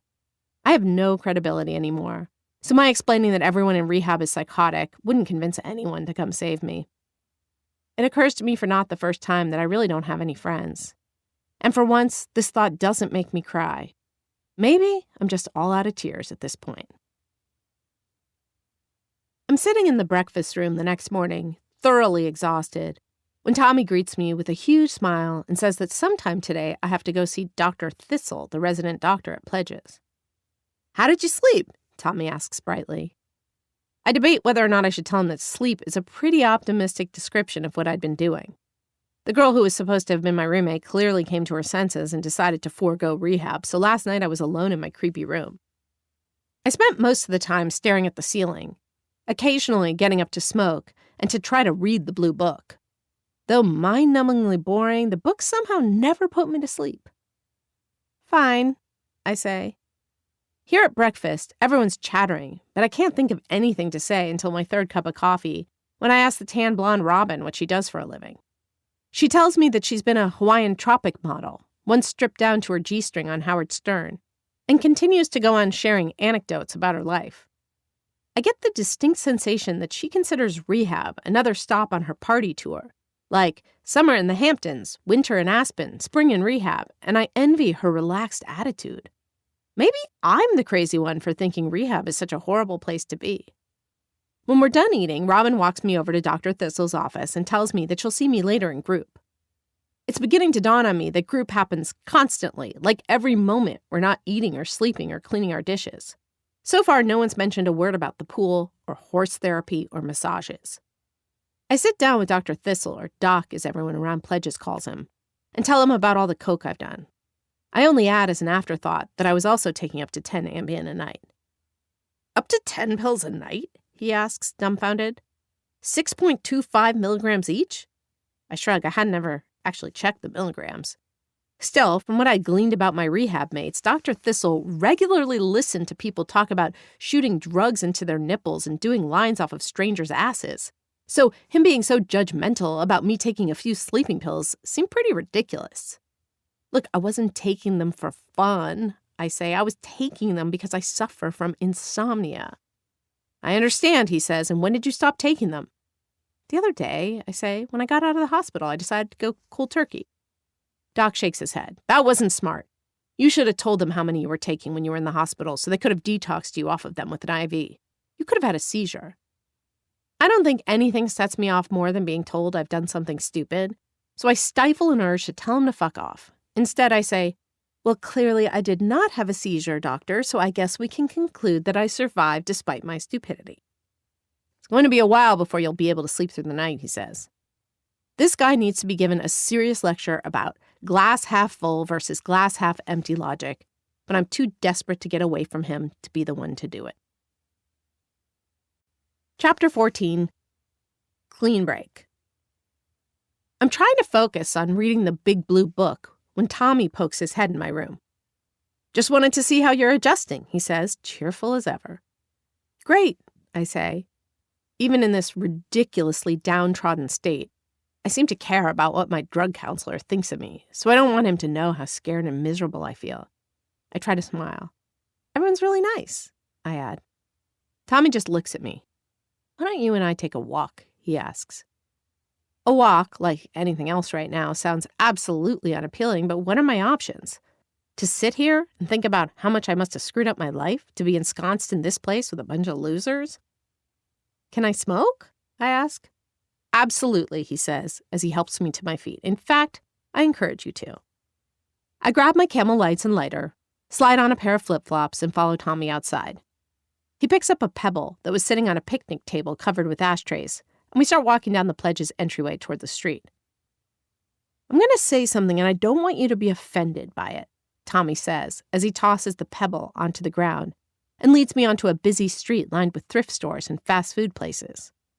It's my first time seeing civilization since I checked in a few days ago, and it seems shocking that the real world has only been a few hundred feet away. Go ahead, I say, lighting up what has to be my 87th cigarette of the day. Now that my life consists of a series of depressing incidents brightened only by Camel lights and the occasional brownie, I had to imagine that getting offended was probably going to be one of the nicer things to happen to me today. Besides, I like Tommy. You strike me as pretty much spiritually dead, Tommy says, as he leads me across the street. He looks at me sadly while squinting his eyes, as if my face is the sun and he's not wearing sunglasses. I'd expected him to tell me he thought I seemed really depressed or like I wasn't fitting in or that I clearly let myself go physically. But this didn't seem particularly offensive. I wasn't, in fact, even sure what he meant. Spiritually dead? I ask, exhaling smoke. Well, I'm not religious. And I add with a smile, I'm not remotely offended. For once, Tommy doesn't smile. He stops walking and steps in front of me, so we're standing face to face. Spirituality doesn't always have to do with religion, he says. I know what he's doing. I know that sober people are obsessed with everyone else believing in God, even though they call it a higher power so as not to put off people who aren't Catholic or whatever. Tommy is going in for the God hard sell. Absolutely, I say, and hope that's the end of the conversation and we can just walk back to the rehab in peace. Going to the beach and staring at the ocean can be spiritual, he says, standing perfectly still. Going to a pet store and getting on your hands and knees and playing with puppies can be spiritual. Going on a walk and smelling flowers can be spiritual. For a straight guy, Tommy is pretty dramatic, and something about his heartfelt spirituality lecture makes me smile. Also, I have to admit that sitting on a beach, playing with puppies, and smelling flowers sounds pretty nice. I realized then that I can't remember the last time I did any of those things. Group that afternoon isn't all that different from group the day before, but this time the person who speaks gets to decide who talks next. They call it round-robin sharing. Jesus.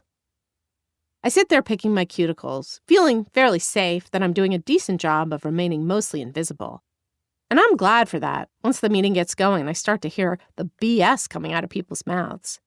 They're all going on and on about being on a pink cloud, which is apparently a space you get in when you're sober and everything seems so good that you have to pinch yourself to make sure you're not dreaming. I can't for the life of me figure out why everyone is claiming something so ridiculous. It's not like they're being graded on their rehab behavior and performance. They're probably all actors, I think, like everyone else in LA. Finally, it's hot guy Justin's turn to speak. After introducing himself as Justin, alcoholic, he says, I have to be honest, I'm really not feeling all this pink cloud stuff. He pushes his hair out of his eyes, and I basically fall in love with him on the spot. For his cheekbones, as much as the fact that he seems like the only honest one in the room. I miss using with every pore in my body, he says. I hate being sober. It just feels so unnatural for me. That's your disease talking to you, Tommy says. I expect Justin to explain that diseases don't talk, and that most people don't believe all this alcoholism is a disease crap anyway, but instead he nods.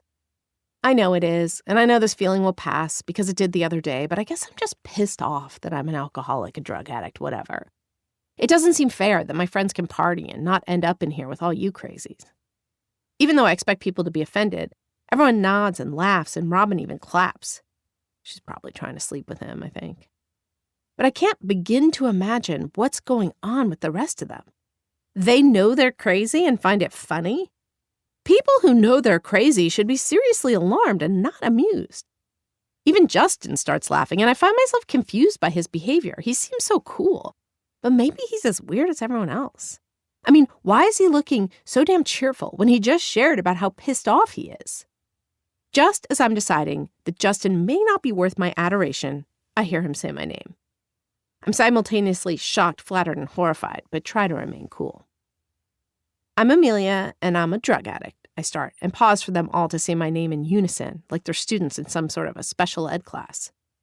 My fear of speaking suddenly evaporates, and I feel annoyed and angry and unable to be fake like everyone but Justin. And well, I think this sucks, too. I don't understand why I'm here. I think you all seem mental. To my horror, I start to cry and suddenly realize I can't stop. It wasn't supposed to be like this, I say through racking sobs. I wasn't supposed to end up in rehab. I'm from a good family. I should have known better. I end this dramatically with a heaving sob, and gay Peter pats my back as I cry. When I look up, I realize they're all staring at me in silence. Amelia, Tommy says gently, pick someone else to share. Tears continue to stream down my face as I point to Hawaiian Tropic. I'm Robin, and I'm an alcoholic, she says. And then she turns to face me. And Amelia, can I thank you so much for your share? It was like the most honest, beautiful thing in the world. I felt exactly that way when I came in here, so thanks so much for reminding me how much things can change. Part of me wants to remind Robin that she's been here less than 2 weeks, so thinking back to when she came in couldn't have been that much of a stretch. But at the same time, I feel something sort of unleash in my heart. And for a split second, I wonder if maybe I am in the right place. If this ditzy, fake boobed, sometime bikini model felt like this 2 weeks ago and she's out clapping her hands when people call her crazy, maybe there's a chance that I won't always be miserable. Hoel shares, and then Tommy announces that it's time to wrap up group. He looks at me. Before we end, he says, I'd like to thank you, Amelia, for your honesty. I'm starting to feel almost embarrassed by all this attention, something I'd never known was possible. This disease takes people from jail and people from Yale, Tommy continues, and he looks me directly in the eye.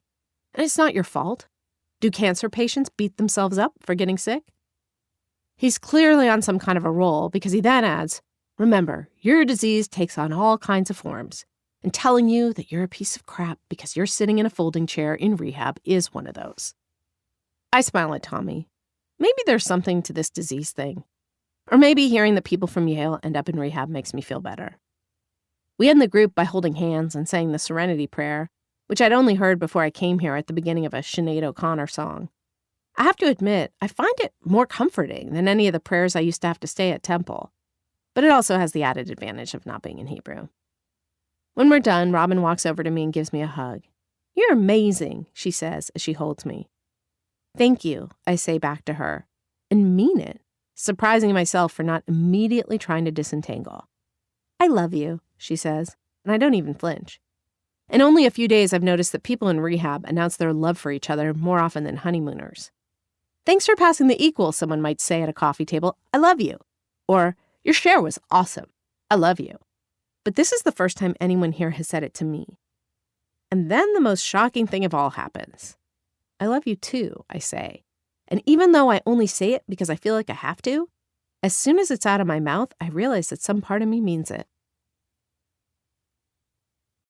Chapter 15. Dealer's Choice. I'm not sure when rehab starts to seem like the most normal place in the world because it seems to happen without my being remotely aware of it. One day, I'm horrified by my new roommate, a middle-aged woman from Vegas who shouts in her sleep and leaves after 3 days when she decides that she can still smoke crack, quote-unquote, casually. The next day, I'm helping to set the table for dinner and not even remotely repulsed when listening to Stan talk about how he hasn't had sex in 3 months. The days and nights at Pledges are so spectacularly consistent. Every meal, group, and outing in the druggy buggy happens at the exact same time each day. After a few days, I realized what a relief it is to have someone telling me where to go and what to do. I even find myself using the ridiculous vocabulary words, and this too seems to have seeped into my system completely subconsciously. I feel, for the first time since I can remember, happy. Even the revelation that there are 2 Pledges facilities. One in Malibu with the horse stables and movie stars, and this one, which is a 16th of the price and thus lovingly referred to as low-rent Pledges by its residents, seems kind of hilarious. Okay, I'll admit that having a beautiful specimen like Justin around helps. After group, the day that I shared about hating everyone and everything, he asked me if I wanted to go on a walk. We walked and smoked and bonded about absolutely everything. He's from the Palisades and went to USC, but details aside, we've been living nearly parallel existences. Before he'd gotten into using coke, Justin had been a screenwriter and producer and was dying to get back in the business. We took turns telling each other that our respective industries would surely want us back once we were clean and sober. And before I know it, Justin is my best rehab friend. I always make sure to keep my obsessive crush on him on the down low. Tommy has warned us extensively about what happens when people substitute their drug of choice for romance, and had all but begged us to ignore dating for the month we were in treatment. And I was, in a weird way, fine with that. The truth, I was beginning to realize that despite the way I'd been living, I was something of a rule follower. One day, when Justin and I are wrangling everyone for group, Tommy leads someone new down the driveway toward the basketball court. Unlike the previous new people, however, who all seem to walk in with their heads hanging low and their clothes drooping off their skinny frames, this is a woman who wears stiletto heels, spandex pants, and a leopard print tight tank. Sartorial decisions that seem all the more shocking because she's pushing mid-40s. With a jolt, I realized the leopard-printed spandex wonder is Vera, the coke dealer I had before I'd found Alex. "Vera!" I shriek as I rush over to give her a hug. She gazes at me quizzically and a little freaked out. Tommy looks from me to her. "Oh, you know each other?" Tommy asks excitedly. The man gets excited about anything that he thinks might help someone stay sober. "Yes, I'm about to launch into the whole story about how I met Vera one night when I walked into a strip club and ran up to the stage topless. She had introduced herself to me as the manager, taken me to the bathroom to do coke with her, explained that I could buy more from her, and walked me to the ATM in the club lobby. But she winks knowingly at me and I shut up. I've been here for a few weeks, so I know that we can confess our most horrific sins in rehab and never get in trouble.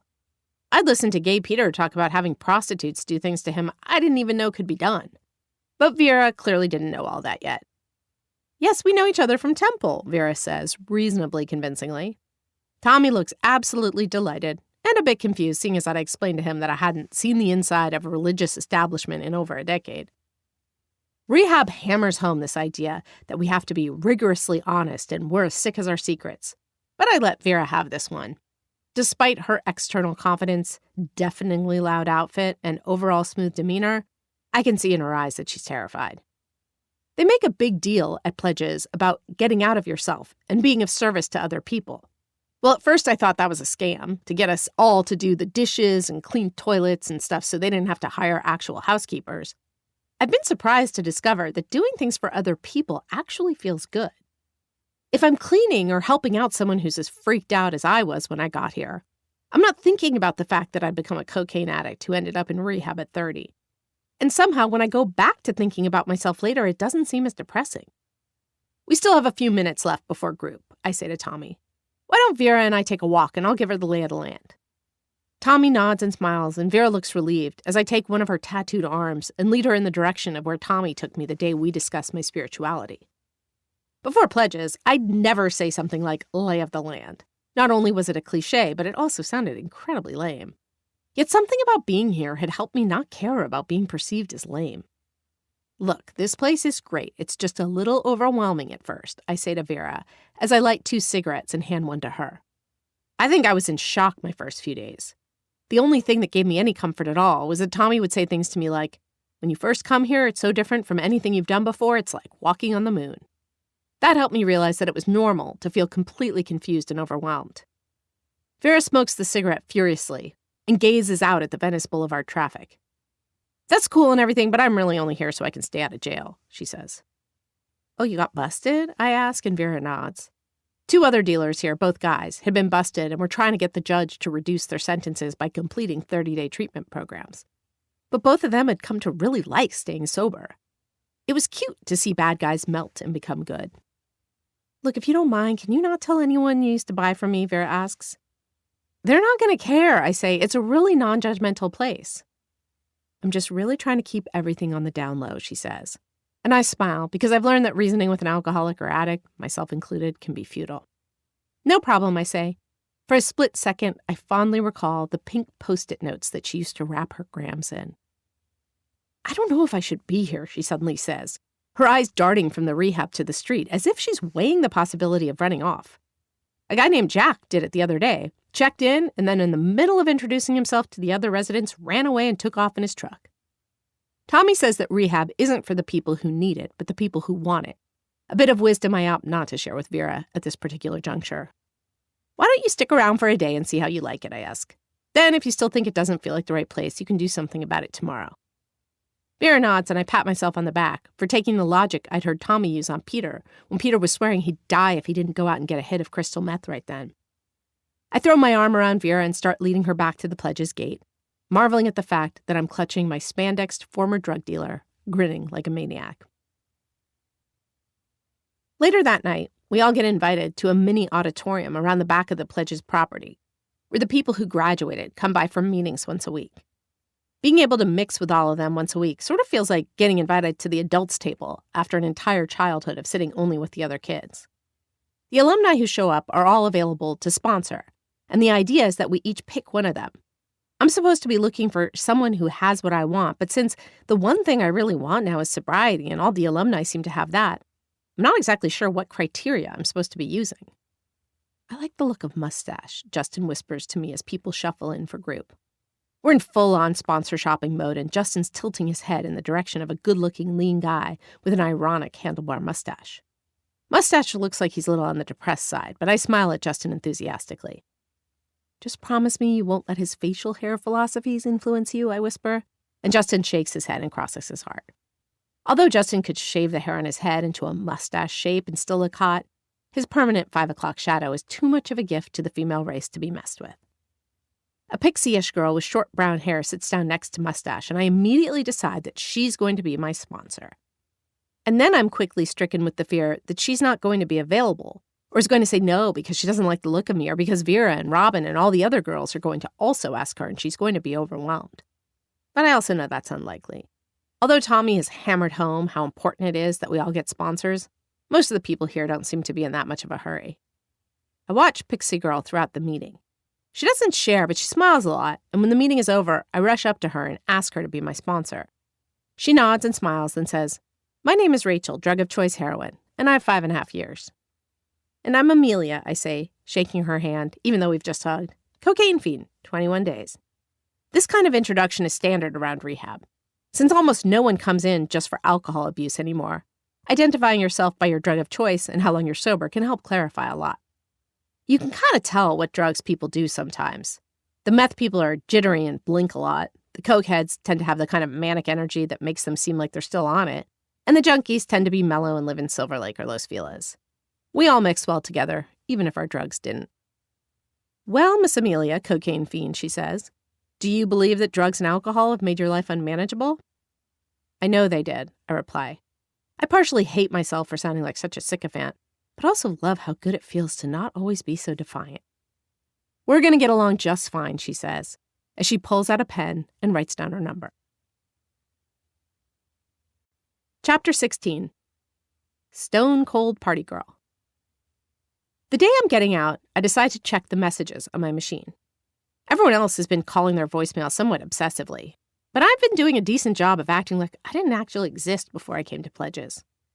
We talk a lot about how we're being reborn here in Culver City, but I've taken that even further by deciding that everything that happened before wasn't really my life.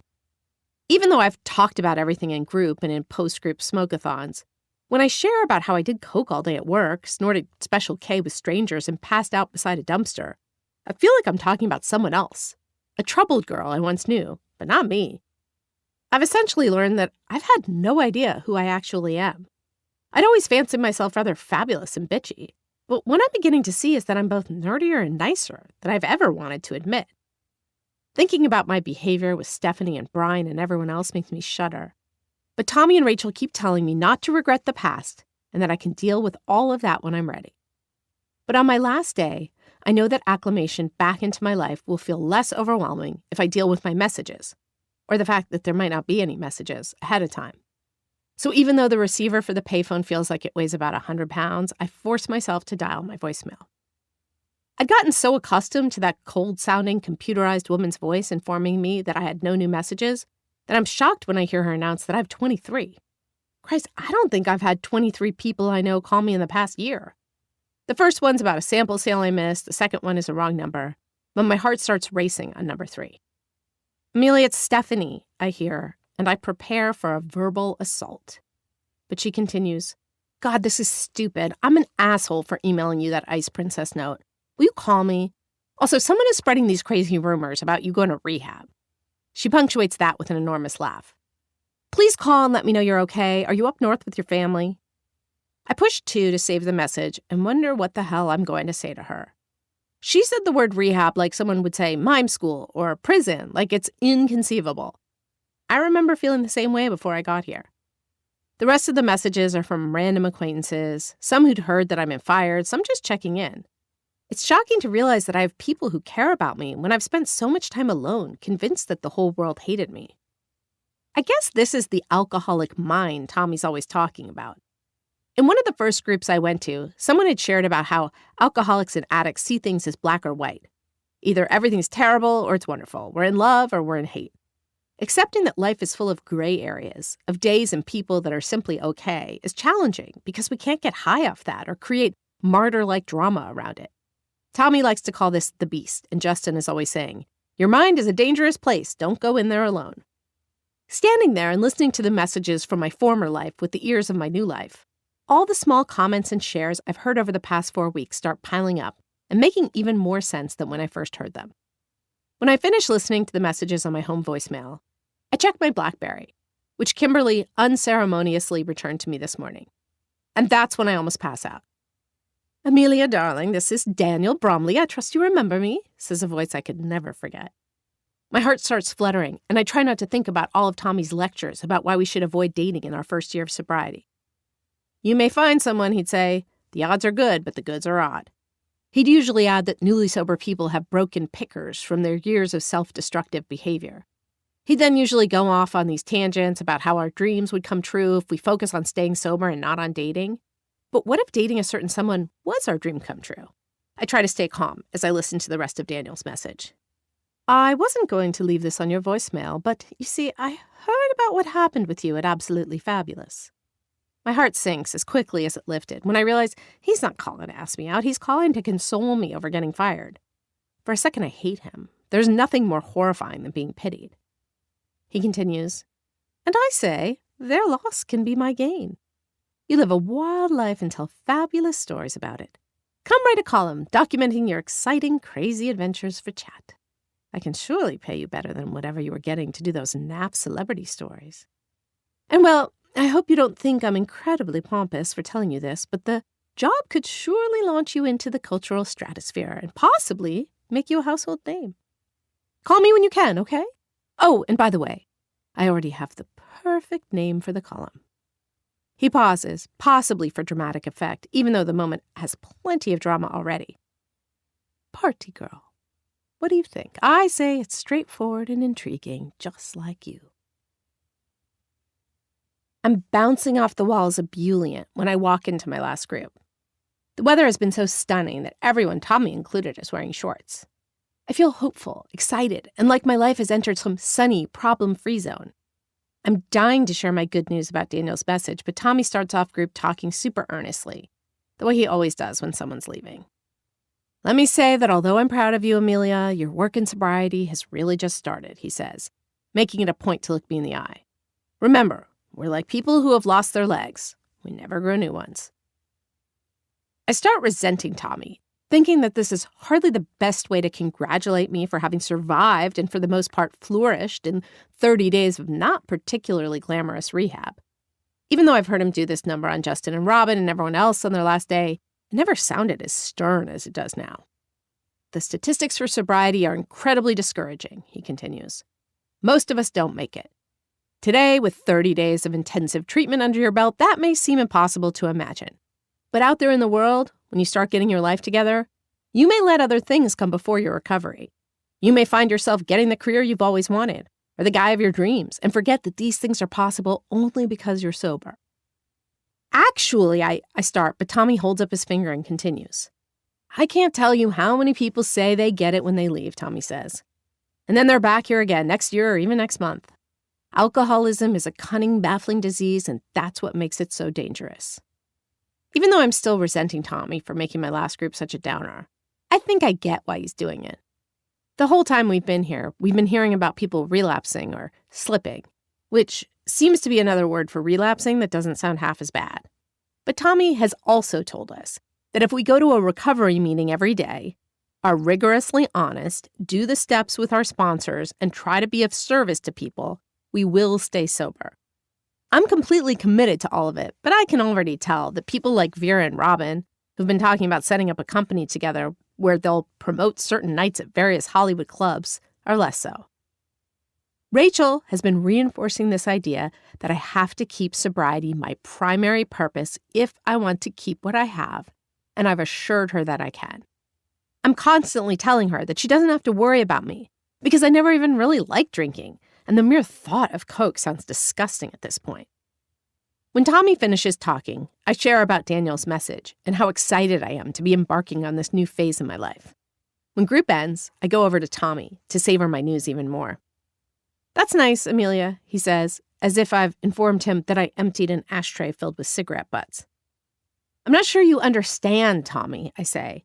In my field, getting offered a column at one of the world's biggest and best magazines is considered a very big deal. I know I'm being slightly condescending, which seems especially inappropriate given that Tommy has almost single-handedly saved my life, but I want him to swoop me into a hug and congratulate me. Instead, he asks, "You say it's a column where you'll be documenting your crazy adventures?" I nod and he continues, "Well, seeing as your primary purpose is now to stay sober and be of service, I don't imagine you're going to be having all that many crazy adventures." Amazing as it seems, this hadn't occurred to me. I'm about to freak out over the fact that I have to give up the best possible job I could imagine before I've even had a chance to accept it, when I realize I have a rich history to draw on. Tommy, the stuff I got up to pre-sobriety could fill 10,000 columns, I say, and he finally smiles. "You don't need to tell me," he says, laughing. "I've been listening to you for the past 30 days. We hug, and then I go around the room hugging everyone else goodbye. When Robin and Peter left, they sobbed, but I've never been a big last day of camp or school crier. Still, when Vera wobbles up to me in her spandex and heels, crying that she's going to miss me, I get a little misty-eyed. World, I think, here I come. Chapter 17, Contract High. "Would you like to have your lawyer look over the contract?" Daniel asks me as he leans back in his errand chair and puts his Converse-encased feet on his desk. We're sitting in his understated and elegant penthouse corner office on Sunset, which is filled with books on media and politics, most of them presumably written by Daniel's good friends. The fact that he's wearing an adorable striped Armani suit with Converse sneakers is doing nothing to dampen his overall cuteness. Still, now that he's minutes away from becoming my boss, something in me has switched off. I'm not massively crushed out on him anymore.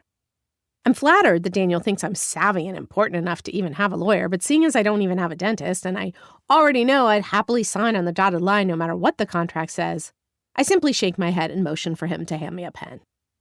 Publisher John walks in. "Can I be among the first to congratulate chat's first and only party girl?" he asks as he gives me a hug. "John, I can't thank you guys enough for this opportunity," I say. Daniel had told me that while hiring me had been his idea, John had backed him up immediately. "No need to thank me," John says. "I hope I'm going to be the one thanking you when you become world famous." Even though this entire situation should make me feel an unbelievable amount of pressure, I am, for some reason, completely calm. It could be that I'm sober 35 days, but I seem to have complete faith in my ability to pull off this column. The fact that I can't imagine getting up to very many crazy adventures in this new life of mine seems secondary to the fact that they're going to be paying me $5,000 a month to write essentially off the top of my head. No reporting, no transcribing.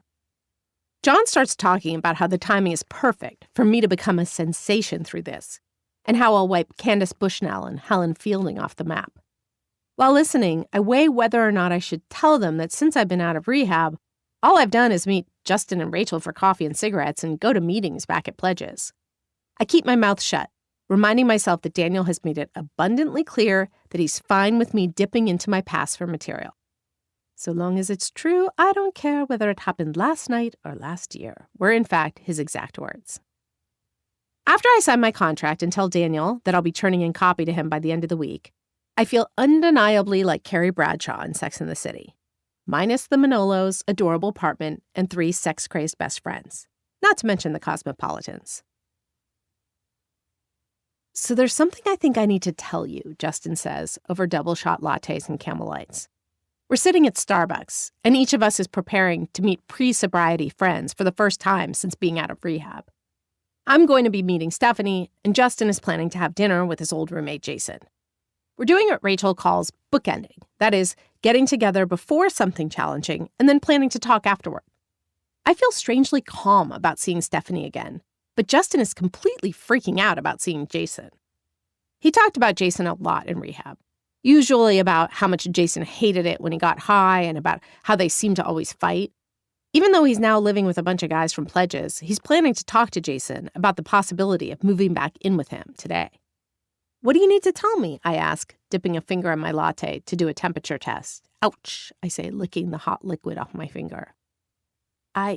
Justin looks more uncomfortable than I've ever seen him. "What is it?" I'm immediately in a panic, positive that he's going to confess that he's been sneaking out of his sober living house to smoke crystal meth. "Did you go out?" "Dear God, take that back," Justin says, shaking his head. "Then what is it?" I ask. "Whatever it is, it can't be that bad. Remember what Tommy used to say, there are no big deals?" Justin nods and looks down. "Jason wasn't just my roommate," he says. And before he utters another word, I know exactly what his big confession is going to be, and something inside of me isn't all that surprised. I should have known. Whenever Justin talked about people he dated, he'd say, "this person," and never "he" or "she." And of course, it was kind of weird for a 35-year-old to still have a roommate, let alone one he was always brawling with. Even though when we first met, I fantasized that our friendship would one day morph into true love, something in me had abandoned that concept long ago. Probably a sixth sense that he wasn't exactly oriented that way. "I know," I say. "You do?" he asks, looking immensely relieved. "How?" I smile. "Justin, I live in West Hollywood and grew up outside San Francisco. As far as I'm concerned, breeders are the minority." Justin laughs. "I know, it does sometimes seem that way," he says. "And I'm not ashamed of it. Or maybe I am, I don't know. Jason thinks I am."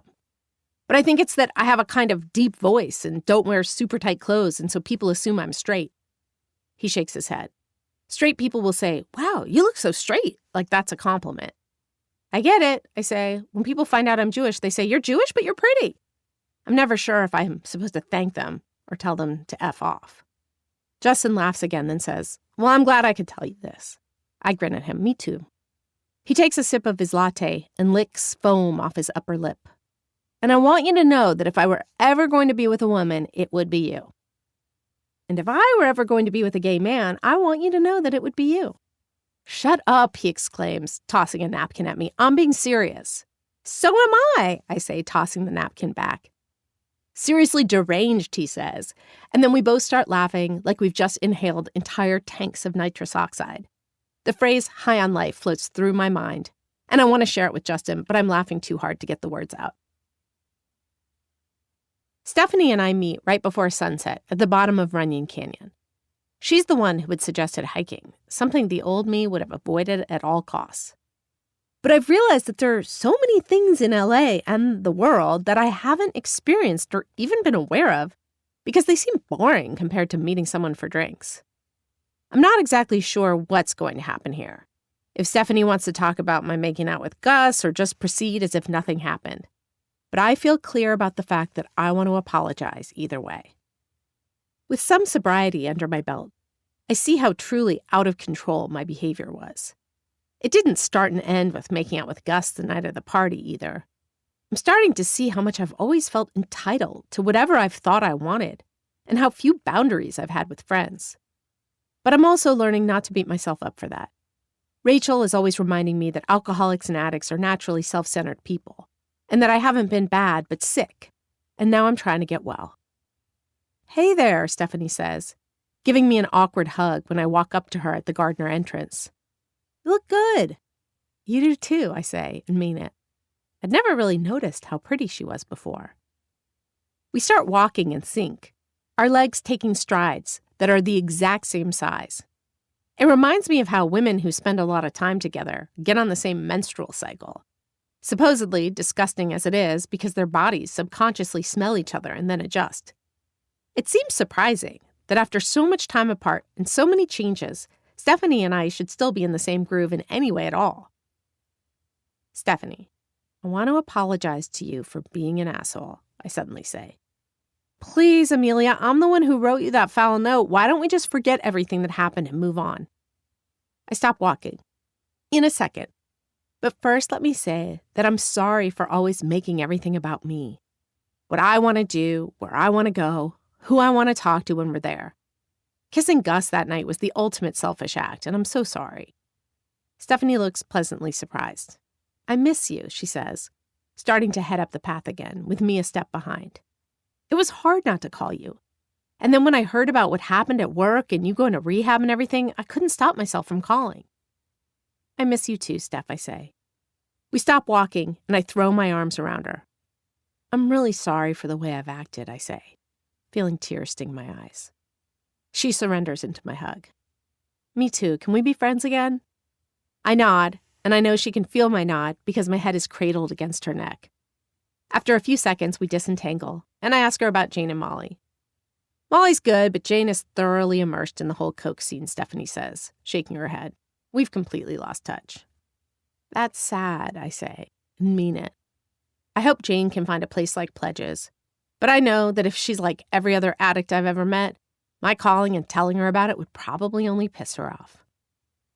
Stephanie and I continue up Runyon, and even though I did this walk once before, I was seriously hungover at the time and didn't notice you can see almost all of Los Angeles from the top. "God, this is stunning," I say. Stephanie nods but looks distracted. Then she blurts out, "By the way, I've cut back a lot on drinking myself." I nod. I'd kind of expected her to say something about her own drinking habits, assuming I'd be judging them now. "Please don't think I'm going to be some anti-drinking cop," I say. The way I look at it, I'm the one who lost the privilege to do that stuff, not anyone else. I've thought a lot about this because when I first got to rehab, I couldn't stop declaring every person I thought about a complete and utter alcoholic.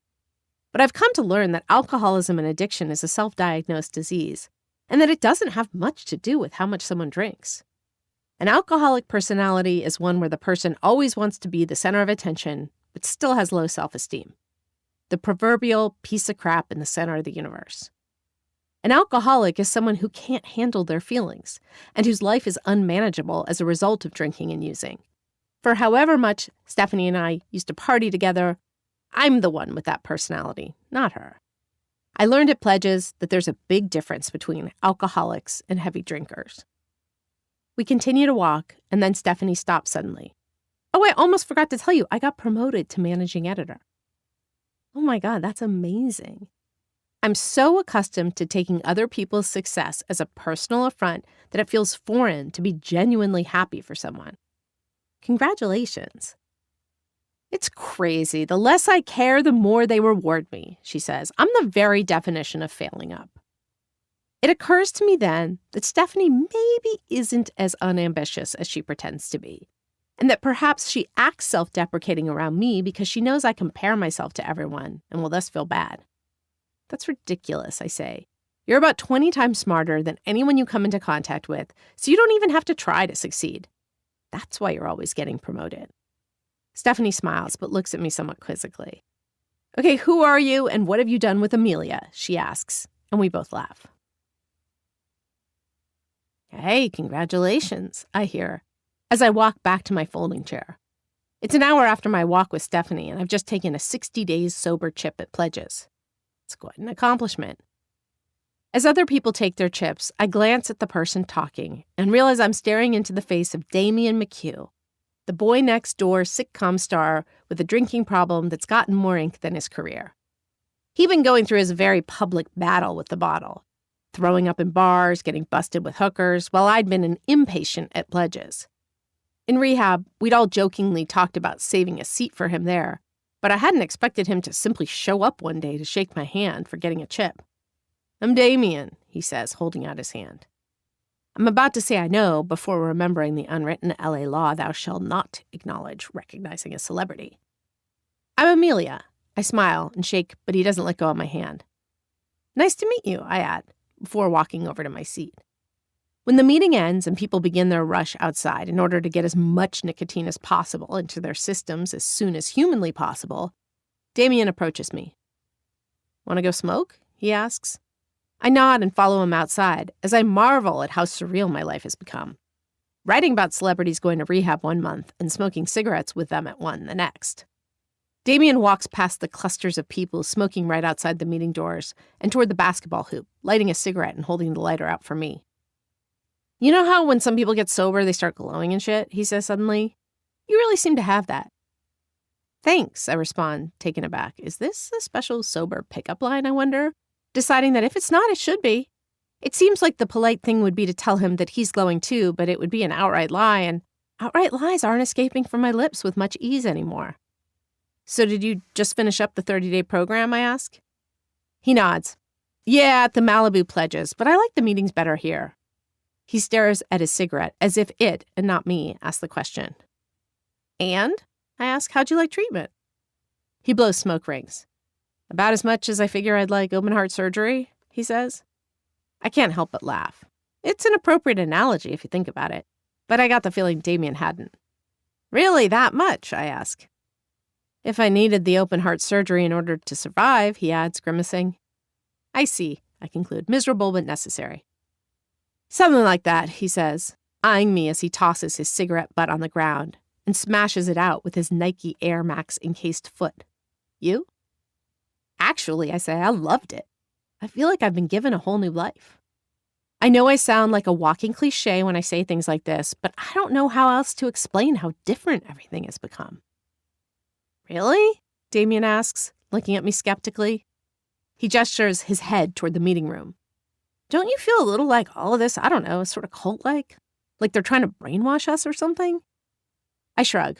Of course I'd heard people say this kind of thing before, to the point where I pretty much had a standard response. I guess, I say, but my brain really needed some washing. I smiled to try to alleviate how annoying my response must sound to him. But at the same time, I realized that talking to this guy who's paid like $10,000 for every second he's on camera is about as stimulating as examining an ant farm, and having the ants crawl up your arm. He smiles and takes a step closer to me. Say the word, and we could be naked in my pool in 10 minutes, he says. Stunned, I feel positive I must have misheard him. What? I ask. Say the word, and we could be in my pool in a heartbeat, he repeats, editing out the nude part. I realize that Damien has indeed asked me, a girl he met under 5 minutes ago whose name I feel certain he has not retained, to leave a recovery meeting on a Tuesday evening and go home with him. He seems to be under the assumption that his fame and the fact that he has a pool would be enough of a selling point. And I'm somewhat shocked to discover that for me it's not. Thanks, I say, but I'm going to have to pass. No one has to know, he says. I mean, don't you want to get out of here and away from all these people? He lights another cigarette. I look up and see Tommy walking over with Vera trailing behind. Then I glance back at Damien. You know, I really don't. I gesture toward one of the all-female smoking groups. But I'm sure you could find someone who would. Damien nods. Cool, he says, not looking even the slightest bit perturbed by my denial. He glances at the smoking girls and starts to walk toward them. Is this really how things work, I wonder, as I watch them all shake hands? When I see one of the girls nodding at him and smiling, I have to conclude that it is. Even in Culver City, we're still in Hollywood. Chapter 18, New World Order. When I sit down to write my first column, I panic. I've spent so many nights in the same cat hair-filled, stuffy apartment, completely high on coke, that the four walls suddenly seem like they're going to descend upon me. And then a thought comes to me as clear as if I were a cartoon character and it was printed in a thought bubble over my head. I could call Alex. Even though I'd deleted his number from my BlackBerry, I still knew it by heart. Would I ever forget it? And that's when I start to panic. We talked a lot in rehab about how the obsession to use gets removed at a certain point. And after a few days in pledges, that had happened to me. But here in my apartment, with a new lease on life and a fantastic dream job to do, the thought of doing cocaine pops into my head like it's the most natural thing in the world. And that's when I realize I have to get out. So I grab my laptop and race to the closest Starbucks. After ordering a latte, I sit down and look at all the people drinking coffee while nurturing their writing dreams. I suddenly feel like one of the delusional Hollywood hopefuls I've always judged so harshly. Before I descend too deeply into a judgment hole, though, I remind myself of what Rachel always tells me, which is that judgment is fear, and that it says far more about the person doing the judging than it does about the person being judged. As I'm thinking about that, Adam walks by. He doesn't see me, just marches right by and goes to wait in line, and my first instinct is to duck and hide. But instead I call his name. He turns around and looks surprised. Amelia, he says softly. I haven't seen him since he left my apartment the night we made out, and for a split second I feel myself about to surrender into a shame spiral. But there's a thought I'm having about Adam that is thoroughly distracting me from how ashamed I feel. Roughly translated, the thought is, he's adorable. How come I never really noticed his olive skin and square jaw before? And why had I failed to note that he has the exact body type I've always been drawn to? Tall, boyishly lean, not overly muscular.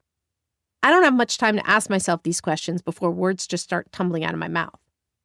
Look, I'd really like to apologize for the last time we saw each other, the night of Steve's party, I start to say. I was a mess, and Adam smiles and holds up a hand as a gesture for me to stop. Don't worry, come on, we all have nights like that. He suddenly gestures toward the empty seat in front of him. Can I join you? Would I be interrupting? Not at all, I say, sliding the seat over to him. I'd love it. Adam looks at me as he sits, and our eyes stay on each other long past when they should. My God, you look amazing, he says. I don't think I've ever seen you look so good. You too, I say, as his green eyes peer into mine.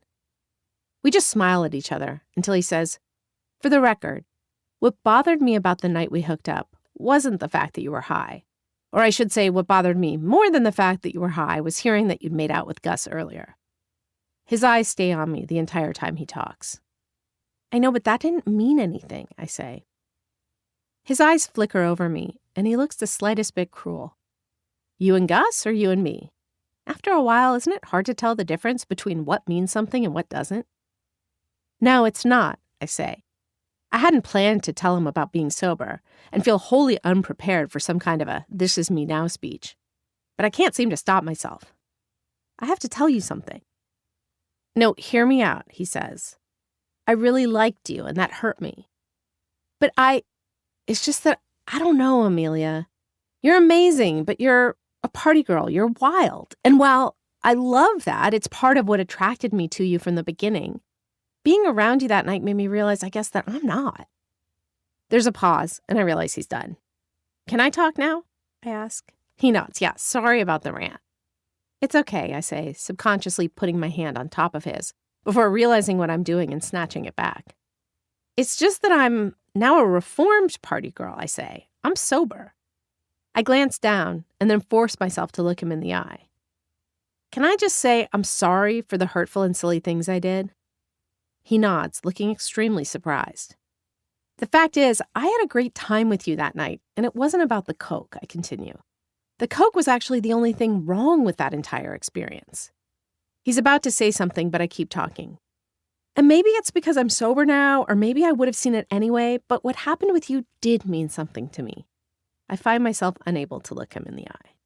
He smiles. So you're sober? He's looking either stunned or confused, and since at least half of LA is sober, he surely couldn't be confused. You mean you don't drink or anything? I nod, and then shake my head. Yes, no, I don't. You don't even smoke pot? I smile. I've pretty much always hated pot. It would just make me paranoid that nobody could understand anything I was saying.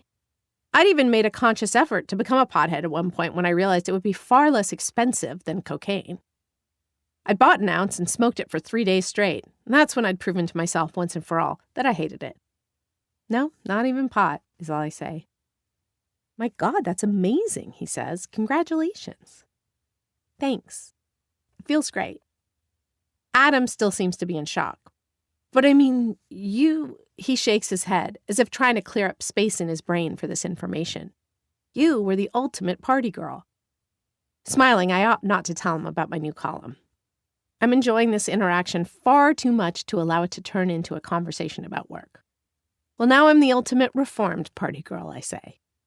He smiles as he looks at me with mock seriousness. Do you think the bar at Jones will survive without your business?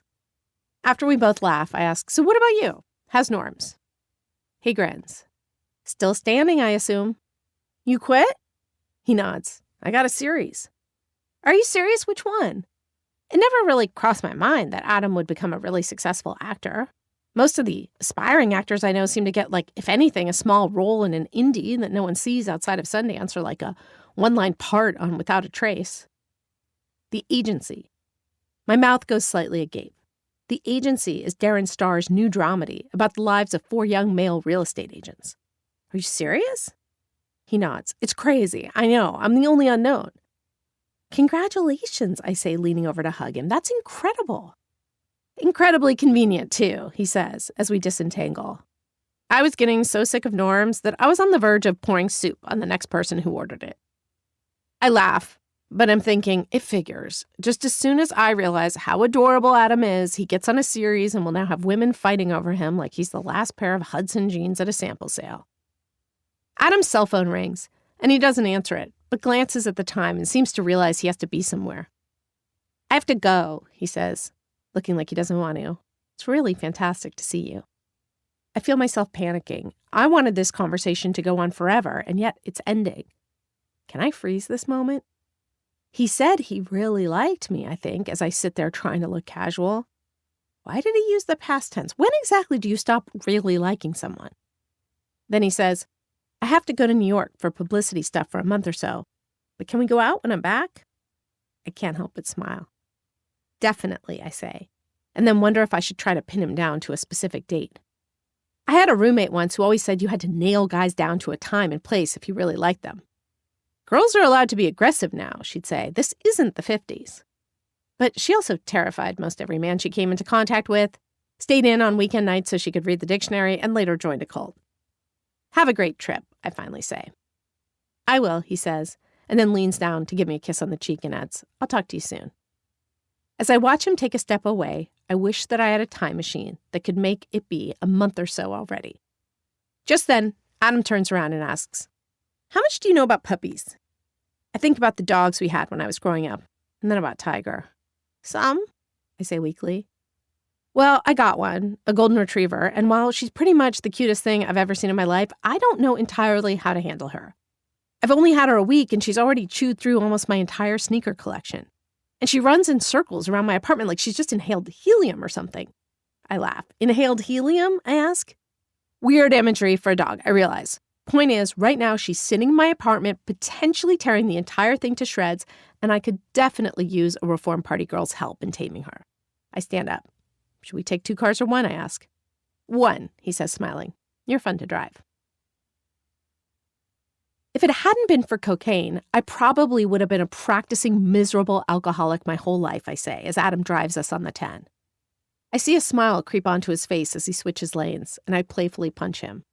Glad you're so amused by my sad tale of addiction and recovery. His tentative smile breaks into a mammoth grin. I'm not amused, just happy.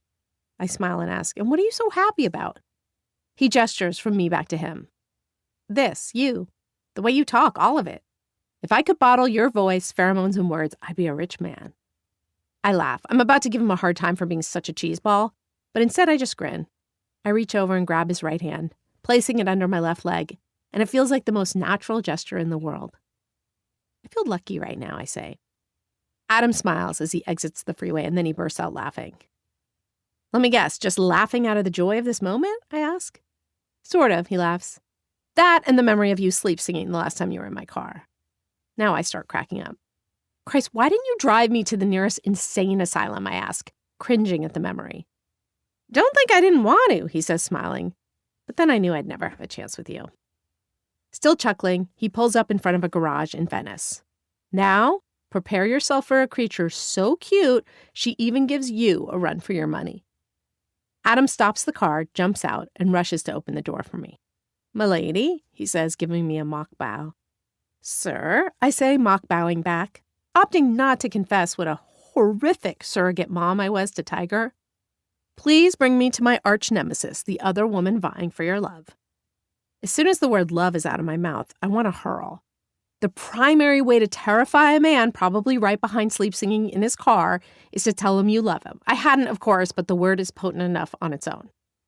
Adam doesn't seem remotely ruffled. Don't you worry now, he says, leading me down a path to his apartment. There's enough love in my heart for both of you. As he opens the door, an adorable tiny golden retriever comes bounding over to him and immediately starts humping his leg. I tell myself not to make too much over the fact that he said the L word back. And I don't really have time. Seeing as the image of this tiny dog thrusting back and forth on his shin is so hilarious that I immediately lose it. I thought you said it was a girl, I gasp between laughs. It is, she is, he shrieks. Doris, stop, he yells at the dog, who seems to take that as a cue to hump Adam's leg all the more furiously. Adam looks at me. Is that totally weird? A female dog being this sex crazed? Is Doris some kind of a pervert? Doris? I ask, trying to stop laughing. What kind of a dog name is that? I know, he says, gesturing for me to pull Doris the dog off him, which I do. Falling back onto the floor, Adam sighs. It's my favorite grandmother's name, he says. I look at him, not sure if he's kidding, and let Doris go. Instead of rushing back over to Adam, she digs under his couch, where she seems to have stashed a roll of toilet paper. Oh, God, he says, watching Doris grab the toilet paper in her mouth and start tearing it apart. She loves to TP the place, he says, smiling, gesturing for me to come sit next to him.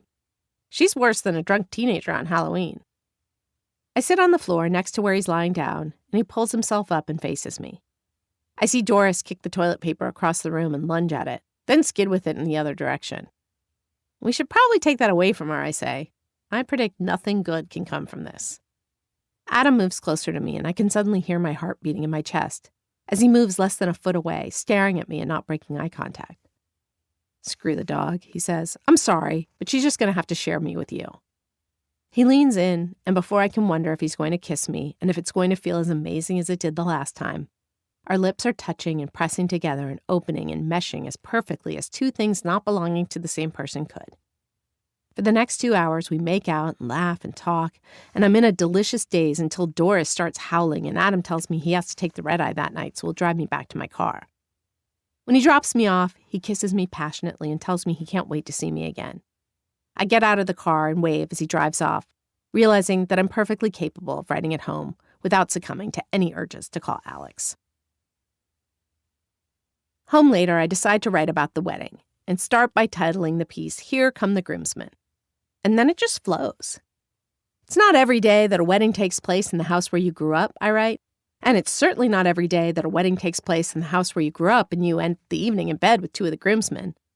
Then again, everyday experiences have never really been my thing.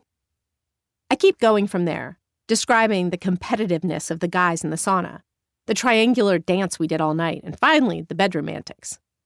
I decide not to mention alcohol in the column at all. It's obvious that Daniel thinks of my partying as the frosting on my fabulous life.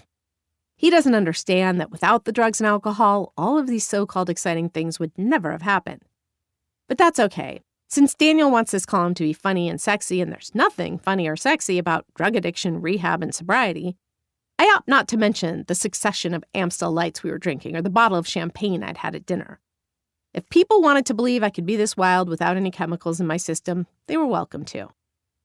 When I finish the column and print it up, I try to read it the way a stranger would. And I have to say, I'm impressed. It's amusing, self-deprecating, and somewhat titillating. Then I start to second-guess myself, deciding that since I wasn't pulling my hair out over it, it couldn't be good. How could I possibly be making the equivalent of a month's salary at Absolutely Fabulous, I think, writing something funny off the top of my head? And then I hear Rachel's voice telling me that sometimes things are easy. People in recovery call it the easier, softer way. As I think about that, I realize how so much of what Rachel and Tommy and Justin and everyone else has told me just flows naturally through my brain now. Before I can talk myself out of it, I email the piece to Daniel and try not to obsess over what his reaction is going to be. So then I switch over to my other newfound obsession, Adam. I decide to Google him and discover that there's all this information out there about this unknown norms waiter who just landed a major part on the hottest new TV show. I start getting fully into fantasy mode, imagining the two of us on the red carpet at a premiere and having picnics at the top of Runyon when I realize what I'm doing. One of the reasons it's not a good idea to get into a relationship in your first year, Tommy always said, is that alcoholics and addicts can do anything alcoholically. Books, movies, Pop-Tarts, Cosabella, thong buying, dating, whatever it is, you can lose yourself in an obsession with it, we will. So I force myself to step away from the computer and set about cleaning my apartment, which always seems coated in a thin or thick layer of cat fur. The activity feels good. I don't recall enjoying the act of cleaning before. I know I've liked it when things have been clean, but having fun while dust-bustering and scrubbing is altogether new to me. I start blasting music and singing along as I clean the living room floor, and the music is so loud that I almost don't hear the phone ring. But I see the red light on my cordless flashing, so I turn down the music and answer. "Hello," I say as I plop down on the couch. "Amelia, darling," says Daniel. "John and I were just sitting here discussing how we have to do big, glamorous, sexy shots of you to accompany each of your columns. We were thinking of using Jean-Paul Blanc, unless you have a photographer you'd prefer." I try to slow my heart, which seems to be racing like Lance Armstrong in his last mile. Jean-Paul Blanc does all the Vanity Fair cover shoots, and his photos are constantly being exhibited. "Pictures of me by him? Really?" I manage. "Are you sure?" "Of course I'm sure," he laughs. "In fact, turns out he has a hole in his schedule, meaning if you're game and approve Jean-Paul, we could get you shot this week." I don't know what to say and don't want to ask him again if he's sure. "So that means you like what I turned in?" "Like it," he says. "Like it, darling. It's ace. You and Party Girl are going to take us to the next level. I have no doubts now. Not that I did before, mind you. But after reading your copy, which is lively and sexy and at times laugh-out-loud funny, we're terribly excited." My heart continues to do its dance, and I don't say anything because I don't think I know the words that are supposed to accompany the ecstatic feeling flowing through me. In a strange way, this moment reminds me of sitting in Robert's office being fired. This can't be happening, my inner voice seems to be saying. But it is. Chapter 19. Champagne Problems. "Très belle," Jean-Paul coos as his camera snaps away. 3 assistants flank him, holding various and sundry lights and pieces of equipment, while a hairdresser, makeup artist, and clothing stylist stand to the side. They appear ready to rush in should they see something on me that doesn't look perfect. This shoot, which is taking place in the penthouse of the Chateau Marmont, a room I know rents for $10,000 a day, is far more exciting and surreal than anything I've ever experienced. But I'm doing a decent job of acting like I'm used to having everything revolve around me, with assistants fetching me Evian, apples, or really anything else I might desire. I'm afraid that if I let on how shocked I am by the sheer amount of money clearly being spent, I'll reveal just how small time I am. The stylist, a well-known one I'd interviewed over the phone several times while I was working at Absolutely Fabulous, had greeted me when I got here with racks of everything from Armani gowns and Gucci blouses to Chloe suits and Missoni dresses. "Daniel said he wanted us to shoot the photos for your next several columns," she said casually. "Since we don't know what's going to be in the columns yet, he said we should choose a bunch of different looks: casual, dressy, sexy, demure, whatever we could think of." I nod and decide not to remind her that we've spoken before. It was, I think, a lifetime ago. She has me try on beautiful skirts, dresses, shirts, and jeans, even lingerie from La Perla, and she seems to know exactly how to play up my assets. I end up feeling like all I've ever needed in order to feel constantly beautiful was a stylist. Jean-Paul comes over to introduce himself, and I immediately find him sexy, even though the stylist has already warned me that he's a dog, pig, and every other animal you can imagine.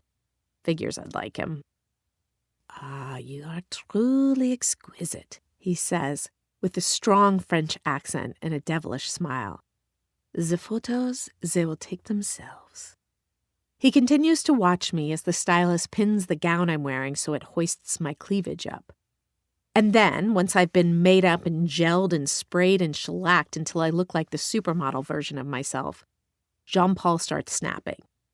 The entirety of my knowledge about modeling has been culled from America's Next Top Model, but one thing I'm positive of is that I love having my picture taken. According to my mom, I cried nonstop for my first 3 months of life, until a professional photographer showed up to take family photos, and I suddenly gave him the biggest, most toothless grin a person who's only been alive for 90 days possibly could. As I switch my poses around, Jean-Paul mumbles words like magnifique, belle, and très belle. In between shots, Jean-Paul and I smoke while his assistants set up the lights for the next set of pictures, and a stand-in takes the place of where I'll be. Then, when I'm done with my cigarette, the stylist comes and gets me to change. Rather than allowing all of this treatment to bring out my inner diva, I'm the very picture of kindness, asking everyone else how they're doing. I swear, if I were treated like this all the time, I'd be a pleasure to be around 24/7. We're getting ready to do our last set for the day. I'm in an insanely flattering purple, pink, and black striped Missoni gown and tottering around in high-heeled purple Jimmy Choos, when Daniel and John show up. "You look stunning," Daniel says, as he leans in to kiss each of my cheeks. John trails behind him and gives me an awkward salute. Then Daniel turns to Jean-Paul. "Have you done the champagne drinking shot yet?" he asks. I sort of inadvertently flinch at the word champagne as Jean-Paul shakes his head. "Mon Dieu, I almost forgot," he says. Jean-Paul says something to 2 of his lackeys and they leave the room, then come back holding these plastic contraptions that they piece together to make an enormous 6-foot-tall champagne plexiglass. Daniel shows Jean-Paul how he'd like me to sit in it, as John lets in a room service waiter delivering bottles of Dom Perignon.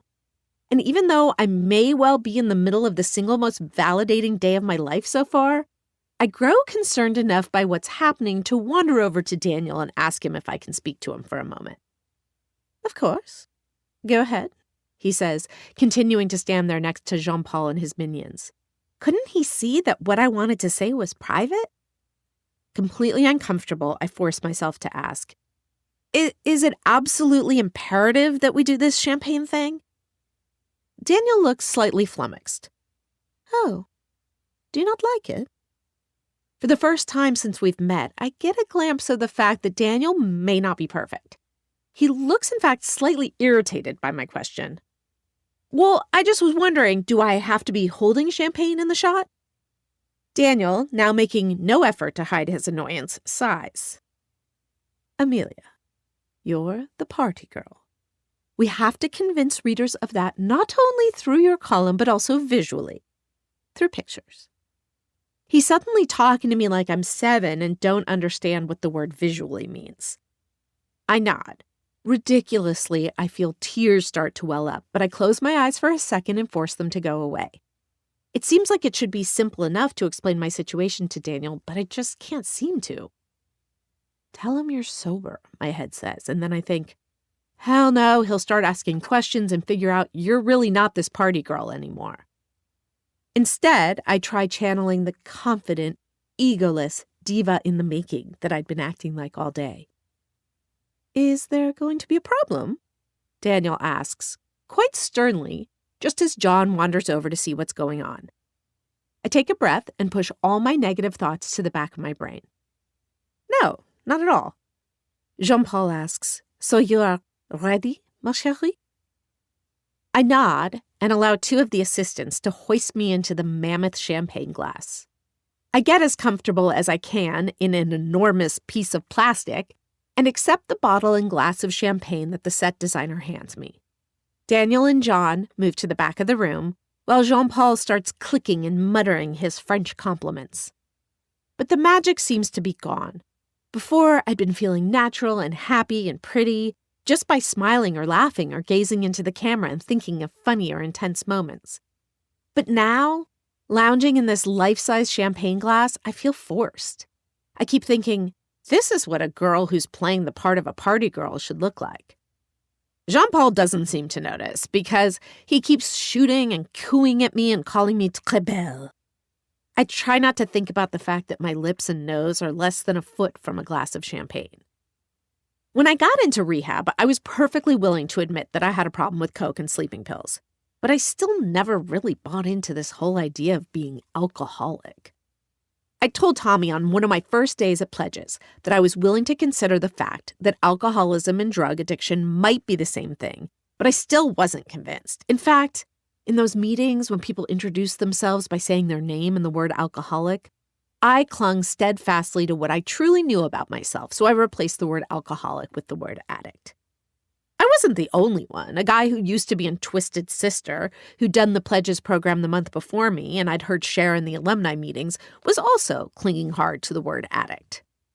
And sitting in the champagne glass, with the scent of Dom Perignon wafting up my nostrils, I become more convinced than ever that my problem has never been with alcohol. The glass is so close that I could easily tip the flute into my mouth and sip. A slew of assistants would surely spring to attention at the opportunity to refill it. But I really have no desire. All these wonderful things in my life now, this new gig, my friendship with Justin, the reconnection with Stephanie, and the potential romance with Adam, not to mention the overall sense of peace that seems to have replaced all those self-absorbed feelings of misery that I'd come to accept as normal, feel related to my having gotten sober. I'm not interested in screwing any of that up, even if it means having to go along with this notion of being an alcoholic without fully believing it. I seem to be shooting okay pictures during the entire time I'm zoning out and thinking of the proximity of the glass to my lips, because Jean-Paul is looking genuinely thrilled and Daniel and John are smiling as they whisper to each other and point at me. And I think, screw what the people at Pledges are going to think if they see this picture of me that's essentially an ode to champagne. I'm wearing a Missoni gown in the Chateau Marmont's penthouse suite, being fawned over by a famous photographer. Why the hell should I care what anyone thinks? Chapter 20. Sex and the Witty. I'm dreaming about signing autographs, and in the dream, my handwriting doesn't look the way it does in real life, but like it did when I was little and just learning how to write cursive letters. The phone wakes me up. I usually sleep through the phone, but someone is calling my home phone, and when I don't answer, they're calling my cell phone, and when I don't answer, they're calling my home phone again. Eventually, I reach over and garble a hello. Oh, thank God you're there. It's Daniel, sounding more excited than I've ever heard him. What's your schedule like? Can you make it? Make what? I try to move my cat off me so I can sit up. Haven't you gotten any of the messages from me or Nadine? Who's Nadine? The publicist we hired to promote you. Publicist? Sweetheart, get yourself out of bed and to your computer. Nadine has proven herself to be worth every penny. According to Page 6, Gawker, Perez Hilton, and Liz Smith, you're a sensation. Me? We slipped advance issues to the gossips, not sure how they would react, and each of them went bloody crazy for your column. My column's out? I hadn't seen the photos of the shoot, let alone the actual magazine. Oh dear, we didn't send you a copy. Well, I'll have one messengered over right now. In the meantime, Today wants you to do a segment ASAP, and if you won't be too knackered, we'd love to put you on the red eye tonight. I'd come along, but I have a damn dinner with the Ford people here. Regardless, The View wanted you too, but Nadine thinks it makes more sense to wait and put you on there once a few more columns have come out. For some reason, my heart isn't going a mile a minute. I guess I'm getting better at handling surreality. But glancing around my paint-splattered bedroom, I'm highly aware of the ridiculous dichotomy between my world and the one I'm hearing about on the phone. Daniel continues to talk excitedly about how I'll probably want to join AFTRA so I can get paid for my TV appearances, about how we might want to try to sell a book of my columns now, even though only one of them has been written, and about how we should try to set me up with a film and TV agent in order to sell the rights. And yet all I seem to be focusing on is the fact that I'm going to be in New York, where Adam is. Focus, I tell myself, on being fabulous. By the time I shower, brush my teeth, and feed the cats, 3 copies of Chat have arrived at my front door in an enormous brown envelope. I bring them upstairs and place one in my lap. The magazine is spectacular, from its stunning cover shot of Jude Law through its table of contents, which lists an essay on literary salons by Dave Eggers, a humor piece by Augustin Burroughs, and the interview with Jude Law done by Jay McInerney. How on earth did I get included in this group, I wonder, as I flip to my column? And there I am, Missoni encased and lying in the enormous plastic champagne glass, legs extended, wearing an enormous toothy grin. Is that really me, I wonder, as I examine the photo? It looks like a far more flawless and ecstatic version of me. Me if I'd been born into a different family, era, and life. There's no evidence of the discomfort I was feeling when the picture was taken. The copy, too, looks and reads much better than it did when it was just a Microsoft Word document on my computer. Maybe it's just seeing it in Chat's elegant font. I noticed with surprise that Daniel made almost no changes to my copy. Then I log on to the gossip websites and read about this, quote, stunning sex pot, whose debut in Chat, quote, hints at what is surely to be a lengthy and notable career, according to Liz Smith. Forget Carrie Bradshaw and Candace Bushnell, raves Perez Hilton. Amelia Stone writes about what sex today is really like. Mr. Big, try Mr. Biggs. Page 6 praises the column and wonders if Stone will delve into her lengthy love relationship with sexy singer-songwriter Kane in future columns. I always knew I was underappreciated, I think, as I imagine Brian and the entire absolutely fabulous staff gathered around his computer reading these stories. My phone rings, and I answer it even though I haven't had a chance to even listen to the morning's messages yet. "Amelia, how are you?" a voice booms. "This is Richard Johnson, New York Post. Do you have a minute?" Richard Johnson, the Hedda Hopper of our time, calling me? I try, probably unsuccessfully, to keep the excitement out of my voice. "Richard, it's great to hear from you," I say. Remembering what Daniel had instructed me to do, I add, "Would you mind if I referred you to my publicist?" I expect Richard to laugh or at least act snippy, but instead he says, "Not at all." I suddenly feel like I'm acting out a scene from one of those movies you'd watch and go, "Ha, like all this would ever happen to someone." Chapter 21. Today at a Time. "Oh, you're adorable." A brunette in a wraparound Diane von Furstenberg dress shrieks as I make my way through JFK. She's standing next to a driver carrying a sign with my name on it. Even though I managed to sleep a few hours on the flight, the red-eye has left me exhausted enough to not hear her very well or even imagine she's speaking to me. She looks like the kind of person who would typically give me the one-up, one-down fashion disapproval look. But her voice is so much kinder and softer than it looks like it would be that I'm completely thrown off. For a second, I think she's a random, well-dressed lunatic. "It's great to finally meet you in person," she says, pumping my hand with enthusiasm, then adds, "I'm Nadine, your publicist. I hope you don't mind my intruding on what would have been a peaceful ride into the city, but I wanted to be able to talk to you before you go on today." Before I can answer, she pulls me along as we follow the driver out to his car. It seems like such a girlish move for someone who looks so sophisticated, but I'm so busy trying to keep up with her chipmunk's speed style of speaking that I barely have time to ponder it. "Daniel had told me you wouldn't need any media coaching, but I just wanted to go over a couple of things," she says as we get in the car. It lurches forward and she pulls out a notebook scrawled with lists and filled with Post-it notes of more lists.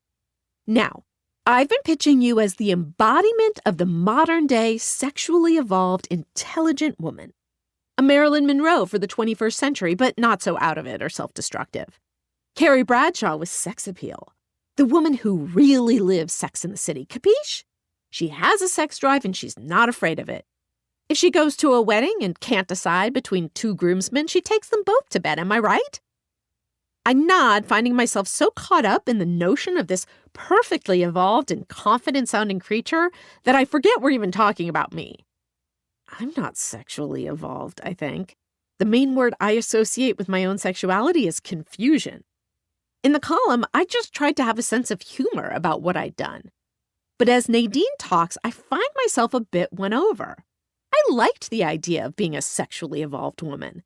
It makes me sound so much more together than I actually feel. "But you're not slutty," Nadine continues, making a face. "You are not Jenna Jameson, who, by the way, I represented and actually found to be quite sweet. You're classy with both a brain and self-knowledge. You're the ideal modern-day woman." I nod. How could I do anything else? "For the show today, I want you to just be you. Always keeping in mind, of course, that you are representing chat and all that chat stands for. You're witty, but not silly, aware, but still carefree, serious, and yet spontaneous. In essence, you're wild, but you also know exactly what you're doing. Make sense?" I nod. Nadine continues, "After this, I think our best plan of attack is to sit quiet." She suddenly starts turning her voice up at the end of sentences so that they're questions, and I get the sense she's doing it so that I feel more included. "Let everyone see who you are and make them want to find out more, but don't let them have it yet until, of course, you have a few columns out when we put you on The View.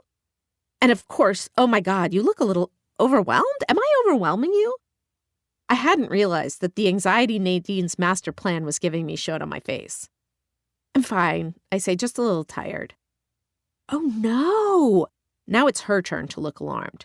She looks at me closely, and I immediately know that my gray James Purse sundress isn't passing muster. "We'll need to stop by the Prada showroom to pick up something a bit brighter. You look adorable, of course, but we need something a little more TV-friendly. You won't be able to check into the Royalton until after the show, but you can rest then, before we have dinner with chat editors tonight at Schiller's. And then it would be nice if you could put in an appearance at Butter afterward. Just so we could get something in one of the gossip columns tomorrow about how you came into town and managed to be everywhere all at once." I nod, suddenly feeling the effect of the double-shot espresso I had on the flight. I realize I'm excited. "Everything sounds great," I smile. "Bring on the Prada showroom." Nadine seems to exhale for the first time since we've met and smiles back at me. "Are you sure you're okay with going there? I know you might be feeling rushed, so I could call ahead and let them know that you're not going to wear Prada today unless we're guaranteed that no one else is in the showroom." Remember in Pretty Woman when Richard Gere is giving Julia Roberts strawberries and champagne and she reminds him that she's a sure thing and he doesn't need to woo her? I want to say some version of this to Nadine to explain to her that everything happening is already beyond my wildest dreams and she doesn't need to worry. But I feel fairly certain that stress is so built into her DNA that whatever I say won't calm her down. "That's sweet, but I don't think it will be necessary," I say, as Nadine's cell phone starts bleeping. She gives me a manic grin and a thumbs up as she answers the phone. As Nadine starts chatting into her phone, I sit back and look out the window. willing myself to be as cavalier about everything as Nadine seems to expect me to be. Do you think the modern-day woman should be able to sleep with whomever she wants to? Meredith Vieira asks me. Well, I guess that depends on how often she wants to, I say, smiling. I don't think anyone should look at sex like it's an all-you-can-eat buffet. Meredith and Matt crack up. I'm shockingly calm and composed on TV. I'd sort of assumed that I'd be filled with the same neuroses that used to plague me before I did anything where a lot of people would be watching me. But I think that being at pledges, where I'd grown accustomed to regularly sharing my most personal details with a group of strangers, has eviscerated the anxiety that used to accompany being the center of attention. With the camera on, I feel witty, attractive, and charming, qualities I only occasionally feel I possess in real life. I think of my first 3 colicky months of life and the toothless grin I gave the photographer who came to photograph me. Turn on the lights and watch me shine, I think, as I answer one of Matt's questions. After Meredith asked me if I've heard from either guy since the column came out, that would be no, I'd said, which was met with extensive laughter. I marvel at how easy this TV thing is. It feels like being at a party where the entire focus is on me and everyone else is just dying to laugh and be entertained by what I'm saying. Let's just say I wouldn't mind if either of them disappeared into the ether, I add, and again I'm rewarded with the sound of laughter. I wonder why my friends and family have never appreciated my sense of humor the way they should. Even though it feels like we just started, before I know it, Meredith turns to the camera and says, if you know what's good for you, get yourself down to the newsstand, grab chat, and check out Amelia Stone's Party Girl column. If anyone represents the modern-day woman we all want to be, it's her. And then it's over. I shake each of their hands, feeling as close to high as I have since getting sober, and make my way to the green room where Nadine is waiting. Honey, you were brilliant, she shrieks. Who knew you were so funny? Even though her question is clearly rhetorical, I feel somewhat compelled to fill the silence that follows, so she doesn't see how uninteresting I really am. But I'm so buzzed from the TV shoot, feeling like serotonin is suddenly dashing through my veins with storm-like speed, that I decide it doesn't matter. And then Nadine says something that makes me feel even more confident that I probably don't have to do much else for people to think I'm interesting. There's virtually nothing you can do, she says as she types into her phone, to stop yourself from becoming huge now. For the next few hours, my BlackBerry rings nonstop. Apparently, everyone and their mother watches Today because as soon as I clear out the congratulatory messages that have gathered, the voicemail fills up again. I'm getting ready for dinner, and I'm just about to toss the damn device out the window of my hotel room when it rings again. Hello? I sort of say and sort of shriek. Amelia, is this a bad time? When I realize whose voice it is, I want to dance a jig across the room. Adam! It's the first time I've heard from him since the day we spent together, and I don't make any effort to hide how happy I am to hear from him. How are you? I expect him to launch into the same speech everyone else has been giving me about how funny and natural I was on TV, but he doesn't. Good, he says, just been in back-to-back interviews for the show. The only problem is that I'm completely distracted. Distracted? Why? I smile as I lie down on my king-size bed. Honestly, because I can't stop thinking about you. Hooray, I think. I wish for superhuman powers that could allow me to break through the phone and touch him. Me? I ask, dying to hear more. Yes, you. Spending time with you the other day just sort of sparked something obsessive in me, I guess. I allow the pleasure of hearing those words bathe me in happiness for a second. Then I say, thinking about you a lot too. I wait a beat and add, and guess what, Adam? I'm in New York. What? Are you serious? For how long? Just till tomorrow, I say. This sucks, he says. They have me on this insane schedule the rest of the day and night. I glance at the clock and realize I only have 45 minutes to get uptown to meet the chat editors for dinner. Same, I say. They're motioning for me to go back into the room, Adam says. Why don't we just stick with our plan to see each other in LA? I'll call you in a week or two when I'm back. I tell him that sounds great and hang up, then marvel over the fact that this phone call has made me feel about 1,000 times better than the entire collection of enthusiasm on my voicemail. I'm sitting on my bed, grinning and thinking about Adam, when I hear Nadine knock on my door and tell me she has the car downstairs to take us to dinner. At Schiller's, where a few of the editors split a bottle of wine and the rest of us drink sparkling water, I listen to almost every single one of them call me a genius. I act like this is something I'm used to or feel I deserve. Afterward, we go to Butter, where a steady stream of well-wishers come up and congratulate me on my column or tell me how funny I was on Today. A Philip Lim publicist hands me her card and tells me she'd like to send me some outfits that she hopes I'll consider wearing, quote, out on the town. A Playboy senior editor asks me if I'd be willing to write something for him, and then hits on me when I explain that my chat contract is exclusive. An actor who's on CSI drunkenly confesses his love for me and tries sticking his hand down my pants. Eventually, I return to the Royalton to sleep, and before I know it, I'm back on a plane home. Just after the plane boards, I get a call from Mom, who's a bit underwhelmed by the process of explaining to people how she feels about her daughter writing about a near menage-a-trois experience that took place at her house.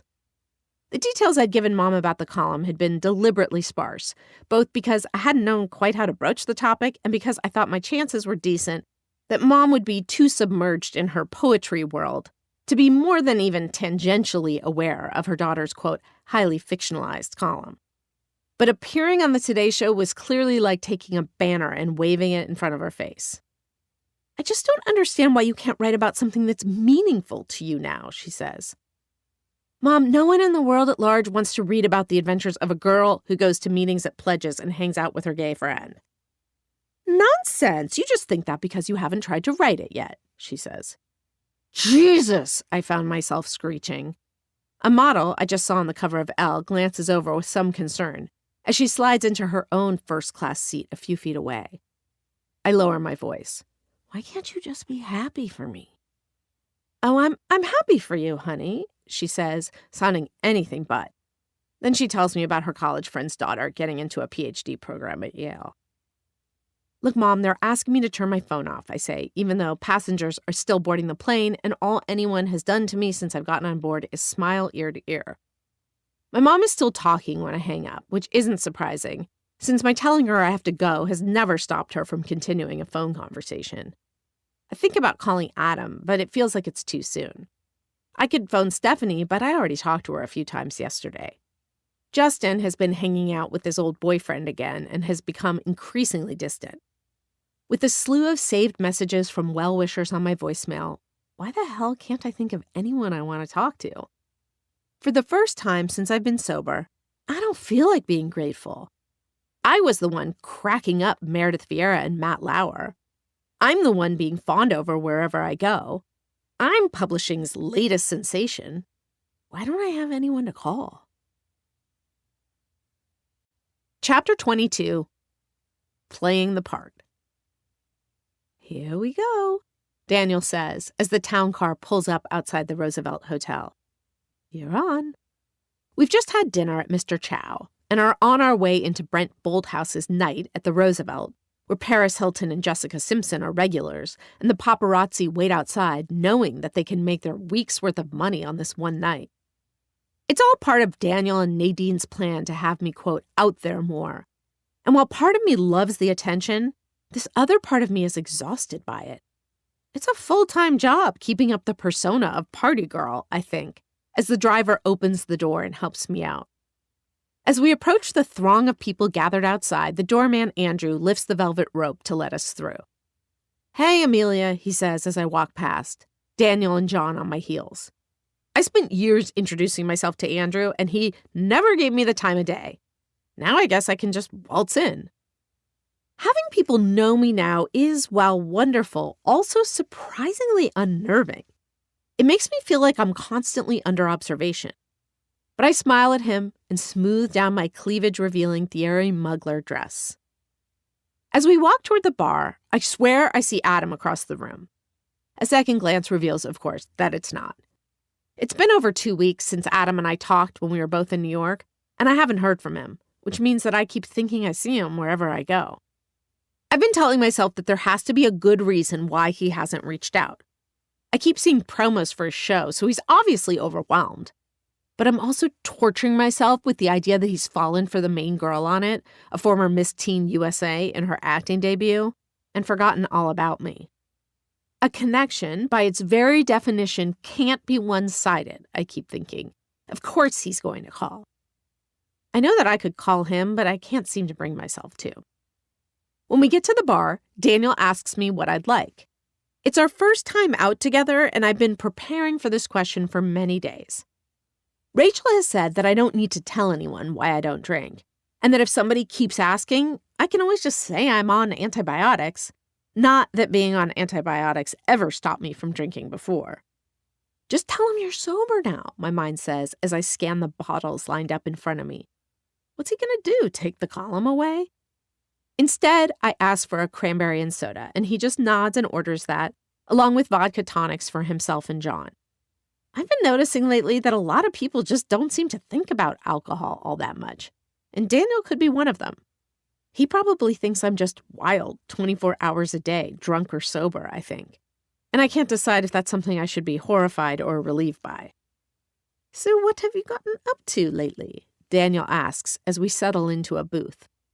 John looks up from his drink expectantly, and I suddenly feel enormous pressure to be all that they think I am. Think of something, my mind says. Quick. I go over in my mind the past few days. Monday night, I went to a meeting at Pledges to meet Justin, but he didn't show. Tuesday, I played with my cats, obsessed over Adam, and read the Big Blue Sobriety book. Wednesday? I can't remember what I did on Wednesday, and I get momentarily excited, thinking I'll surely have an exciting story to share with them when I remember that I'd randomly flipped to this show on Animal Planet about polar bears and had become instantly riveted. I start to panic, thinking I'm going to disappoint them, when I remember the night I went to Guy's with Chad Milan and left with Rick Wilson. It's not like I'm making it up, I think. I'm just fudging the dates a tiny bit. Well, I say, I went out with a CAA agent the other night. Daniel nods politely but looks a little disappointed. And then I continue, I left with this random out-of-work actor I had a crush on when I was 16 years old. No, Daniel shrieks disbelievingly, suddenly wearing a huge smile. He glances at John and adds, "You naughty girl."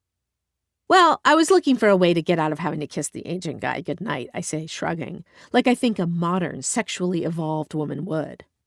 Channel pre-humanitarian Angelina Jolie, I say to myself, as I continue to tell John and Daniel about making out with Rick in the car, leaving the message for Chad, and then being busted by him at the gym the next day. This is why she's so good, Daniel says to John as he sips his drink. She sees what she wants and goes after it, while the rest of us get mucked up in always trying to do the right thing. I nod and smile, thinking I am a total fraud. I can't stop thinking about Adam, and I don't do a damn thing about it. Yet I sit here and act like I'm some kind of warrior woman. I will Daniel and John to stop talking about me and then marvel at the fact that I'm even thinking such a thing. Suddenly the music gets turned up louder. Daniel and John continue to talk, but because they're sitting next to each other and I'm across the table, I can't really hear them anymore. So I pretend to look like I'm completely wrapped up in the scene around me, while inside I'm thinking about how much I'd rather be in a bubble bath. Just then, the waitress stops at the table and deposits a tequila shot in front of me. She motions her head toward the bar, where Jeremy Berenbaum, a producer with a Sony deal, stands and smiles at me as he holds up his own tequila shot. I smile at him and look down at the shot. "From a fan?" Daniel asks, and I shrug. I glance down at the lime and salt the waitress is depositing on the table, and when I look up, Jeremy Berenbaum is standing right in front of me. "Party girl, would you do me the honor?" he asks, slurring his words slightly and holding out his shot. When I don't respond, he says, "Okay, fine. If you insist on doing body shots with me, I'll acquiesce." Years ago, I'd had a crush on Jeremy.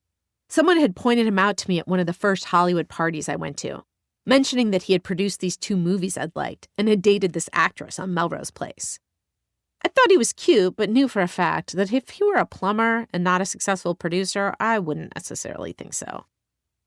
Later that night, someone introduced me to him, and he spent the whole time we were talking glancing around, giving me the distinct feeling that he was simply killing time until someone more important or famous came along. Eventually, he excused himself to go talk to Rachel Hunter. After that, when we saw each other, we would do the Hollywood head nod that communicates, I know we've met, but maybe one or both of us don't remember the other's name.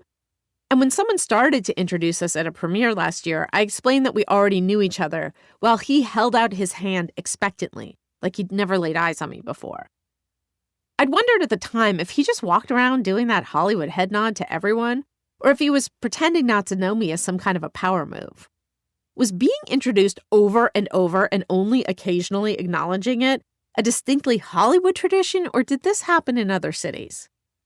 "Here's to the best little wedding guest out there," he says now, clicking his shot glass against mine.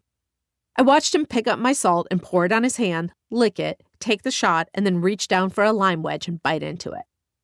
The smell of tequila is so strong, I feel like I've practically ingested it myself. "What are you waiting for?" he asks, gesturing to my still full shot glass. I glance at Daniel and John, who are watching us with interest. After an awkward pause, I say, "Got sick on tequila in high school. Haven't been able to touch it since." At least the first part was true. "How about I do a shot of something else?" "Sure thing," Jeremy says. "I'll do another one with you." He motions the waitress over and she stands there expectantly. I say, wondering how the hell I'm going to get out of this.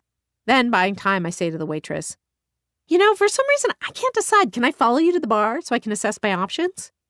She shrugs and starts walking, so I gesture to Jeremy, Daniel, and John that I'll be right back before following her. Once we get to the bar, I remember how I'd drink from my parents' vodka and gin bottles in high school and fill them back up again with water. Why wouldn't the reverse of that work now? So I say to the waitress, "I know this sounds crazy, but can you give me 2 shot glasses and fill one with vodka and one with water?"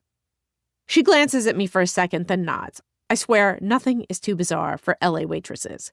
She's probably thrilled I'm not asking about the caloric intake of Absolute versus Kettle One. "Can I charge him for 2 shots?" she asks. I nod, and she hands me the vodka and water shots. Oddly empowered by my water trick, I start to feel the party girl persona come over me, the same way it did when I went on TV. Confidence and a sort of brazenness flood through me as I make my way back to Jeremy, swaying my body back and forth to the Jay-Z song that's now blasting through the speakers. I reach the table, where Jeremy, Daniel, and John are now chatting, and I hand Jeremy his shot. "Here's to running into each other," I say, in an attempt to figure out if he realizes I'm the same girl he's been introduced to before, or if he even cares. "And to our continued relationship," Jeremy grins, clinking his glass with mine. He downs his shot as I chug my shot of water, crinkling my nose as if it were vodka. I swear, I should win an Oscar for this. After Jeremy slams his glass down, he takes out his cell phone. "We should go out this week," he says. "What are your digits?" I give him my number, wondering why it's him and not Adam wanting to go out with me this week. Be excited, I tell myself. Daniel and John are watching, and this would have been an entirely thrilling prospect at one point. Just then, a song I like comes on, and these 2 girls wearing bright tube tops and roughly inch-long jean skirts jump up on the bar to dance. "Hey, party girl, you should be the one up there," Jeremy shrieks exuberantly. Daniel smiles and John nods. I shake my head and think I am way too old and way too sober for this, just as Jeremy starts chanting, "Party girl," over and over. Daniel and John join in the chant, and the next thing I know, Jeremy is grabbing me by my waist and trying to hoist me over his shoulder onto the bar. When I notice his friends, 2 agent types, walking in our direction, I realize it's too late to turn back now. So I accept a bartender's hand as he helps me to my feet on the bar, and I feel all 80 or so people in the club staring at me. Trying to act like this is perfectly normal, I turn toward the 2 tube-top girls and start dancing. I'm a good dancer. I don't flail my arms around, nor do I just stand there and step back and forth self-consciously. Still, it can take me a few minutes to find my groove, especially without a buzz. Right now, I have no alcohol and no crowd to surround me, just 2 girls whose ages together probably don't add up to mine. I suddenly remember once trying to join a hopscotch game when I was little and being shut out. Please let them acknowledge me, I think, as I face the girls and dance, while trying to project calm confidence. And please don't let Adam be here, I add to my prayer. One of the tube-top girls looks at me and grins. "Look, it's the real-life Carrie Bradshaw," she says, as she juts her body back and forth in what looks like a succession of hip-hop dance class moves. Cool, her friend says, less impressed or perhaps completely indifferent. I can't tell which and don't really care. I'm just grateful that the first girl moves past her friend to start dancing with me. Yes, Jeremy yells from down below, and I notice Daniel moving in his seat and John clapping. It all starts to seem kind of amusing, and I find myself swiveling my hips into tube top as she swivels hers back into mine. Someone turns the music up even louder as tube top moves in closer to me. The next thing I know, we're full on dirty dancing, and she must be the one in the Patrick Swayze role because she starts moving forward into me, and I have no choice but to move back as we sort of grind our hips into one another.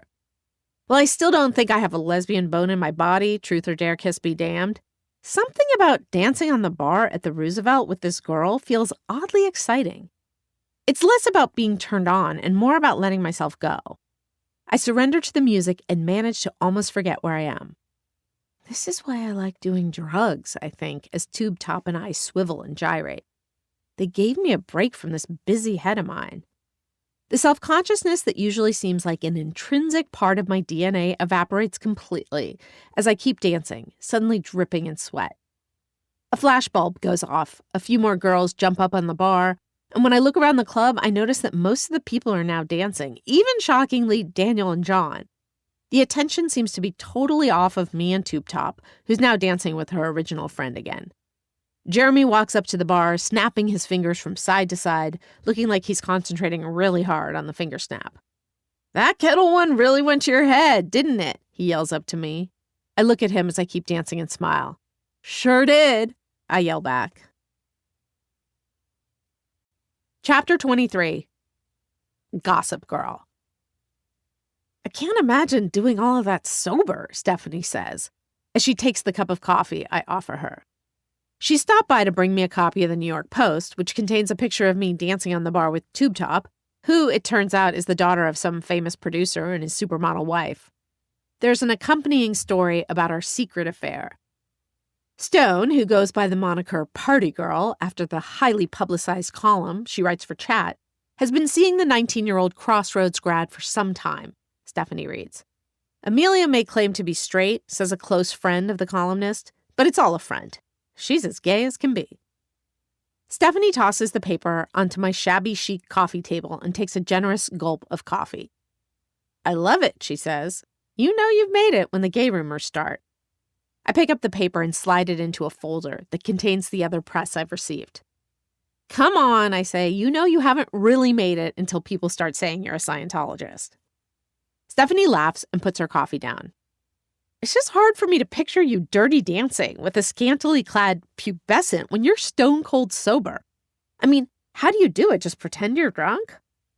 I think about how I used to drink and do drugs to escape how I felt, even though it never really worked. If anything, partying only exacerbated my loneliness or discomfort. At Pledges, they had told me to find a spiritual connection deep enough to help me create a life I didn't feel like I needed to escape from. I guess that's what's happening to me. The sort of self-conscious, occasionally shy, daytime personality I've always had is mixing with my wild, well-intoxicated nighttime persona. Out loud, I say, I don't know, maybe I was experiencing a kind of natural high? I make a quote mark gesture around the phrase because it's just the sort of expression Stephanie and I would have mocked not too long ago. But I secretly love the idea of it. I can get natural highs, while other people need chemical ones, I think. Then I remember that Tommy used to say, if you feel better than people, all that means is that at some point you're going to feel worse than them. But then I think, Tommy doesn't know everything. If he did, why would he spend his days working at an almost completely dilapidated rehab in West LA? Amelia Stone on a natural high, Steph laughs. Who could have predicted it? She smiles and sips her coffee. I light a cigarette, careful to blow it out the window, and think about how grateful I am that she feels comfortable talking to me about my sobriety. Other people who've heard about me going to rehab have been so awkward that it's unnerving. We should meet for a drink, this publicist said to me at a premiere last week. And then as if my sobriety had rendered the word drink sinful, she added nervously, I mean a water or a soda. I'm just worried that Daniel's going to find out, I say to Steph, grabbing a bag of Trader Joe's sweet, savory, and tart Trek mix from the kitchen and scooping a handful into my mouth. Stephanie grabs the bag and leans back on the couch. Please, doesn't matter. If you look the part and hand in gray copy, why should he care if you're sober or on 12 hits of E? Good point, I say. Maybe I'll sell page 6 that story, Stephanie says as she brushes peanuts that have fallen onto her lap into her hand and tosses them into the garbage can. Amelia Stone, not really a party girl. We both laugh. My phone starts ringing, so I walk over to it and see Daniel's cell number on my caller ID. It's Daniel, I say, deciding not to pick up. I'm sure he just wants to know when I'm sending him copy. When's the column due? She asks. Tomorrow. I bite at my cuticle. Jesus, why do you always wait until the last minute? She says, you're insane. I shrug. I noticed when I did the first column that something in me really got off on the adrenaline that started flowing through me when my deadline was imminent. I almost felt like I was setting myself up for some impossible sprint, and my fear of not making it to the finish line motivated me all the more. It was almost a high. Or maybe I'm just a martyr. But I suddenly feel incredibly stressed, like the first column was a fluke and everyone has gotten overly excited about me when I really can't deliver. Stephanie must see the look of panic that crosses my face because she walks over to the couch and picks up her bag. The idea of a line of cocaine floats through my mind, and that terrifies me. But I don't say anything. I'm sure it's perfectly normal. You'll be fine, party girl, she says as she walks toward the door. And if you're not, look at it this way. You can always start writing a sober girl column. Ha ha. As soon as Stephanie leaves, I turn on the computer. I open a Word document and stare at it, thinking, okay, here's where the writer's block happens. I've never had writer's block, but people are always talking about it, so I figure that it's only a matter of time for me. Then the phone rings and I jump at it eagerly without even glancing at caller ID, grateful for the procrastination tool. Amelia? It's a young girl's voice. Yes, I respond. It's Charlotte. We met the other night. We danced? Oh my God, tube top. I just sort of assumed she would disappear into the ether. Hey, Charlotte, what can I do for you? At first I think, Christ, is she going to ask me out on a date? Then, that would make a really good column. I hope it's okay that I'm calling you, she said. You were listed, so I figured you wouldn't mind. I make a mental note to get myself unlisted. It's just, she continues, I really love your column. When I read it, I thought, oh my God, this woman is describing my life, except to be honest, my world is a bit crazier. Oh, I say, still not remotely clear on where she's trying to go with this. And well, I was just curious how you got started. I asked because I want more than anything to be a writer. I wrote my first novel when I was 12, and I've been doing poetry since 8th grade and journaling for as long as I can remember. I think it's around the time that she uses the word journaling that I start completely tuning her out. She sure is a pushy little thing, I think, as she regales me with stories about editing the school newspaper and literary magazine. Look, I say, cutting her off before she starts reciting poems written to like her dead grandmother. I can't help you get a writing job. The best thing I can tell you is go to college, then go get a job in a magazine. That's what I did. Tube top Charlotte laughs. Oh, I'm not trying to get a job yet. I'm only 18. I just wanted to know if you'd read some of my work, and I don't know, tell me if you think I have promise. I don't know if it's hearing I'm only 18 or my resentment over the fact that this chick manages to boogie her perfect body on top of bars and still be motivated enough to have written multiple novels before puberty. But her whole I'm more motivated than anyone else shtick is really rubbing me the wrong way. Of course, I don't say that. Why don't I give you my email address and you can send me some of your stuff, I say, figuring I can always delete it and then duck her calls if she ever bugs me again. Oh, that would be great, she yelps. I listen to her tell me how cool I am and how she wants to be just like me when she, quote, grows up until I can't take it any longer. Charlotte, I really have to go. I have a column to write, I say, and hang up the phone before she can say anything else that makes me feel ancient. Then I go back to staring at my computer and picking at my cuticles. I stand up, sit down again, then stand up to go get the bag of Trader Joe's sweet, savory, and tart Trek mix, then plop down again at my desk.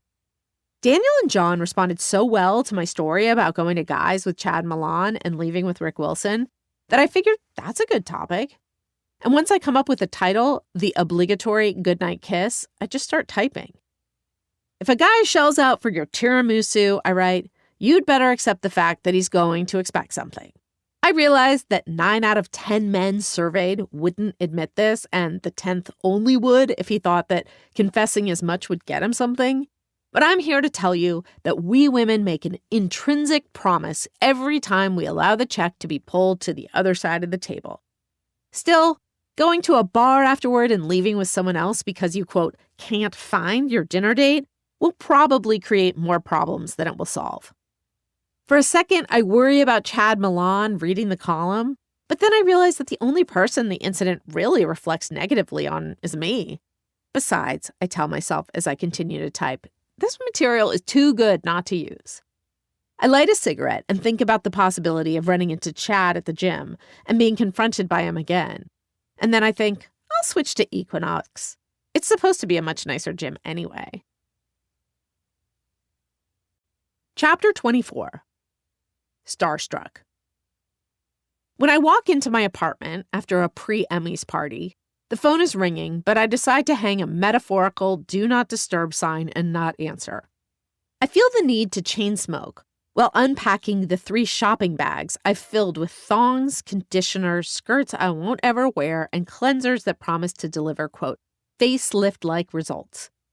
The fact that I've just been to a freebie Emmys event and have nothing to do with the Emmys hardly seems relevant.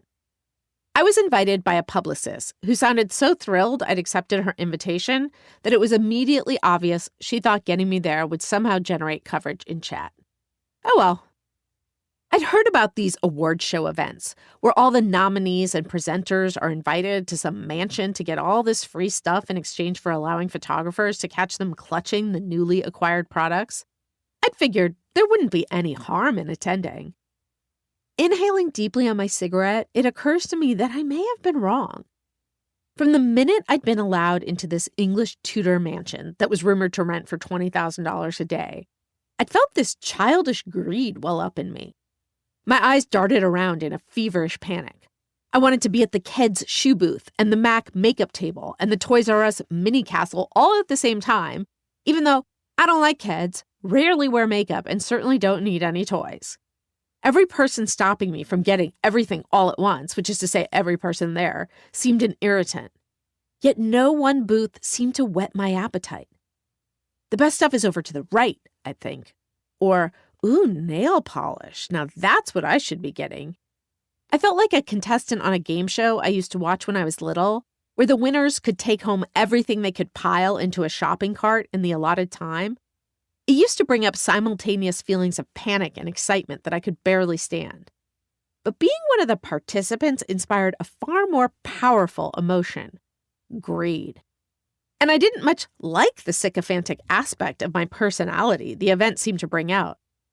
I absolutely adore sarongs, I'd found myself saying to this woman giving out inexplicably tacky tie-dyed sarongs. Or I've been looking for sunglasses just like this, to the guy giving out Ray-Bans I'd never wear. Most everyone was almost painfully nice, way too nice, considering the fact that I was taking things they typically sell and not giving them anything in return. It seemed impossible to believe in that environment that something like poverty or a famine in Africa or even George Bush existed. Conversations seemed to revolve around plastic surgery and Emmys after parties and the new line of Juicy Couture, now at Lisa Klein's store. The crowd seemed to comprise tabloid reporters, publicists picking things out, quote, for their clients, and other seemingly soulless moochers. And I couldn't deny the fact that I was one of them. Now that I'm home and have all the contents out of their bags and divided into small piles, I have the strong desire to give everything away.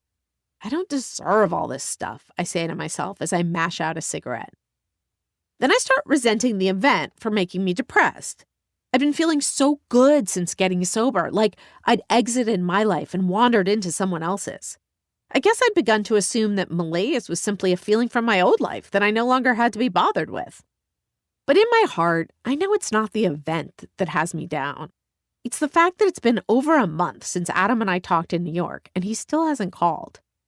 My phone rings, and as soon as I check caller ID and determine it's not Adam, I return to the couch and my pack of cigarettes. They'd warned us about isolating when we were in rehab, telling us that if we felt like being alone, we should do contrary action and get out. But I really just don't feel like it. Still, I decide to listen to my messages. There's a message from Daniel saying that he loves the new column, a couple of hang-ups, Stephanie asking if I want to go to a screening with her, and Rachel wanting to know why I haven't checked in with her for a few days. How the hell can he claim to be thinking about me obsessively and then not call, I wonder? I turn on my computer to start going through emails I still haven't responded to, and somehow land on the one Charlotte, aka Tube Top, sent me with all her writing attached. I open up the first document, thinking that reading her attempts to sound like a writer should make me feel better about myself. And then something altogether shocking happens. I'm thoroughly transfixed. Her first attachment is an essay she wrote about meeting a nude photographer, asking him to take pictures of her, and then almost backing out of the portraits until he gives her painkillers that subdue her enough to help her lose her self-consciousness. The piece so perfectly captures the conflict I've felt about being proud of my body while simultaneously ashamed of that pride.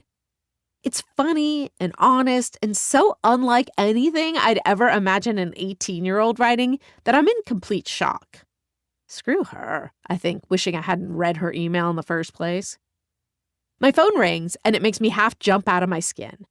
It's a private number, but I will myself to do, quote, contrary action and answer. Hello? I sound a bit sing-songy, and I notice almost shockingly normal.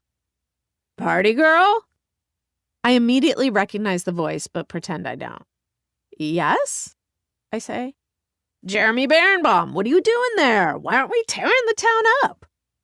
I feel immediately self-conscious about being home with no plans on a Thursday evening. Oh, I'm on my way out, I say, glancing at the clock. 7:30, sounds reasonable. Cool, where to? Maybe I'll join you. Momentary panic and then, just to a friend's private party, sorry. That's cool, he says. How about tomorrow? Nobu in Malibu? I've never liked fish, which has long made me a complete anomaly in Los Angeles. The mere concept of raw fish makes me want to hurl. But most of all, I don't like the idea of being out with Jeremy Berenbaum and having to continue to perpetuate this notion that I'm wild when I'm not.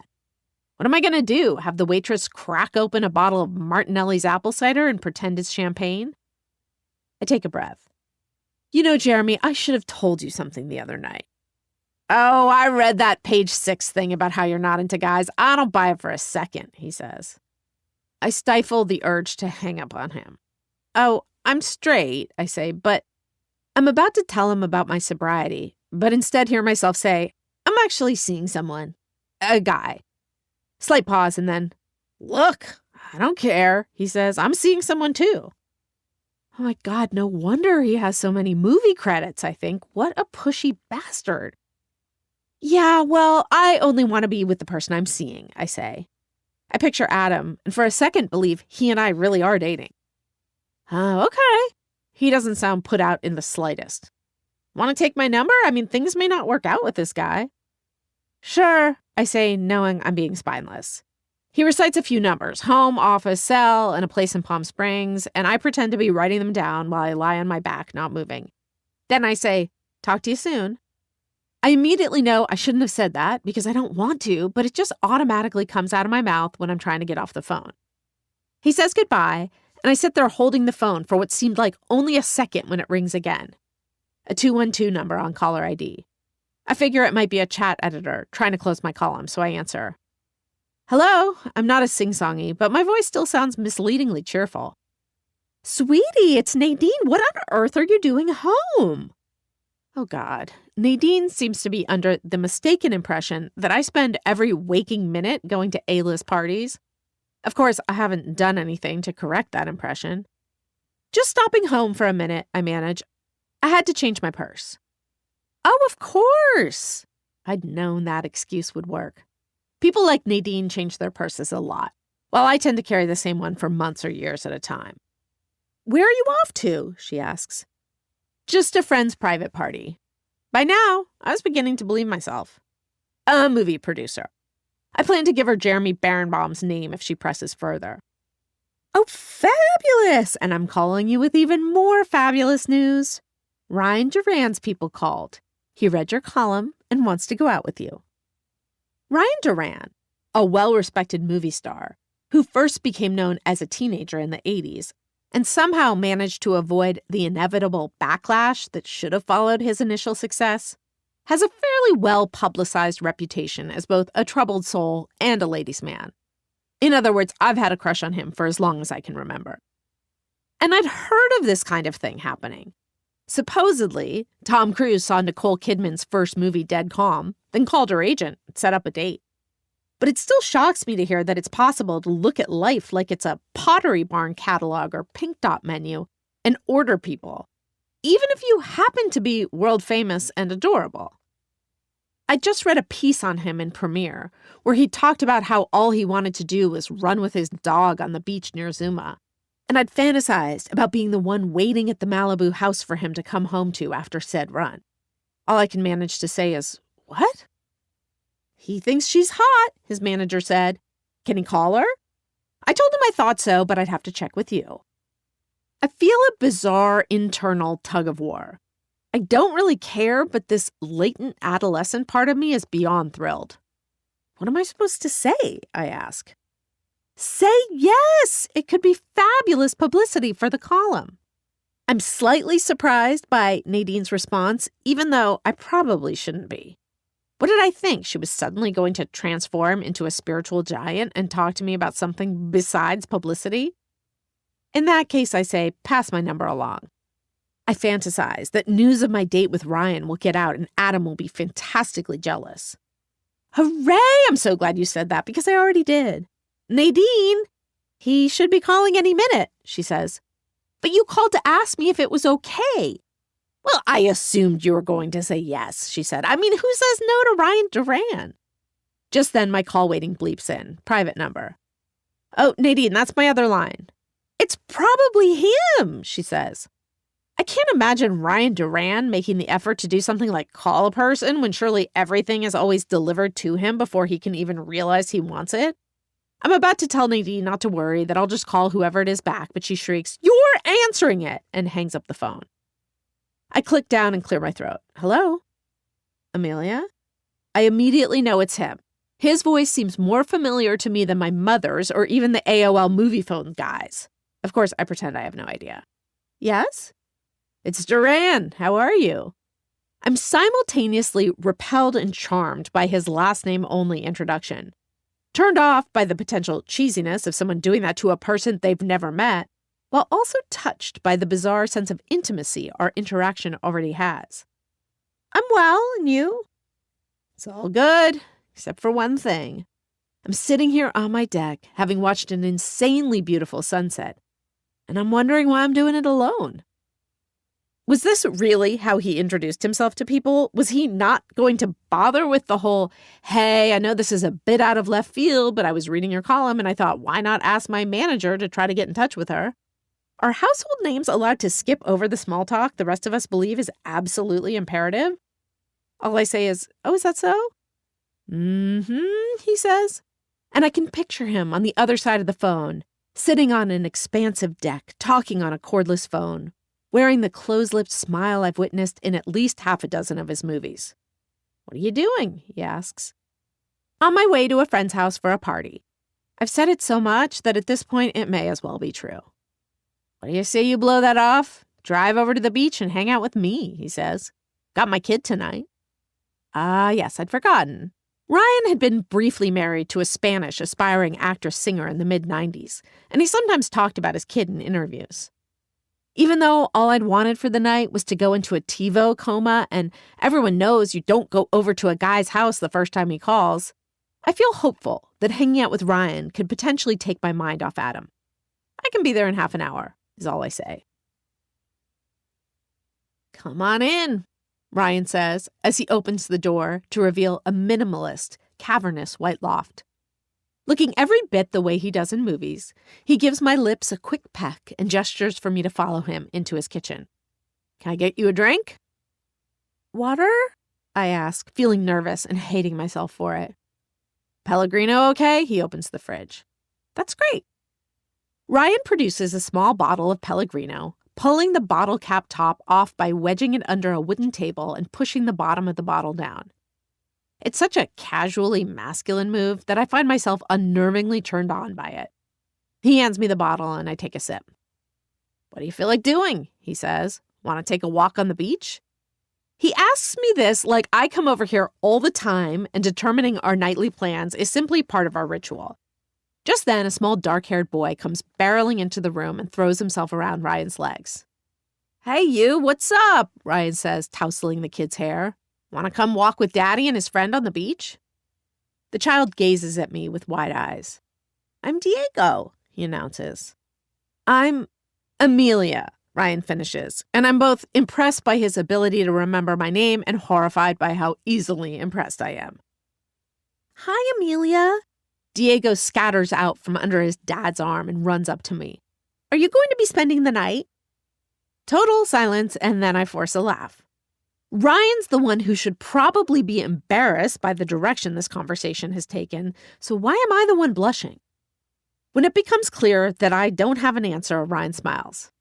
"Chill out, kid," he says affectionately. "Where's Sam?" Diego yells, "Sam!" and a blonde kid comes scampering into the room. "Are we going out for pizza?" Sam asks Ryan.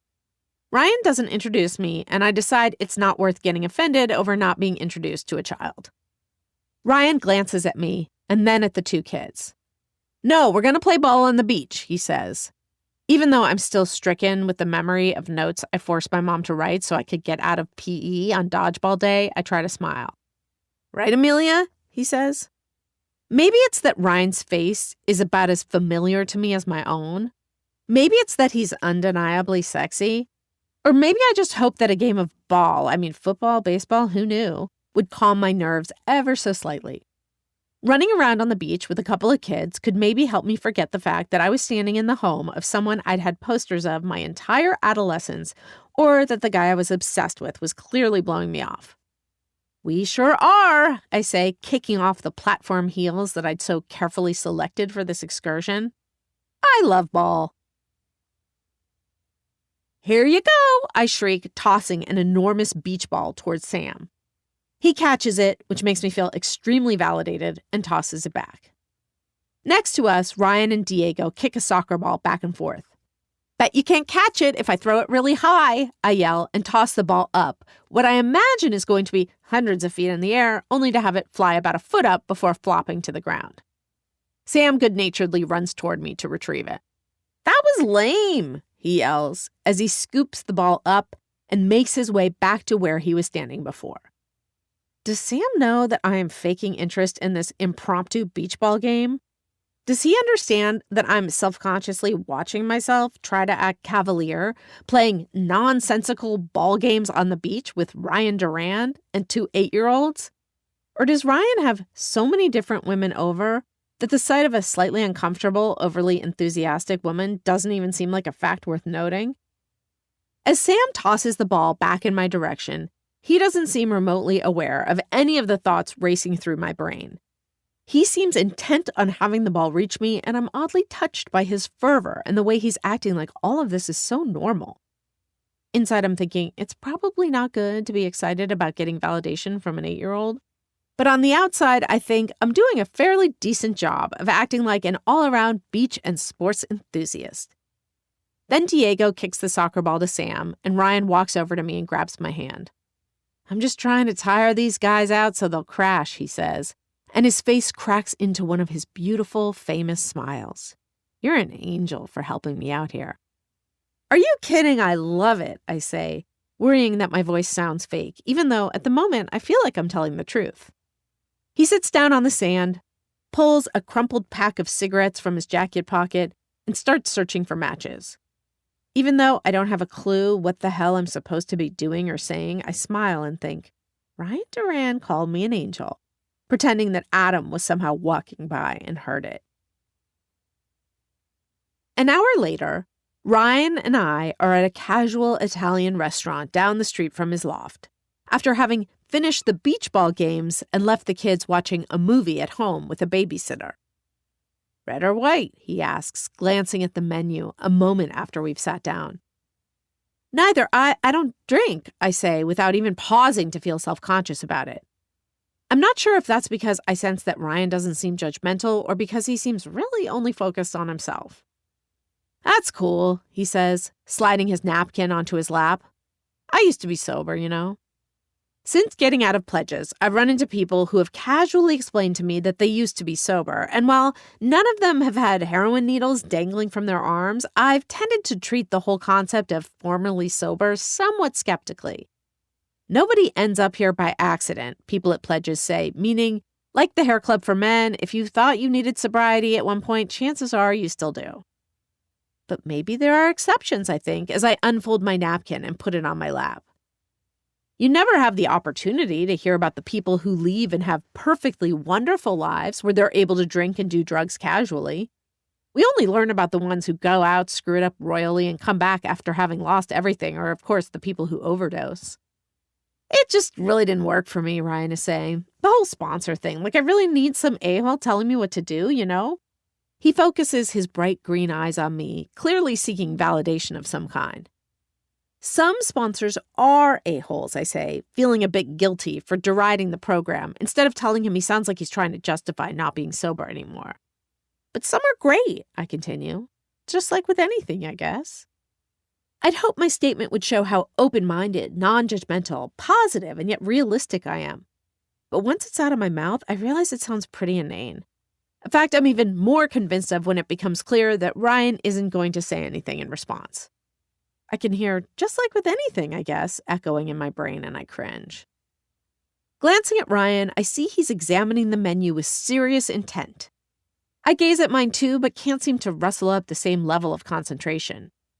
Eating when I'm around a guy who makes me nervous has always been slightly difficult, so I can only assume that getting any food down during this interaction will be out of the question. I used to think being nervous around a guy was good. It meant I really liked him. But I'd felt the opposite hanging out with Adam that day. I'd felt, cheesy as it sounds, like I'd come home. Chicken. I'll just have whatever the first chicken dish is, I think, as I try to brainstorm possible topics to bring up with Ryan. Now, it's always been my firm belief that when two people are eating together, it is the equal responsibility of both parties to contribute to the conversation. Of course, it usually happens naturally. One person says something or asks a question, the other responds, and conversation starts to just unfold. It's always annoyed me when I feel like the communication responsibility rests solely on me. Why the hell doesn't this long silence make you feel uncomfortable? I've wanted to shriek across the table before. Don't you at least feel slightly compelled to try to change it? Mercifully, the waiter comes over. I order chicken marsala while Ryan asks for tortellini and a glass of the house Chianti. As I wonder if I should judge him for drinking or be offended that he didn't abstain out of respect for my sobriety, Ryan sits in what looks to be completely enjoyable silence. I already know that Ryan's dad was a character actor, his parents divorced when he was young, he dated most of his co-stars throughout his 20s, and he didn't go to college. This means that all the "what did you want to be when you grew up? What do your parents do? What did you major in?" types of questions, standard first date fare, would be silly and redundant. Forcing a conversation about what's going on in the world would feel just that, forced. And I'm not interested enough in food to start discussing the menu. I am, for one of the first times I can remember, at a complete and utter conversational loss. And then I feel just the slightest glimmer of hope in him. He could ask me the typical first date questions, or about my column, or about why I decided to get sober. Flooded with sudden optimism, I smile at him. He smiles back, and I assume he's going to ask me something. Instead, he takes his index finger and taps the table, then does the same thing with his other index finger. And before I know it, he's doing some kind of impromptu drum solo on the table of Cafe Italiano, clearly grooving to some wild beat inside his head. You smell so good," Ryan says as he breathes in my ear. He's just finished kissing me expertly, and we're looking into each other's eyes. I'm much more comfortable now than I was at dinner when, in between Ryan's drum solos, we made allegedly casual conversation about the restaurant, the weather, and the waiter.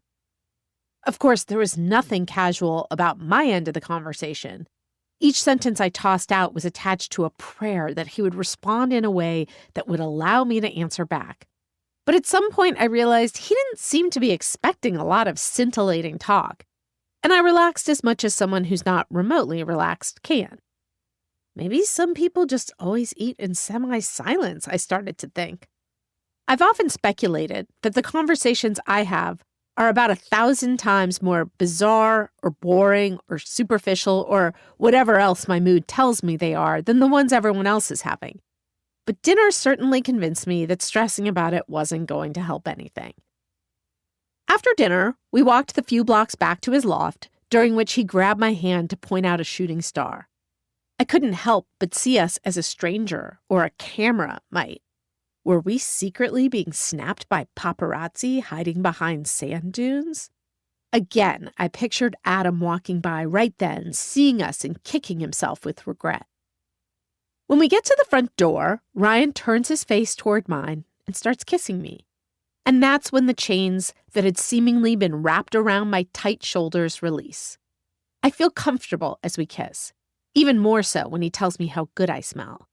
Maybe he really will be able to replace Adam in my mind.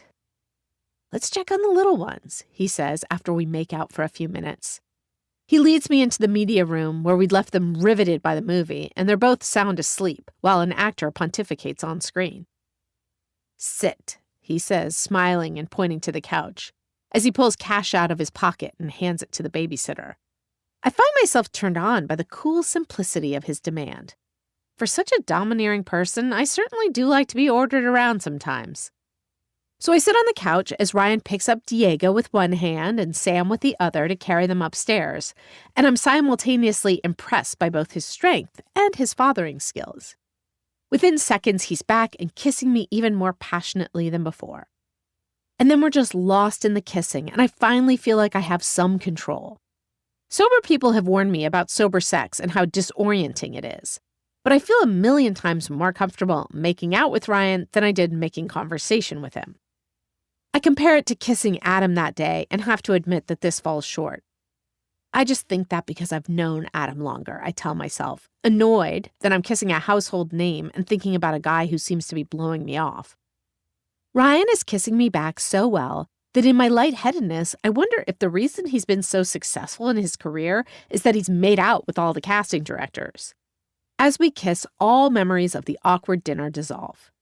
Now I could talk to him, I think, but I'm just not willing to stop kissing him long enough to prove it.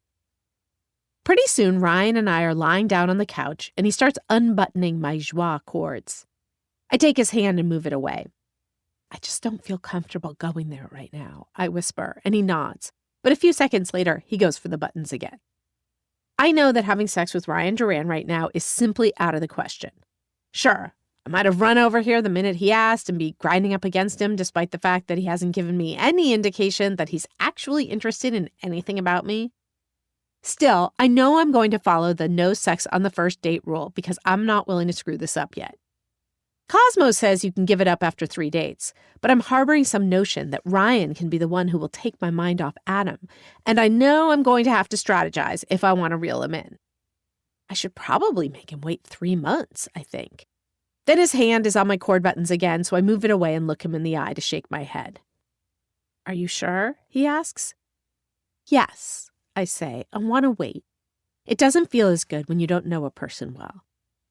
He furrows his brow as if he's confused, and it occurs to me that this may very well be the first time Ryan Duran has ever heard of the concept of not jumping right into bed. You mean maybe we go out again and fool around a little more that time? He asks, and I nod. Yeah, that sounds nice, he says, looking suddenly completely relaxed, and I wonder why I allowed myself to be so intimidated by him earlier. He kisses me again and then says, Want to spend the night? We wouldn't have to do anything, we could just spoon. I shake my head, and Ryan pouts somewhat adorably. Are you sure? He asks. It would be so sweet, the kiddos are up in my bed. I sit up suddenly, too surprised to worry about how I'm probably killing the moment. The kids are in your bed? I ask. Sure. He smiles and reaches for a cigarette, which he lights with a Zippo. That's where Diego likes to sleep. And you want me to sleep there with all of you guys? He nods and smiles and inhales on his cigarette. And I can't decide if I'm a secret straight-laced conservative or if Asking a girl you just met to spend the night in the same bed with you and your son and his friend is normal. I gesture for him to let me take a drag off his cigarette and decide that the sooner I leave, the less time I have to discover other potentially disturbing things about my adolescent obsession. I should go, I say when we finish the cigarette. He nods, kisses me on the nose, pulls himself off the couch, and takes my hand to lead me out through the kitchen. Thanks for a great night, I say as he walks me to the door. What am I supposed to say? Thanks for drumming throughout dinner and inviting me to your father-son slumber party? Chapter 25. Do Not Disturbed. For 3 days, I throw myself into a manic schedule of round-the-clock shopping and working out to distract myself from the fact that Adam still hasn't called. I only stop moving long enough to text Stephanie and Justin asking if Adam is going to call. Both have stopped responding, and I don't blame them.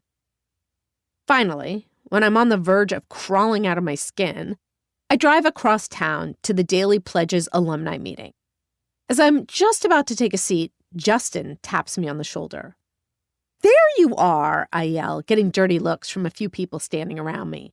Where the hell have you been? An emaciated man with a shaved head and tattoos covering every part of his skin glares, and so Justin grabs my hand and starts to lead me out the front door of the meeting. As we pass people, I feel the weight of their stares on me. It's strange because before the column and all the hype, I'd have sworn up and down that I could never receive too much attention. But I hadn't been prepared for what comes with it. I feel like I hear whispering now wherever I go, and I'm not sure if it's real or that Coke has left me permanently paranoid. I'll walk by 2 girls and swear I hear one of them mention party girl or the word column or something, and then I'll feel them dissect everything about me. Are they criticizing what I'm wearing, deciding I should be more put together? Are they accusing me of not really being sober, speculating that a girl who lounges in champagne-soaked magazine shots couldn't possibly be clean? While recovery has taught me that what people think of me is none of my business, I also hadn't really been prepared to have to remind myself of that so many times a day. Ick, I say to Justin as we make it outside and I light 2 cigarettes. What? He asks as I hand him one of the smokes. The way people look at me now is annoying, I say, wishing that he'd noticed this without me having to point it out to him. Oh, Amelia, he says, flicking his cigarette ash to the ground. Most people are just thinking about themselves. I think you're too in your head and just being a typical self-absorbed addict. For some reason, I want to take my lit cigarette and mash it into his face, or at least onto his hand, where it wouldn't cause as notable a scar. While the whole world seems to have jumped up to speed and is treating me like I'm worthy of being celebrated, Justin has barely seemed to notice. And suddenly I hate him for this. I've always really liked friends agreeing with what I'm saying. In fact, if they disagree or don't seem to want to indulge in the conversation, I feel like they've broken some unspoken contract we have about always backing each other up. In recovery, people are always saying things like, I'm not going to co-sign your BS, or you're so in your head, and I suddenly feel myself as much annoyed with the recovery world as I am with Justin. Whatever, I say, not even looking at Justin. They're probably just jealous. I pause and then, did you get my messages? Do you understand I've been heartbroken? Justin takes a drag off his cigarette and nods as he exhales. Look, I've got something to tell you, he says, after a beat. Shoot. He's still bugging me, but I'm willing to let it go. He tosses his cigarette to the ground and smashes it out. I'm not really sober, he says. What? I feel suddenly dropped into a moment of surreality. He's lying, I think. He's sober a week longer than me, and I have almost 6 months. That doesn't even make sense, I say, feeling myself start to panic. How is that possible? Well, I smoked pot last week, had a couple beers a few nights ago, and the night before last stayed up all night with this guy I met at a coffee shop on Santa Monica, doing blow until sunrise. He says all this completely casually, like he's explaining the errands he ran at lunchtime yesterday. Where the hell are his emotions? Why would you do that? I ask. And even though I can hear my accusing tone and know it's not the right one to have, I can't seem to stop it. Why, hell if I know, maybe because I'm an addict. Well, how did it happen? I ask. Well, Justin looks down sadly. I moved back in with Jason and everything was amazing at first. Turns out I must have been the one instigating all the fights before, because with all my new rehab knowledge, we were suddenly one of those sickeningly perfect couples planning picnics at the Hollywood Bowl, going antiquing on the weekends and all that. And then something has kicked in, some almost maternal instinct that makes it feel like the only thing in the world that matters is making sure Justin is okay. I put my hand on his shoulder and squeeze. Nothing monumental, he says. Jesus, I wish it had been. We just started hanging out with other couples, going to drag strip, house parties, dinners, whatever. And they all drank. Wine with dinner, beer at house parties, nothing big. I mean, none of them drank alcoholically. I nod. I'd noticed the same thing when I went out to dinner with some publicists. One of them ordered a glass of wine and nursed that same glass the entire night, and the other had a gin and tonic, a single gin and tonic. And I'd sat there, silently marveling over what would make someone want to drink just one drink, when all one ever did to me was make me achy, tired, and coke hungry. Tommy would tell us that when a normal person drinks and starts to feel a little buzzed, they see a figurative red light and know that it's their cue to stop drinking. When an alcoholic feels a buzz, all they see, he says, is a green light. Justin continues, and then last week it occurred to me that smoking pot wouldn't really be such a bad thing, that it didn't really count. He takes a breath. I didn't tell my sponsor or anyone, and nothing bad happened when I did it. So then I had a couple of drinks with Jason. He doesn't know anything about recovery, just what I tell him, really. And when I explained that drinking would be cool as long as I only had a few, he bought it. Cut to a couple nights later, me coked out of my gourd at this total stranger's house. Was it horrible? I ask, and my whole body clenches in anticipation of his answer. I picture Justin, teeth grinding, paranoid as hell, getting creeped out by this weird guy and tearfully calling his sponsor. I wish I could say it was, he says, but it was really fun. I don't know why people say that a head full of recovery and a body full of chemicals is a bad combination, because I felt amazing. It was nice to just get out of my head for once, you know? That's when I feel horribly betrayed. Why is he acting like this? Why isn't he horrified and crying, begging me to understand the way other people who relapse do? Even when I remind myself that this could be Justin's quote-unquote disease talking, I resent him for casually embracing a way of thinking that's different from the one we've shared since we met. And I feel something else, jealous. I want to be able to get out of my head, to have coke rush up my nose and through my veins, and to not feel guilty about it. But then I remind myself that that's my disease talking, and that I know for a fact that even allowing my thoughts to go here is wrong. So I say what I know I'm supposed to. You should call your sponsor, I tell him gently, and share about it in meetings. He nods. I know, he says, I just don't feel ready yet. We sit there in silence, and I glance back in the meeting. I'm just really sort of weirded out by this, I finally say. I know, he says, and looks uncomfortable. Then he catches my eye and says, I love you, Amelia, and I could really use your support right now. It's the first time Justin has ever told me he loves me, so I'm surprised. He and I have never gotten as into the I love yous as the rest of the Pledges people. And even though I grew up in a family where we said those 3 words constantly, it always felt obligatory, like it was the way you had to end a conversation, whether it was true or not. So I always feel my neuroses kick in at a moment like this and think, wait, do I really love that person? I don't even know them well enough to say for sure. And then I start to feel disingenuous. I love you too, Justin, I finally say. But the sentence sounds and feels awkward, and we both just stand there uncomfortably as people filter out of the meeting and light their cigarettes. Chapter 26. Turn the Other Bleak. It's a Sunday night, arguably the most depressing time of the week, when I realize that Adam is never going to call. It's been months since we talked, and he's obviously either completely psychotic, a pathological liar, or both. But since I have a column due, I'm desperately trying to take all the anxiety and burgeoning depression I feel over being rejected by Adam and convert it into work obsession. I'd heard people in meetings talk about, quote, trading one addiction for another.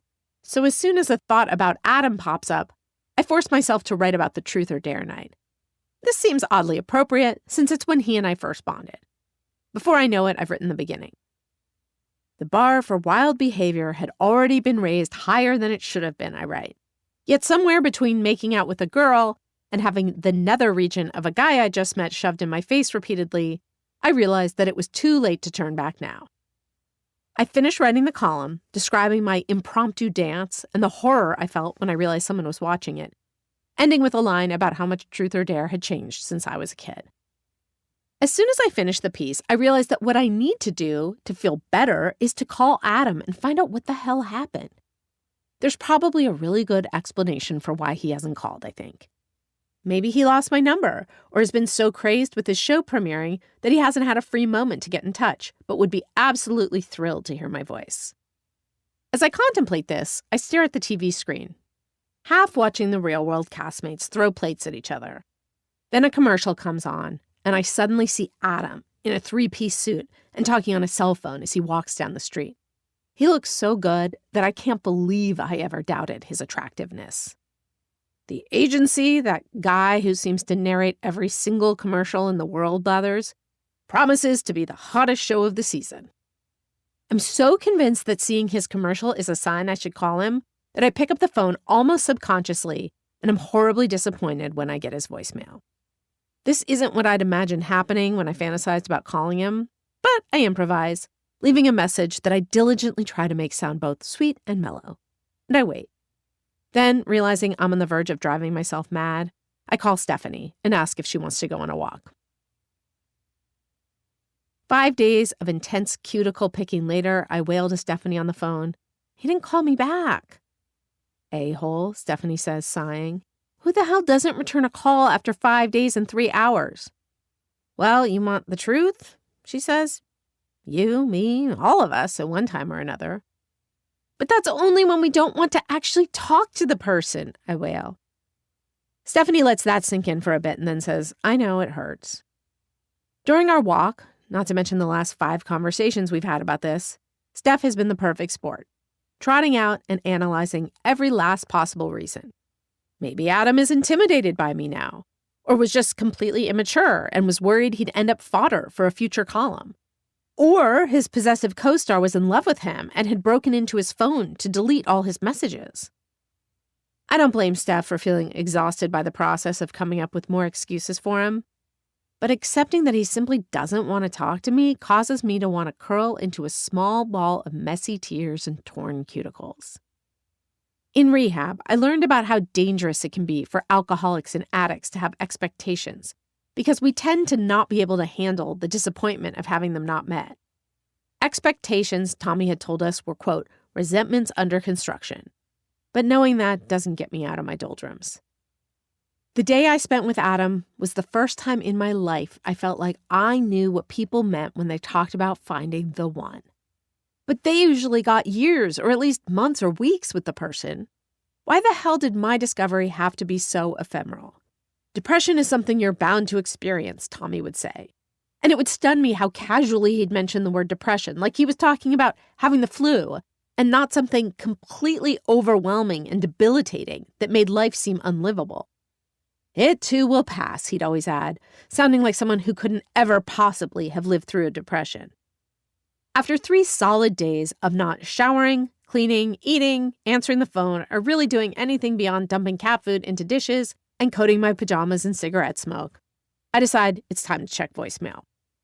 My mom, Stephanie, the CSI actor who tried to put his hands down my pants in New York, Daniel, Stephanie again, and what seems like about 1,000 hangups.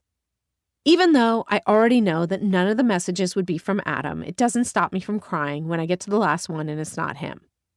When I hear who it is, however, I cry even harder. Amelia, says a voice that's at once both immediately familiar and hard to place. What can I say? You're the cat's meow, the toast of the town, the bee's knees. Who do I know who would use those expressions? And then it hits me. I guess part of me is glad to see that you actually remembered what happened between us, Chris says, his voice cracking slightly. But what did you think? That I wouldn't see it? Or did you just not care? I sit there frozen as he does exactly what I hope he won't and starts reading from my column. It was only after an impromptu reunion several weeks after the fact that I realized I'd gotten the basic elements of the menage altogether wrong, he reads. Most girls had them with their hottest female friend and, say, a Red Hot Chili Pepper. I'd had mine with a couple of guys who'd probably have an easier time working their way around the Starship Galaxy than they would a woman's body. Chris clears his throat. Maybe I wouldn't care if you hadn't treated me like a leper ever since, he says. But Jesus, think of someone besides yourself for once. That throws me into yet another crying jag. Though much like someone covered in tattoos might have a difficult time identifying how many they actually had, I decide I needn't bother calling them crying jags anymore, but just consider the entire day one long, extended, singular crying jag. Afterward, I sit and smoke, lighting each new one from the butt of the one before. I contemplate calling Stephanie to ask her if it's possible that I'm the worst person in existence, but settle instead for falling asleep on the couch when I'm too exhausted to cry anymore. Sometime later, I wake up to the sound of someone banging on my front door. I stumble to it, groggy to the point that I almost feel hungover. Stephanie stands there, a bag of Trader Joe's sweet, savory, and tart Trek mix in her hand, and a stocky Russian woman behind her. "Don't say a word," she says, gesturing for the woman to go inside. "I told Svetlana I had an emergency for her." Handing me the bag of trail mix, she adds, "I wanted to bring you something healthy to eat, but knew I'd have to start you on something you wouldn't reject outright." "Thank you," I croak gratefully as she opens my living room window and starts dumping overflowing ashtrays into the trash. "You're welcome," she says. "Now, will you please stop plathing it over this guy so Svetlana can clean your apartment?" Chapter 27. High and Dry. "Here you go," Stephanie says, reaching through a throng of wannabe starlets to hand me a Diet Coke. I accept it gratefully. It's been almost a week since she showed up with Svetlana and basically single-handedly delivered me back to the world at large. And while I'm still miserable over being blown off by Adam, I have to admit that I'm feeling significantly better. Stephanie has convinced me to treat it like a nagging toothache or headache. Horrible, in other words, but something I can live with. The launch party for a new Condé Nast magazine, Stephanie convinced me, was just what I needed. But as I wait for her to retrieve her drink from the bar, I remember that depression, like a song stuck in your head, has a way of coming back even when it seems like it's gone away forever. Parties like this used to fuel me. I always had the feeling that something exciting could happen. But being sober made me realize how intensely boring parties like this are. We're all talking and no one is saying anything, I think.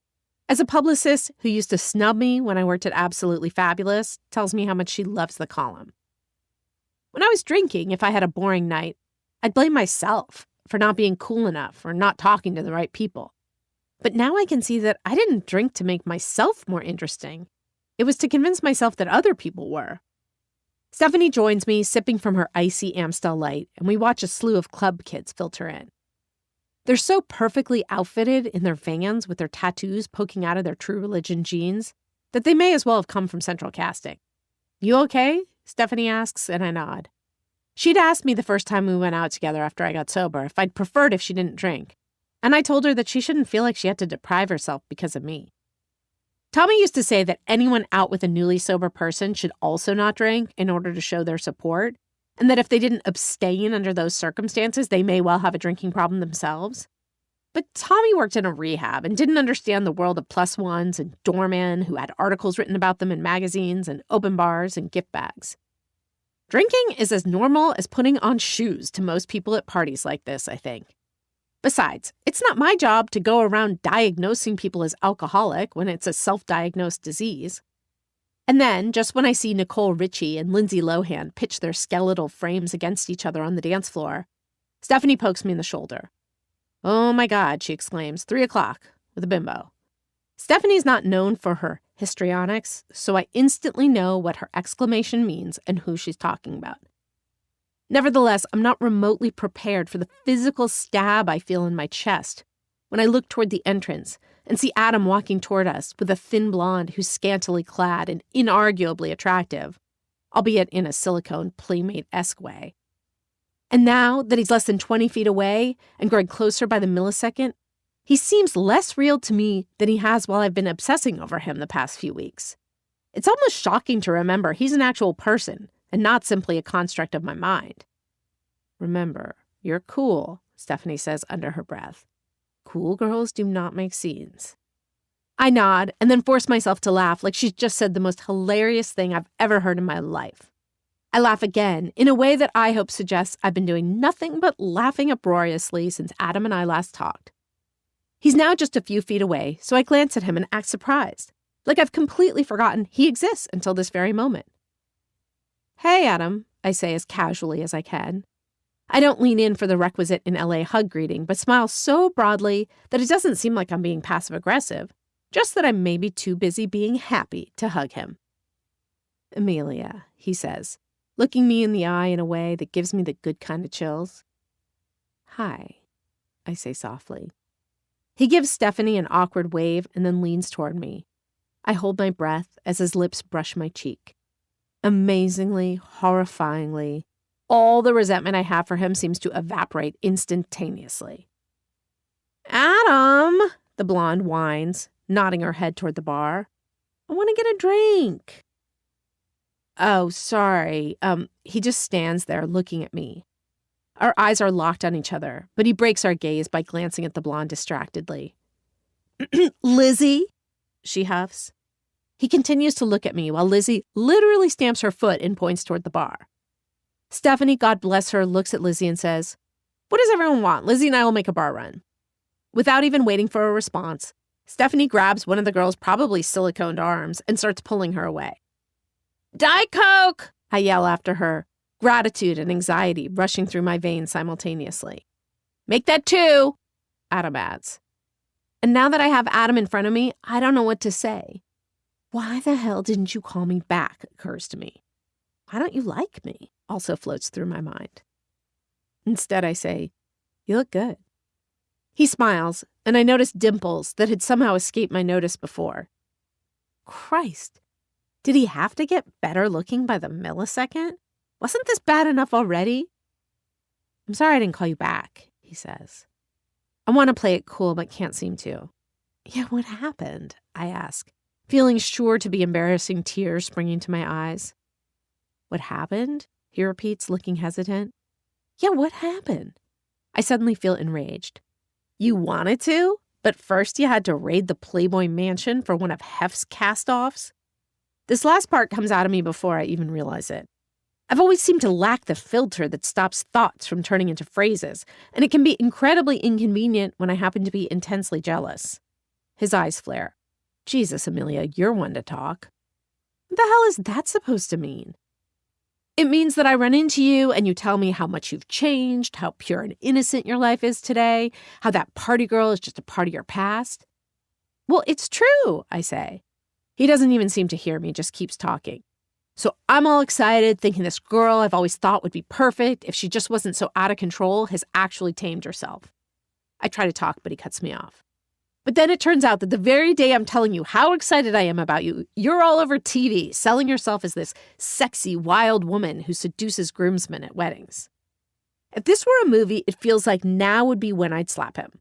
But I don't feel offended, just misunderstood. "I didn't seduce them," I say softly. "Next thing I know, you're dangling from massive champagne glasses in magazines," Adam continues, ignoring me, "and dancing on bar tables with, bisexual teenage nymphos. And here I am, the sucker who actually believed you were telling me the truth." "Adam, I was telling you the truth," I say. "The wedding was a long time ago, before I got sober. And the photo shoot and dancing in the bar, all that is just me trying to play the party girl part." He looks confused. "So you clean up your life and tell me you're thrilled about it, but you're still trying to convince the world at large that you're wild, and what's more, that being wild is the most glamorous thing imaginable?" "Well, when you put it like that, it sounds a little crazy," I admit. "But it's just a column. It's what I write. It's not me." He looks angrier than he has this entire conversation. "So I'm supposed to believe that you would attach your name to something, go on TV shows, and get in gossip columns publicizing something that's, quote, not you?" And now I'm pissed, and I'm sick of being judged by him. Christ, Adam, it was an opportunity. I took it. No, I'm not the girl I write about in the column anymore, but I've lived that girl's life, and no one's ever made a big deal about anything I've ever done before. So if people want to give me money and a career for writing something that comes very naturally to me, what's so wrong with taking them up on it? He seems to consider this and takes a breath. "I don't know, nothing, I guess. It just seems like..." Just then, I feel a large, sweaty hand clasp my shoulder. And next thing I know, Jeremy Berenbaum, an extremely drunk, exceedingly sweaty Jeremy Berenbaum, is embracing me from behind. "Party girl!" he shrieks, forcing large, fleshy lips directly onto mine. I pull away, but he keeps a damp, possessive arm around me. Jeremy, this is Adam, I say. I give Adam a please help me look, which he either doesn't see or completely ignores. Jeremy holds out one hand to Adam while the other stays firmly clasped to my shoulder. How are you, man? Jeremy Berenbaum. Adam shakes one of Jeremy's hands as he eyes the other one, which is in the process of snaking its way from my shoulder to my waist. Adam Tenser, he says, somewhat coldly. Hearing the tightness in Adam's voice, I feel physical pain. Had he been telling the truth? Am I really, quote, this girl he always thought would be perfect? And who the hell is the wannabe playmate? Adam and I were actually in the middle of a conversation, I say, removing Jeremy's hand from my waist. Hey, no problem, he says, but he has bad drunk written all over his face and doesn't move. He surveys the room, spies a waitress carrying a tray of Jell-O shots, and motions her over. Grabbing 2 cups off her tray, he leers at me. What do you say, party girl? Want to do shots and get crazy like last time? No, I snap. This is all going so horrifically wrong. I turn to Adam to explain things, thinking he may even laugh about how I tricked people into thinking I was doing shots. But the look on his face tells me not to bother. Excuse me, he says to Jeremy, not even looking at me. I'll leave you two to your shots. He glances at me as he starts to walk away, and I start following him. Adam, stop. I need to explain. I grab his arm and he turns around to face me. No, you don't, Amelia. Seriously, I don't know what game you're playing here, but I really don't want any part of it. He shakes me off and keeps walking. Tears sting my eyes as I start to follow him, but I suddenly realize that there's no point. As I watch him make his way over to Stephanie and Lizzie near the bar, Jeremy envelops me in a hug.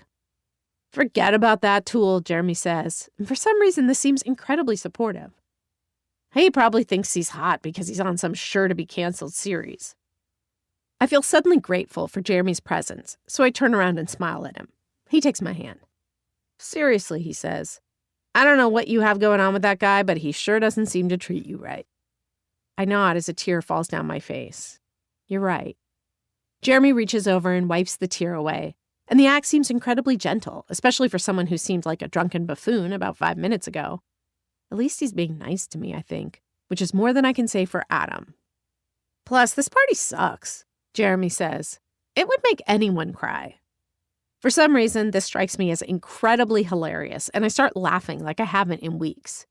When Jeremy grabs my hand this time, I don't shake him off.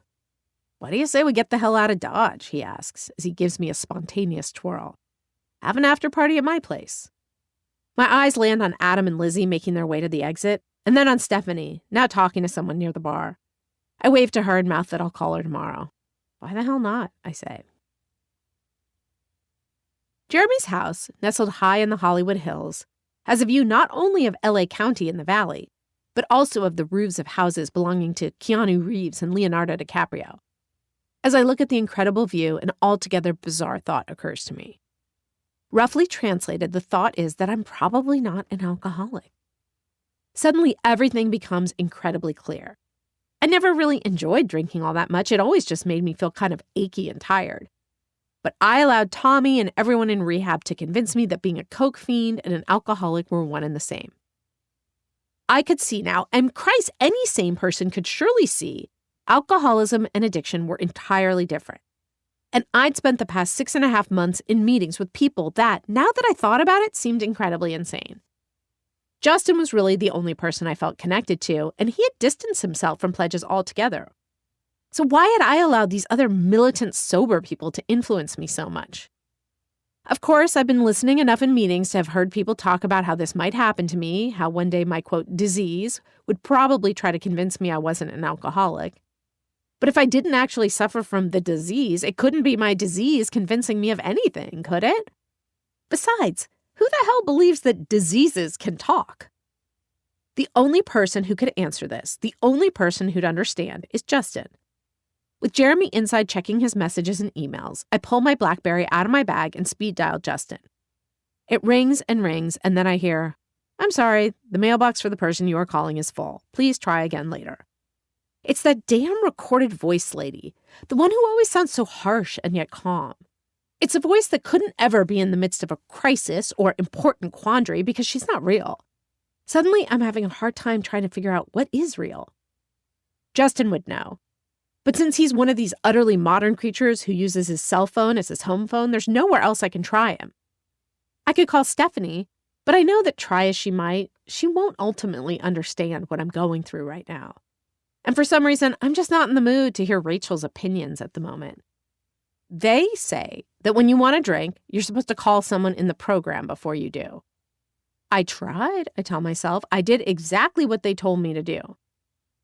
So baby, what do you say? I've got a 1995 Chateau Margaux that I could crack open if you're game. Jeremy joins me on the balcony, and I detect the distinct scent of Drakkar Noir that wasn't there before. Jeremy, I have to tell you something, and it's going to sound a bit crazy, I say, looking down at the infinity pool. I like crazy. If a voice could leer, this is what it would sound like. I don't drink, I say. I'm sober. He looks confused, so I add, I went to rehab. But I faked doing the shot that night at the Roosevelt, I say, and he crinkles his forehead as he tries to remember the night. Water looks like vodka when it's in a shot glass, I add. No way, he says, looking bizarrely intrigued. But why? Well, I used to be really wild and crazy, I say. Holed up by myself at home doing coke crazy. I was completely out of control, and I lost my job and was just generally a real a-hole. Then, just as I got it together, I was given the chance to write a column documenting my wild and crazy life, and it was too good an opportunity to pass up. So I do the column, calling all my information from my old life, and act the part when you have to, he says, nodding approvingly. That is crazy, baby. I like it. I smile, relief over having gotten this off my chest flooding through me. You don't think I'm completely out of my mind? I ask. Now it's Jeremy's turn to smile. Oh, I do, he says, in a great way, though.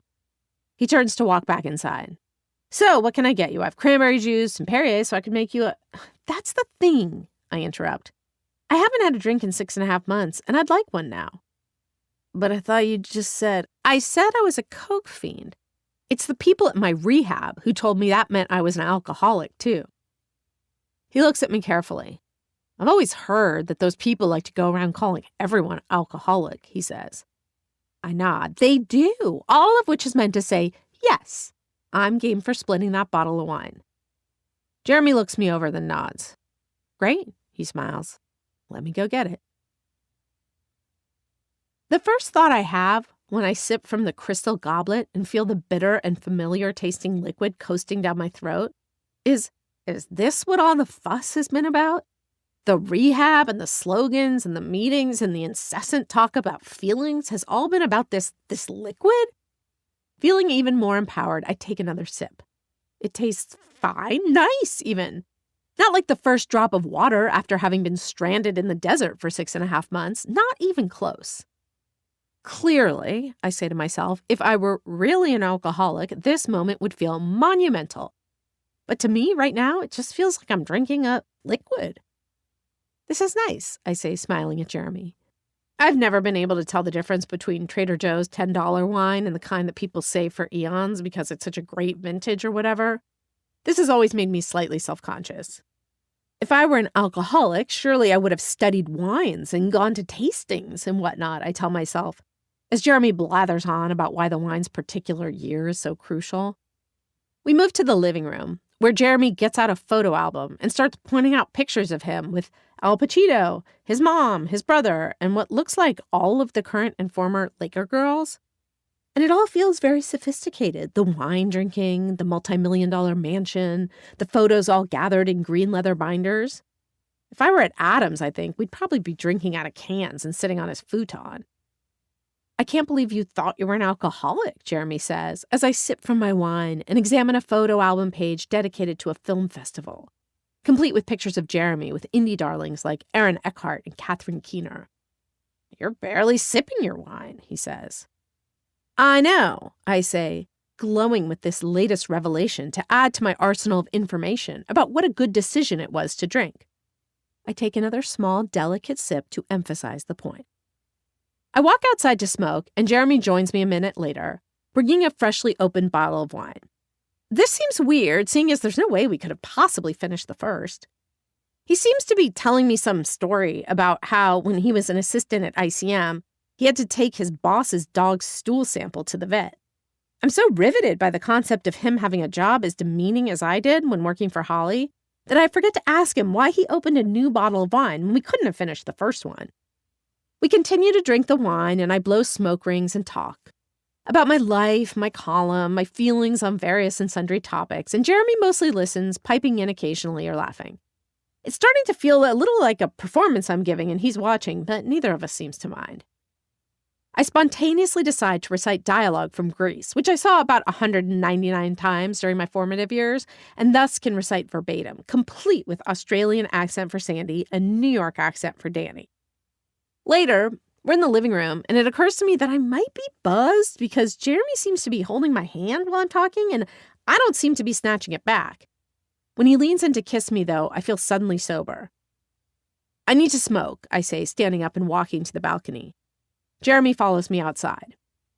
As I light a cigarette, I see him reach into his pocket and pull his hand out with his fingers folded over as they clasp something. I don't feel bad about giving you the wine, he says. And I think that this seems like an oddly serious comment to be making at this point, seeing as we've mutually decided I'm not and have never been an alcoholic. But I do feel a little bad, he says, about the ecstasy.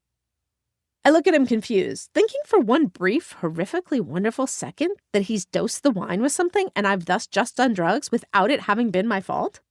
Then I glance into his previously folded hand and spy a slew of small white pills gathered there. Is it ecstasy? I've done it a bunch of times, but I've usually been so drunk or wired by that point that I don't really remember what it looks like. Well, my problem was with drugs, I say regretfully. I mean, I was addicted to coke, and that's a drug, so doing a drug is out of the question, right? I'm not sure if I'm asking a rhetorical question, but it doesn't really matter because by the time the sentence is out of my mouth, I've already grabbed a pill and gulped it down with the wine.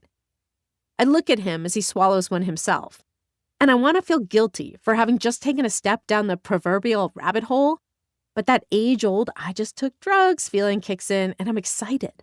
Like I'm about to take a trip where my head will leave me alone for a little while. And then I think, well, since I've already taken one and clearly blown this whole sobriety thing, I may as well take another one. I mean, if I'm going to go out, why not go all out? So I ask Jeremy for another pill and light another cigarette and wait for that feeling of deliriousness to start rushing over me. I don't feel anything, I say to Jeremy as he puts U2 on the outdoor CD player. He looks at me. You're sweating bullets, he says. Trust me, you're feeling something. I feel my forehead and notice that it is uncharacteristically moist, but I don't do drugs to sweat, I do them to feel good. And since when does sweating mean I must be feeling good? At my senior prom in high school, my boyfriend and I took ecstasy and didn't tell our friends because we thought they would judge us. But trying to hide the high I was feeling over dinner took its toll on me, and my trip turned decidedly negative. By the time prom was over and we were at the after party, the two other couples from dinner found out what we'd done and spontaneously decided they wanted to do ecstasy too. They all had an amazing time. I remember sitting on a couch, trying to figure out why exactly I couldn't seem to communicate with anyone, while watching one of the girls, who'd never touched drugs before, jumping up and down and shrieking, I feel like I'm dancing on a cloud. This is the best I've ever felt in my life. I watched Jeremy open another bottle of wine, feeling convinced that ecstasy must not be for me. Can I see those pills again, I ask. Jeremy smiles and pulls another one from his pocket. Open up, he says. And even though the act seems overly intimate, almost invasive, I want the pill too much to care. My jaw falls open, he pops a pill in my mouth, and I take another swig of wine. Pretty soon after that, I feel extremely animated, so I start scrounging around his CD cabinet looking for music that I can dance to. But when Jeremy mentions that he has a sauna, that seems so thoroughly interesting that I immediately insist on seeing it. This house is like an amusement park, I think, as I bound up the stairs after him, realizing that the thought doesn't make much sense and wondering why I'm so excited about a sauna when I grew up with one. Turns out I don't so much want to take a sauna as just see it, and once I've seen it, my mind has moved on to something else. A cigarette, another glass of wine, maybe a cocktail, maybe we should go out to a bar. My brain leaps from one possibility to another, attempting to land on the perfect plan of action that will keep my high alive. And then I think of Adam and what a crazy liar he must think I am, and the thought feels so sad and overwhelming that it seems like it might take over my entire body and mind. I think I'd like to take another pill, I say to Jeremy as we leave the bathroom with the sauna. I don't know. He looks slightly concerned. This is pretty strong stuff, and you've had a lot already. I can read his face perfectly. Girl says she's sober, then goes off the wagon, and now appears to be going on some drug binge, which will probably end with a 911 call. Look, I can handle my drugs, trust me, I say, and hold out my hand. It feels uncomfortable to be having to ask someone for drugs. When I did coke, I was almost always the provider. Let's split one, Jeremy finally says, and he breaks a pill in half.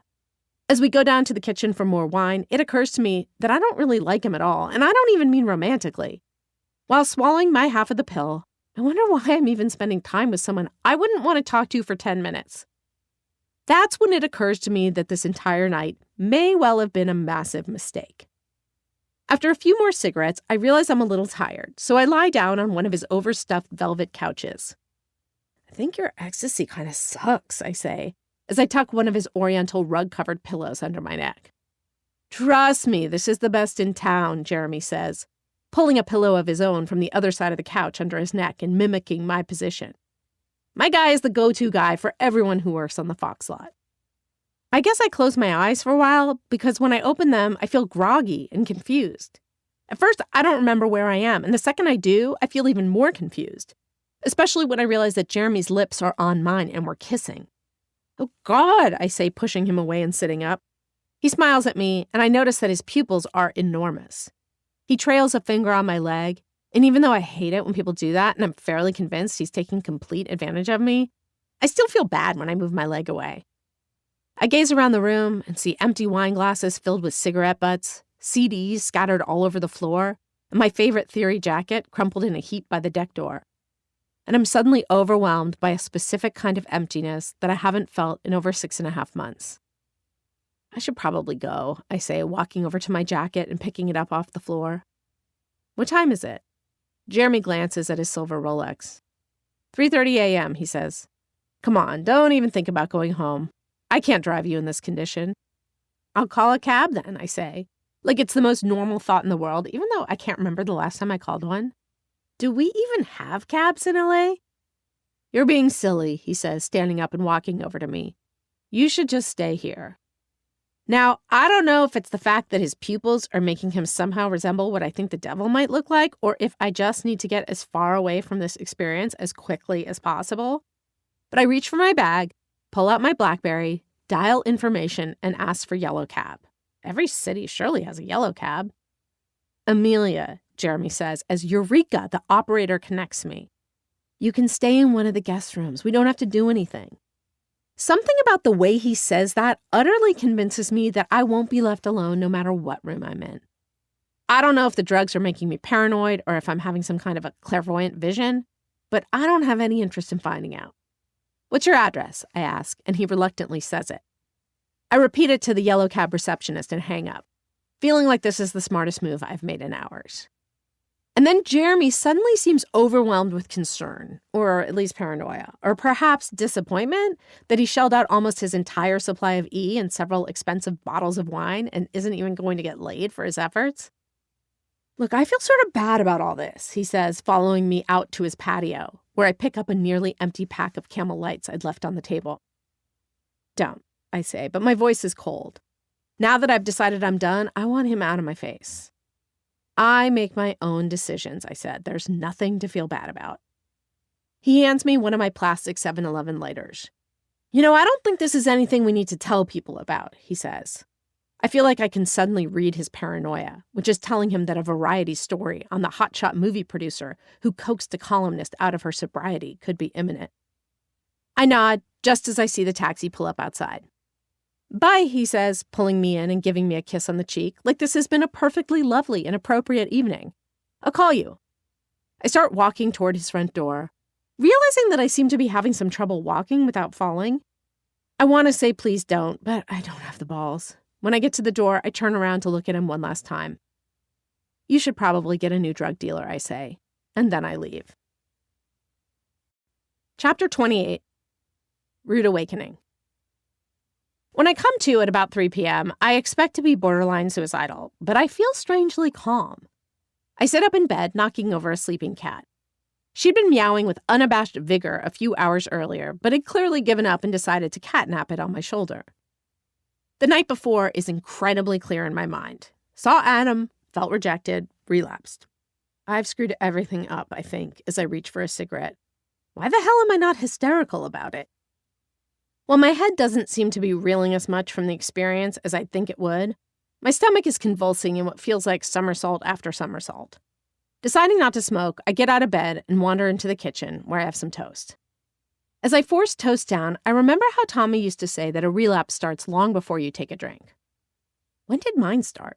When I climbed into the life-size champagne glass? When I faked doing a vodka shot? When Justin told me he was using? I guess there's no way of knowing. Then a thought pops into my head. Clearly, I can't drink without doing drugs. Somehow this feels like an immense relief, because now I don't have to wonder. In rehab, people kept calling alcohol the gateway drug, because as soon as they drank, the gate for doing drugs would open. But since I tended to do coke first and drink later, I hadn't had many alcohol gateway experiences. Looking back over the night and realizing, with bizarrely amazing recollection, that I'd easily consumed a couple of bottles of wine myself, I start to wonder if maybe there's something to this concept of my being an alcoholic too. As I smoke, I toy with the idea of not telling anyone about my little ecstasy and alcohol escapade. I can just keep going to pledges and still celebrate a year's sobriety in 5.5 months. I've heard that people do that. They drink or do drugs and don't tell anyone and smile about how well their sobriety's going. But they usually end up relapsing in a far bigger way as a result. That's when I realized that if I leave the house without showering or even brushing my hair, I can make the pledges afternoon meeting. For the time being, I can save my ass instead of my face. Making progress already, I think, as I slide a bra on under the tank top I slept in and step out the door. My name is Amelia, and I'm an alcoholic, I say, expecting the people in the room to all swivel their heads in unison over the fact that I've actually surrendered to using the word alcoholic over addict. But everyone just does the smiley hi Amelia thing. I relapsed last night, I continue, and pause to look for the judgment in people's faces. But everyone is looking at me so kindly. When Vera drank, I remember leaning over to Justin and saying, I could see this one coming from a mile away. But no one seems to be whispering anything. I realize my heart is beating incredibly fast, which seems strange to me, since I've shared a lot in this room and haven't felt nervous talking in front of the group since my first day of rehab. I didn't really believe you guys when you said that being an alcoholic and a drug addict were the same thing, I say. And I notice a couple of people nodding with compassion.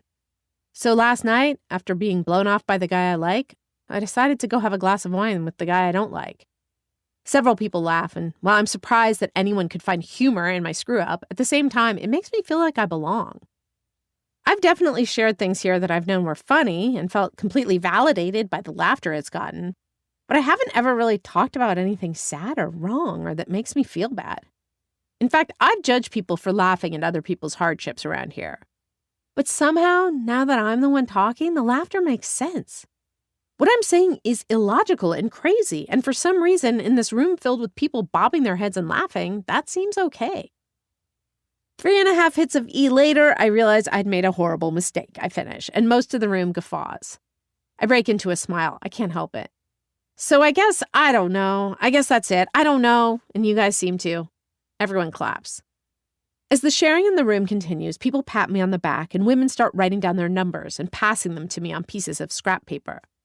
I tucked the phone numbers into my purse, realizing at that moment that I'd completely stopped reaching out to people here. When I was in rehab, I bonded like crazy with Justin and Robin and Vera and Peter and Joelle and everyone else. But these days, with Justin and Robin both long gone, Vera always relapsing, and Peter and Joelle only hitting the meetings every now and then, I've stopped. I now see that from the day I moved out of pledges, I've essentially been acting like I was cured. Rachel always told me not to show up at meetings right when they started or leave right when they ended, but I hadn't really listened. Looking around the room, I realize I don't really know any of the other alumni sitting here. Some of their faces are familiar, and I know a few of their names, but I've tended more to look at them as audience members during my funny or profound shares than people I might befriend. When the meeting ends, I decide to stand in line to thank the main speaker, something Rachel has always suggested, but I've never done. It always seems so much like waiting in a receiving line at a wedding, where you're only going to be able to say something that the person standing in front of you just did. I'm probably just thinking about myself too much, floats through my head as I wait in line.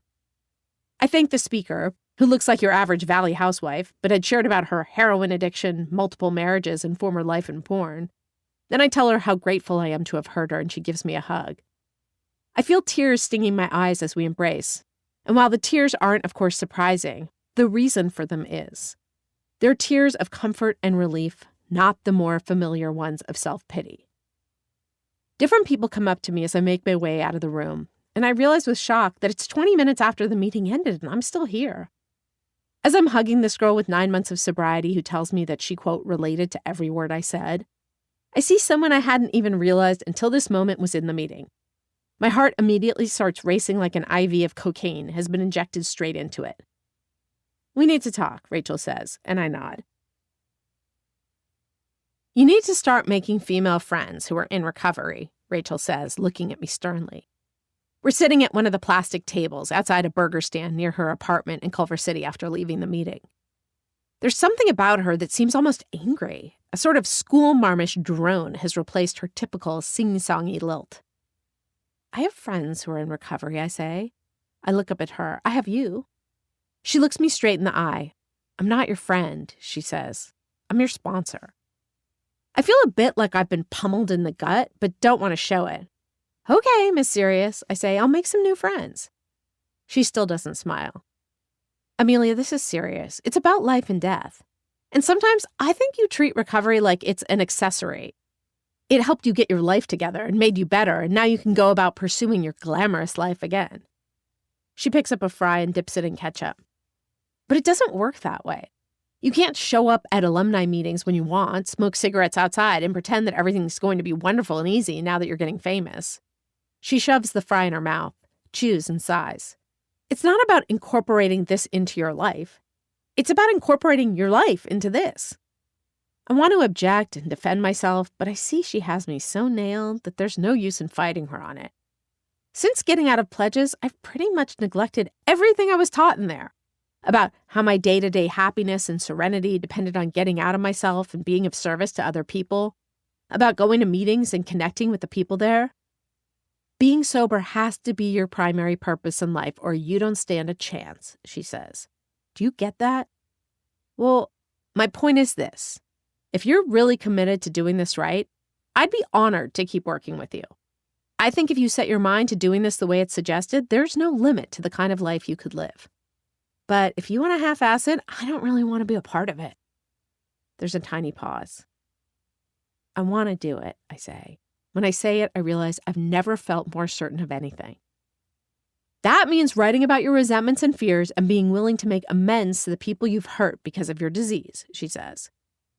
Every time she's brought this up before, I've somehow diverted her attention away from it, usually by telling a funny story. I'd assumed I'd been so sly that she hadn't even realized I'd been purposely distracting her. Having to face my entire past has always sounded wholly unappealing, but somehow right now I look at it in a different way. I've been waiting a long time for someone to ask me who I'm mad at, I think. Possibly my whole life. I'll start today, I say. And, she says, it means trying to live your whole life according to sober and honest principles. I nod. And that includes your job. I look at her. She polishes off her fries. Are you saying I have to quit doing my column? I ask. She balls up her empty wrappers and tosses them into the nearby trash can. A perfect shot. I'm saying that you have to try living your life according to sober and honest principles, she says. In the same way that no one can diagnose another person as an alcoholic, no one can tell you what that should mean to you. It's for you to decide. Rachel, I want to do this recovery work. She picks up her keys and stands. This is a lot to hear all at once. Why don't you think it over and call me later? But call me later, she says, blowing me a kiss as she walks away. At first, I'm angry. Who the hell is Rachel to suddenly transition from cute, bubbly girl with a pixie haircut to hard-edged, tough chick? But when I get home and crack open the big blue book for the first time in a while, I start to realize that everything she talked about today is right from this book. And at some point, I'd known that. What the hell had happened to my memory? Then I remember hearing someone say that ISM in alcoholism stands for incredibly short memory, and that's why we need to go to meetings so often. The more I read, the more this book begins to make sense, and the guidelines start to sound like the ideal way to live a happy life. I never had any guidelines before, I think. I mean, sure, I've heard things like don't lie and cheat and steal, but this other stuff about looking for my part in every resentment I have sounds almost like the exact opposite of the way I've been living. Resenting someone is like drinking poison and expecting the other person to die, I heard someone say in a meeting once. Armed with that epiphany, I take out a notebook and start listing all the people I'm mad at. I heard someone suggest that a good way to start is to write down every single person you've ever known, because chances are that you resent them for something. And for me, that seems highly likely. So I start by listing mom and dad, then friends from grammar school, those petty slights I've carried with me over the years, before moving on to my life today. I take out old photo albums, dig up old address books, and even join classmates.com to jog my memory. When I start to write down why I resent them, I realize this project will take hours, if not weeks. But I want so much to have my slate cleaned, to get this all out on paper and face who I really am. The more I write, the more I see that I've already spent too much time in my life upset and angry. The pen I'm writing with starts causing an indentation on my right pointer finger, and I'm lighting about my 20th cigarette since I started writing when the phone rings. When we first started working together, Rachel had suggested that I not screen calls, because when someone's calling, it's probably the interruption I need. I'd nodded, but continued screening, always making sure I answered when she called so she wouldn't know. Hello, I say, not even glancing at caller ID. Sweetie? I recognize the voice immediately. Hi, Nadine, I say. What's going on? I don't feel that anxiety I always feel when I talk to her, that I have to be so fabulous, so party girl, so on. What's going on with you? She asks, sounding alarmed. What are you doing home on a Friday night? I glance at the clock, 9:30 p.m. I'd absolutely lost my sense of time and space and feel shocked that somehow day ended and night started without any acknowledgement on my part. I'd left Rachel at about noon. Had I been reading the book and writing for over 8 hours? And was it really Friday night? I had no idea. I'm just home, I say, reading, writing. I glance at one of my cats, who's asleep next to me. Playing with my cats, I add. Complete silence on the other end of the phone line. Nadine, are you there? Oh, yeah, sweetie, I'm just surprised, that's all. Not exactly the image I have of our party girl on a Friday night. It happens, I say, more often than not. Again, Nadine doesn't say anything. She never asked me what happened with Ryan Duran, and I never offered up any information. I have the distinct impression that I'm devastating her, which feels wrong, but also strangely necessary.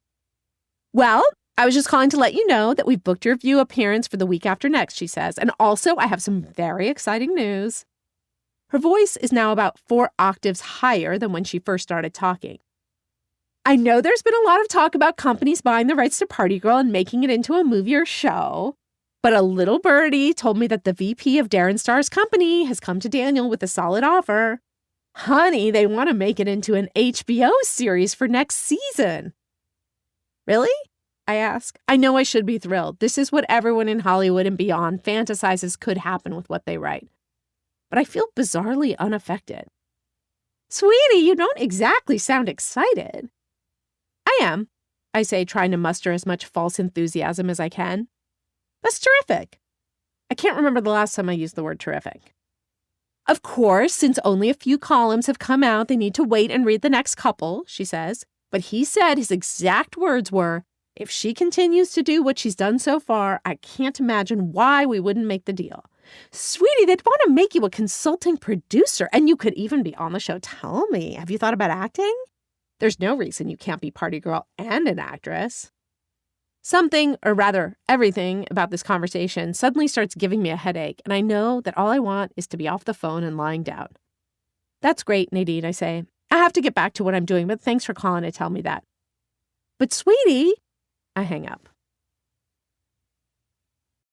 Chapter 29. Coming Clean. I spend the next week writing down my resentments, only taking breaks to go to pledges for meetings. By now, I'm on the last section, where I write down the part I played in each resentment. Whether I had overly high expectations, or was being competitive, or said something nasty before the person yelled at me, or whatever it was. It's starting to become incredibly surreal to remember details about all these things that I'd somehow forgotten or my ego had caused me to repress. Yet owning up to my part doesn't feel shameful. It's actually a relief because it makes me believe my future can be less messy. You don't need to do it like a speed demon, Rachel says when I tell her that I'm almost done. Most people take months. Some people take years. I know, I say, I'd heard as much. But for some reason, as soon as I started writing, some compulsion deep inside kept propelling me forward at this rapid-fire pace. I didn't even know if I could stop. It's like I sensed that if I didn't take action now, I might lose my willingness, and I didn't want to risk that. It was hard to believe what I was learning about myself. Essentially, that except for my grandfather, who used to call me stupid for no particular reason, I played a part in every single resentment I had. I'd either had unrealistic expectations or done something to provoke whatever I was now angry about. Cain, for example, couldn't have screwed me over if I hadn't acted completely inappropriate and unprofessional in the first place.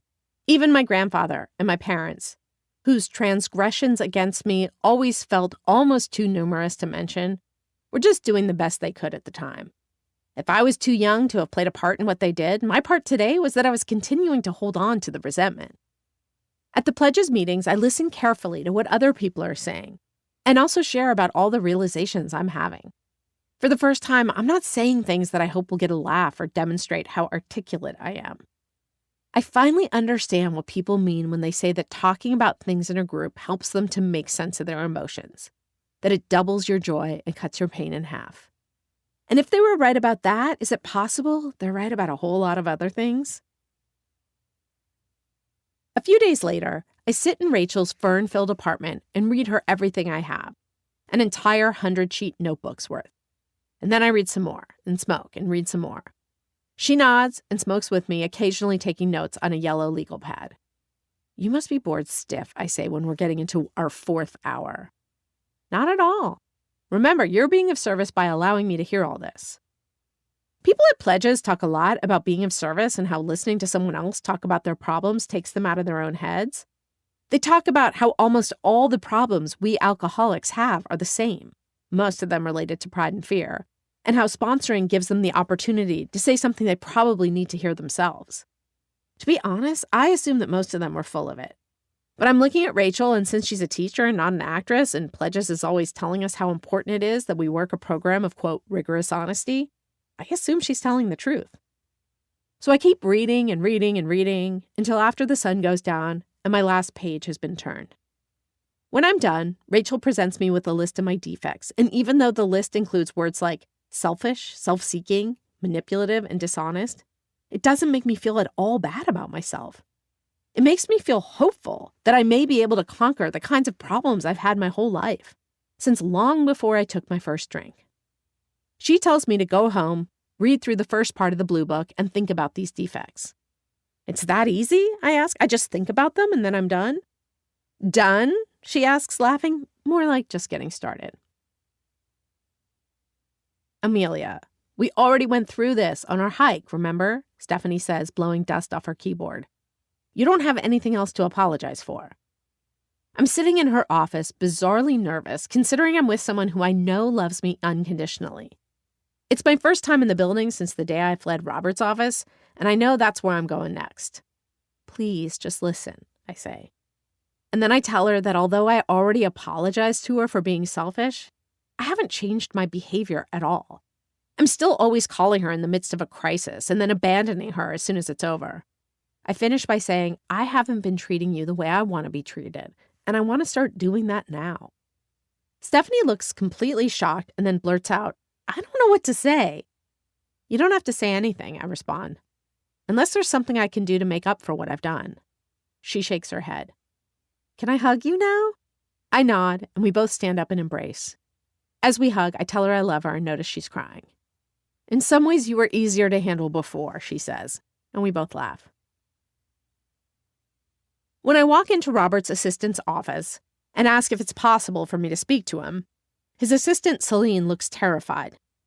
Rachel had told me that I wasn't allowed to react to anyone's behavior during this amends tour, so I just smile. Hang on, Celine says, scooting quickly out of her seat and into Robert's office. As I stand there, Brian walks by, his head down as he reads a fax. "Brian," I say, and he looks up. "Can I talk to you for a minute?" Not looking terribly surprised, Brian nods just as Robert opens his door. We walk in and take the exact same seats we had the day I was fired. I waste no time, launching directly into how sorry I am for being such a self-absorbed, entitled prima donna. I apologize for acting inappropriately with the celebrities I interviewed, for not respecting the people above me and the rules, for having a sense of entitlement born purely out of insecurity. Finally, I apologize for doing coke at work. I end by saying that I thought I deserved to be fired, and then something entirely unplanned escapes from my mouth. "I'm actually really grateful it happened," I say, "because it helped me get to where I am now." "Well, Robert says, and then lapses into the muteness that seems to be his trademark. But for the first time since we met, he's looking at me with kindness. Brian glances from Robert to me and then breaks into a smile. "I'm proud of you," he says. The rest of my apologies go as well as can be expected. I call Chris and ask him if we can meet for coffee. At the Coffee Bean and Tea Leaf on Beverly, I explain that I took out my own shame about my wild behavior on him and couldn't ever be direct with him about it. I also apologize for mocking him and Mitch in my column. He nods, informs me coldly that he still thinks I'm a bitch, and all I can say is, "You may be right." Rachel had advised me to use those words if I ever felt like I was about to react negatively to someone while I was apologizing. I show up at Chad Milan's office, and his assistant at first tells me he doesn't have time to see me. Just as I'm getting up, though, Chad wanders out to the hall and says he wants to hear what I have to say just to satisfy his curiosity. I end up telling him, here in the halls of CAA with about 1 trillion suits wandering by every millisecond, about my addiction and recovery. Rachel had said that I didn't need to go and explain that I was an alcoholic to every last person I spoke to, that, in fact, it could be considered a cop-out because I might try to use that as an excuse for my behavior. But for some reason, this is how I explain it to Chad. I add that this in no way makes me feel like I'm entitled to some kind of a get-out-of-jail-free card, but I just wanted him to know that I think he's a nice guy and deserved to be treated better. He doesn't exactly throw his arms around me, but he doesn't have me escorted out of the building either. I drive over to Holly's office and imagine, but a serious-looking, bespectacled brunette is sitting where Karen used to. I ask if Holly's available, and the girl, who introduces herself as Samantha and explains that she's a temp, says that Holly's in meetings at Universal all day. So I sit down in the waiting room and write Holly a note, apologizing for bailing out on the job and for not giving it the energy it deserved. I add that she should call me if she wants to talk further. I put the note in an envelope that I leave with the temp. Rachel had made it clear to me that I should try to make all my amends in person, but if there were people I couldn't get to or felt too uncomfortable to see, it would be okay to email them or write a letter. Since Justin's voicemail is full, I send him an email. I write that I'm sorry for acting like his relapse was some personal slight against me, for only calling him when I needed him and essentially abandoning him the minute he told me he wasn't sober. I also ask him to call me whenever he wants to because I'd like to say these things to him in person. I call Rachel to tell her about the amends I've made, and she says I'm off to a great start. As Rachel and I talk, the other line keeps ringing, and I notice Nadine's 212 number on my caller ID. She's been trying to schedule this trip to New York for me to be on The View, and I can only put her off for so long. So, even though I'm not remotely sure I can keep doing the column, I say goodbye to Rachel. Then I click over and tell Nadine I'm sorry I haven't called her back, but that I can go to New York whenever she wants me to. "Fantastic, sweetie," she trills. "They'd love to have you on tomorrow, so how about the red eye tonight?" Looking around the apartment, I see that it's in complete disarray and realize it doesn't matter. I'm tidying up what's inside, not what's on the outside, I think. Nadine tells me she'll make the reservation and send a car to take me to the airport. After packing, I sit down to make my final apology for the time being, to Adam. Rachel and I had decided it was okay for me not to make this apology in person because face-to-face, I might try to manipulate and cajole him into asking me out. Like with the others, I want to make it simple, direct, and absolutely devoid of motive. So I write him an email saying I'm sorry for lashing out about his date because he wasn't doing what I wanted him to do. I add that I appreciate his questioning me over why I'd do something for a living that I didn't believe in. It was helping me, I wrote, to look at my life and my actions in a new way. When I send the email, I realize that I don't want anything from Adam anymore. My feelings for him are still there, but I now see that if he doesn't want me, there's really no point in my pining for him. It's clearly not meant to be. The feeling that he has to be my boyfriend is simply gone, just like that. Then I realized something even more shocking. My desire to drink and do coke is also gone. I've heard people talk in meetings about how their urge to drink or do drugs had suddenly been removed, and I'd always gaze at them somewhat skeptically. But I guess I'm now living proof that it can happen. As I sit here thinking about how serene I feel, a wonderful idea occurs to me. So I make a call, asking someone to meet me in New York. Who have I become, I wonder, as I walk down my driveway to the waiting town car? As I get inside, I realize I don't really have the answer to that yet. Chapter 30. The Real Party Girl. You're something else, Joy Beer says after she takes a sip from her coffee cup. Getting together with two groomsmen, kissing girls during Truth or Dare, picking up on a guy at a bar while you were on a date? Most women would be hanging their heads in shame, but you're going around getting rewarded for it. Now, why do you think that is? The View producer went through all the questions they were going to ask me in my dressing room, so I already have my answer ready. I glance at Daniel, who's sitting with John and Nadine in the studio audience, and offer, maybe other people are doing the same thing and they're relieved someone is actually being honest about it? Some audience members laugh, and a few of them applaud as Elizabeth Hasselback squints her eyes at me. She asks, do you think you represent society's movement toward a more brazen attitude toward sexuality, as some people have said? I give Elizabeth a Nadine-coached response about how I'm just being myself, but if people want to call me the poster child for a movement, then it's fine by me. As I continue to field questions from Rosie, Joy, and Elizabeth, I deliver all the appropriate quips and answers. But I'm distracted because I know a big moment is coming soon. It seems terrifying, but at the same time completely appropriate. And I suddenly know that everything's going to turn out fine. And then before I know it, the moment is here. What are your plans for the future? Rosie asks, looking up from one of her note cards. Actually, I say, leaning forward, my plan for the near future is to be thoroughly honest. All four of their heads spin toward me, since this is when I was supposed to mention the plans to make Party Girl into a TV series. Before anyone can say anything, I add, and that means telling all of you that I'm not, in fact, a party girl. Come again? Joy says. I hear people start whispering to each other. I glance at Daniel in the studio audience and say, I used to be one, big time, but thank God that's behind me now. Rosie tries to interrupt me, but I just keep talking. I say, the thing about it is that my life wasn't cute and sexy and funny, the way I make it sound in the columns. It was actually rather soulless and empty. I was always trying to avoid my real feelings by creating drama and crises or just escaping through chemicals. It really only made me feel worse. In the audience, Daniel stands up, but then, clearly realizing there's nothing he can do, sits back down. So you've been living a lie? Joy asks. Well, yes and no, I say, amazingly calm for someone who's in the process of upending her life.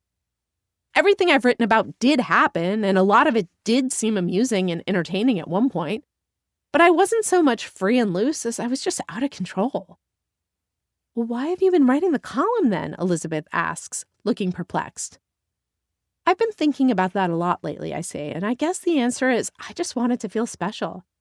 I could just be another struggling writer, slugging it out with everyone else, or I could be celebrated, albeit for a part of me that I put to rest.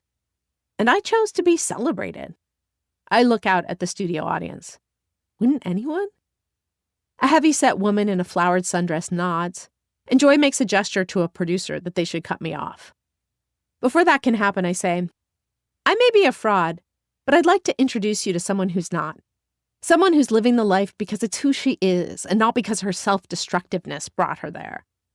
I glance down at Charlotte, a.k.a. Tube Top Girl. She's sitting as planned in the farthest audience seat to the right. Want to come up here, Charlotte? I ask, as I hear a producer backstage shout that they need to cut me off. But Charlotte stands up and removes her wrap, suddenly the very picture of sexified youth in a halter dress and dainty heels. The hosts sit there eagerly, waiting to see what will happen next. As Charlotte walks onto the stage, her tanned and muscular legs sauntering confidently toward us, I marvel over how ready she is for this opportunity. I know what's happening will serve everyone. Nadine and Daniel will surely get even more publicity because of my dramatic departure and her sure-to-be-stunning takeover. I walk over to give her a hug, then turn back toward the women. "May I present the real party girl," I say, nudging Charlotte toward them, and then walking off the stage. I remove my mic from my shirt and place it on a shelf filled with other microphones in front of the green room. As I walk down the hall toward the exit, I hear a producer say into a headpiece that they're going to bump the next guest so they can see how this story plays itself out. I smile as I continue into the green room, stopping only to pick up my bag, which contains my ticket back to LA. I can feel my BlackBerry beeping that I have a text message, so I pull it out as I make my way from backstage into a hallway. Glancing down, I see that the text is from Adam. It starts with the line, "Always trust your first impression." As I take the elevator down to the ground floor, I read the rest of what he wrote. "Just saw Hasselback almost lose her lunch thanks to you. She wasn't the only one. Any chance you can forgive me for buying into the hype instead of trusting my first impression?" I smile as I exit the building. Nobody chases after me, and casually as can be, I hail a cab and ask to be taken to JFK. This has been a Legacy Launchpad Publishing presentation of Party Girl, written and read by me, Anna David. Text copyright 2024 by Legacy Launchpad Publishing. Audio production copyright 2024 by Legacy Launchpad Publishing. Recorded at Literati Audio, Inc. Thank you for listening.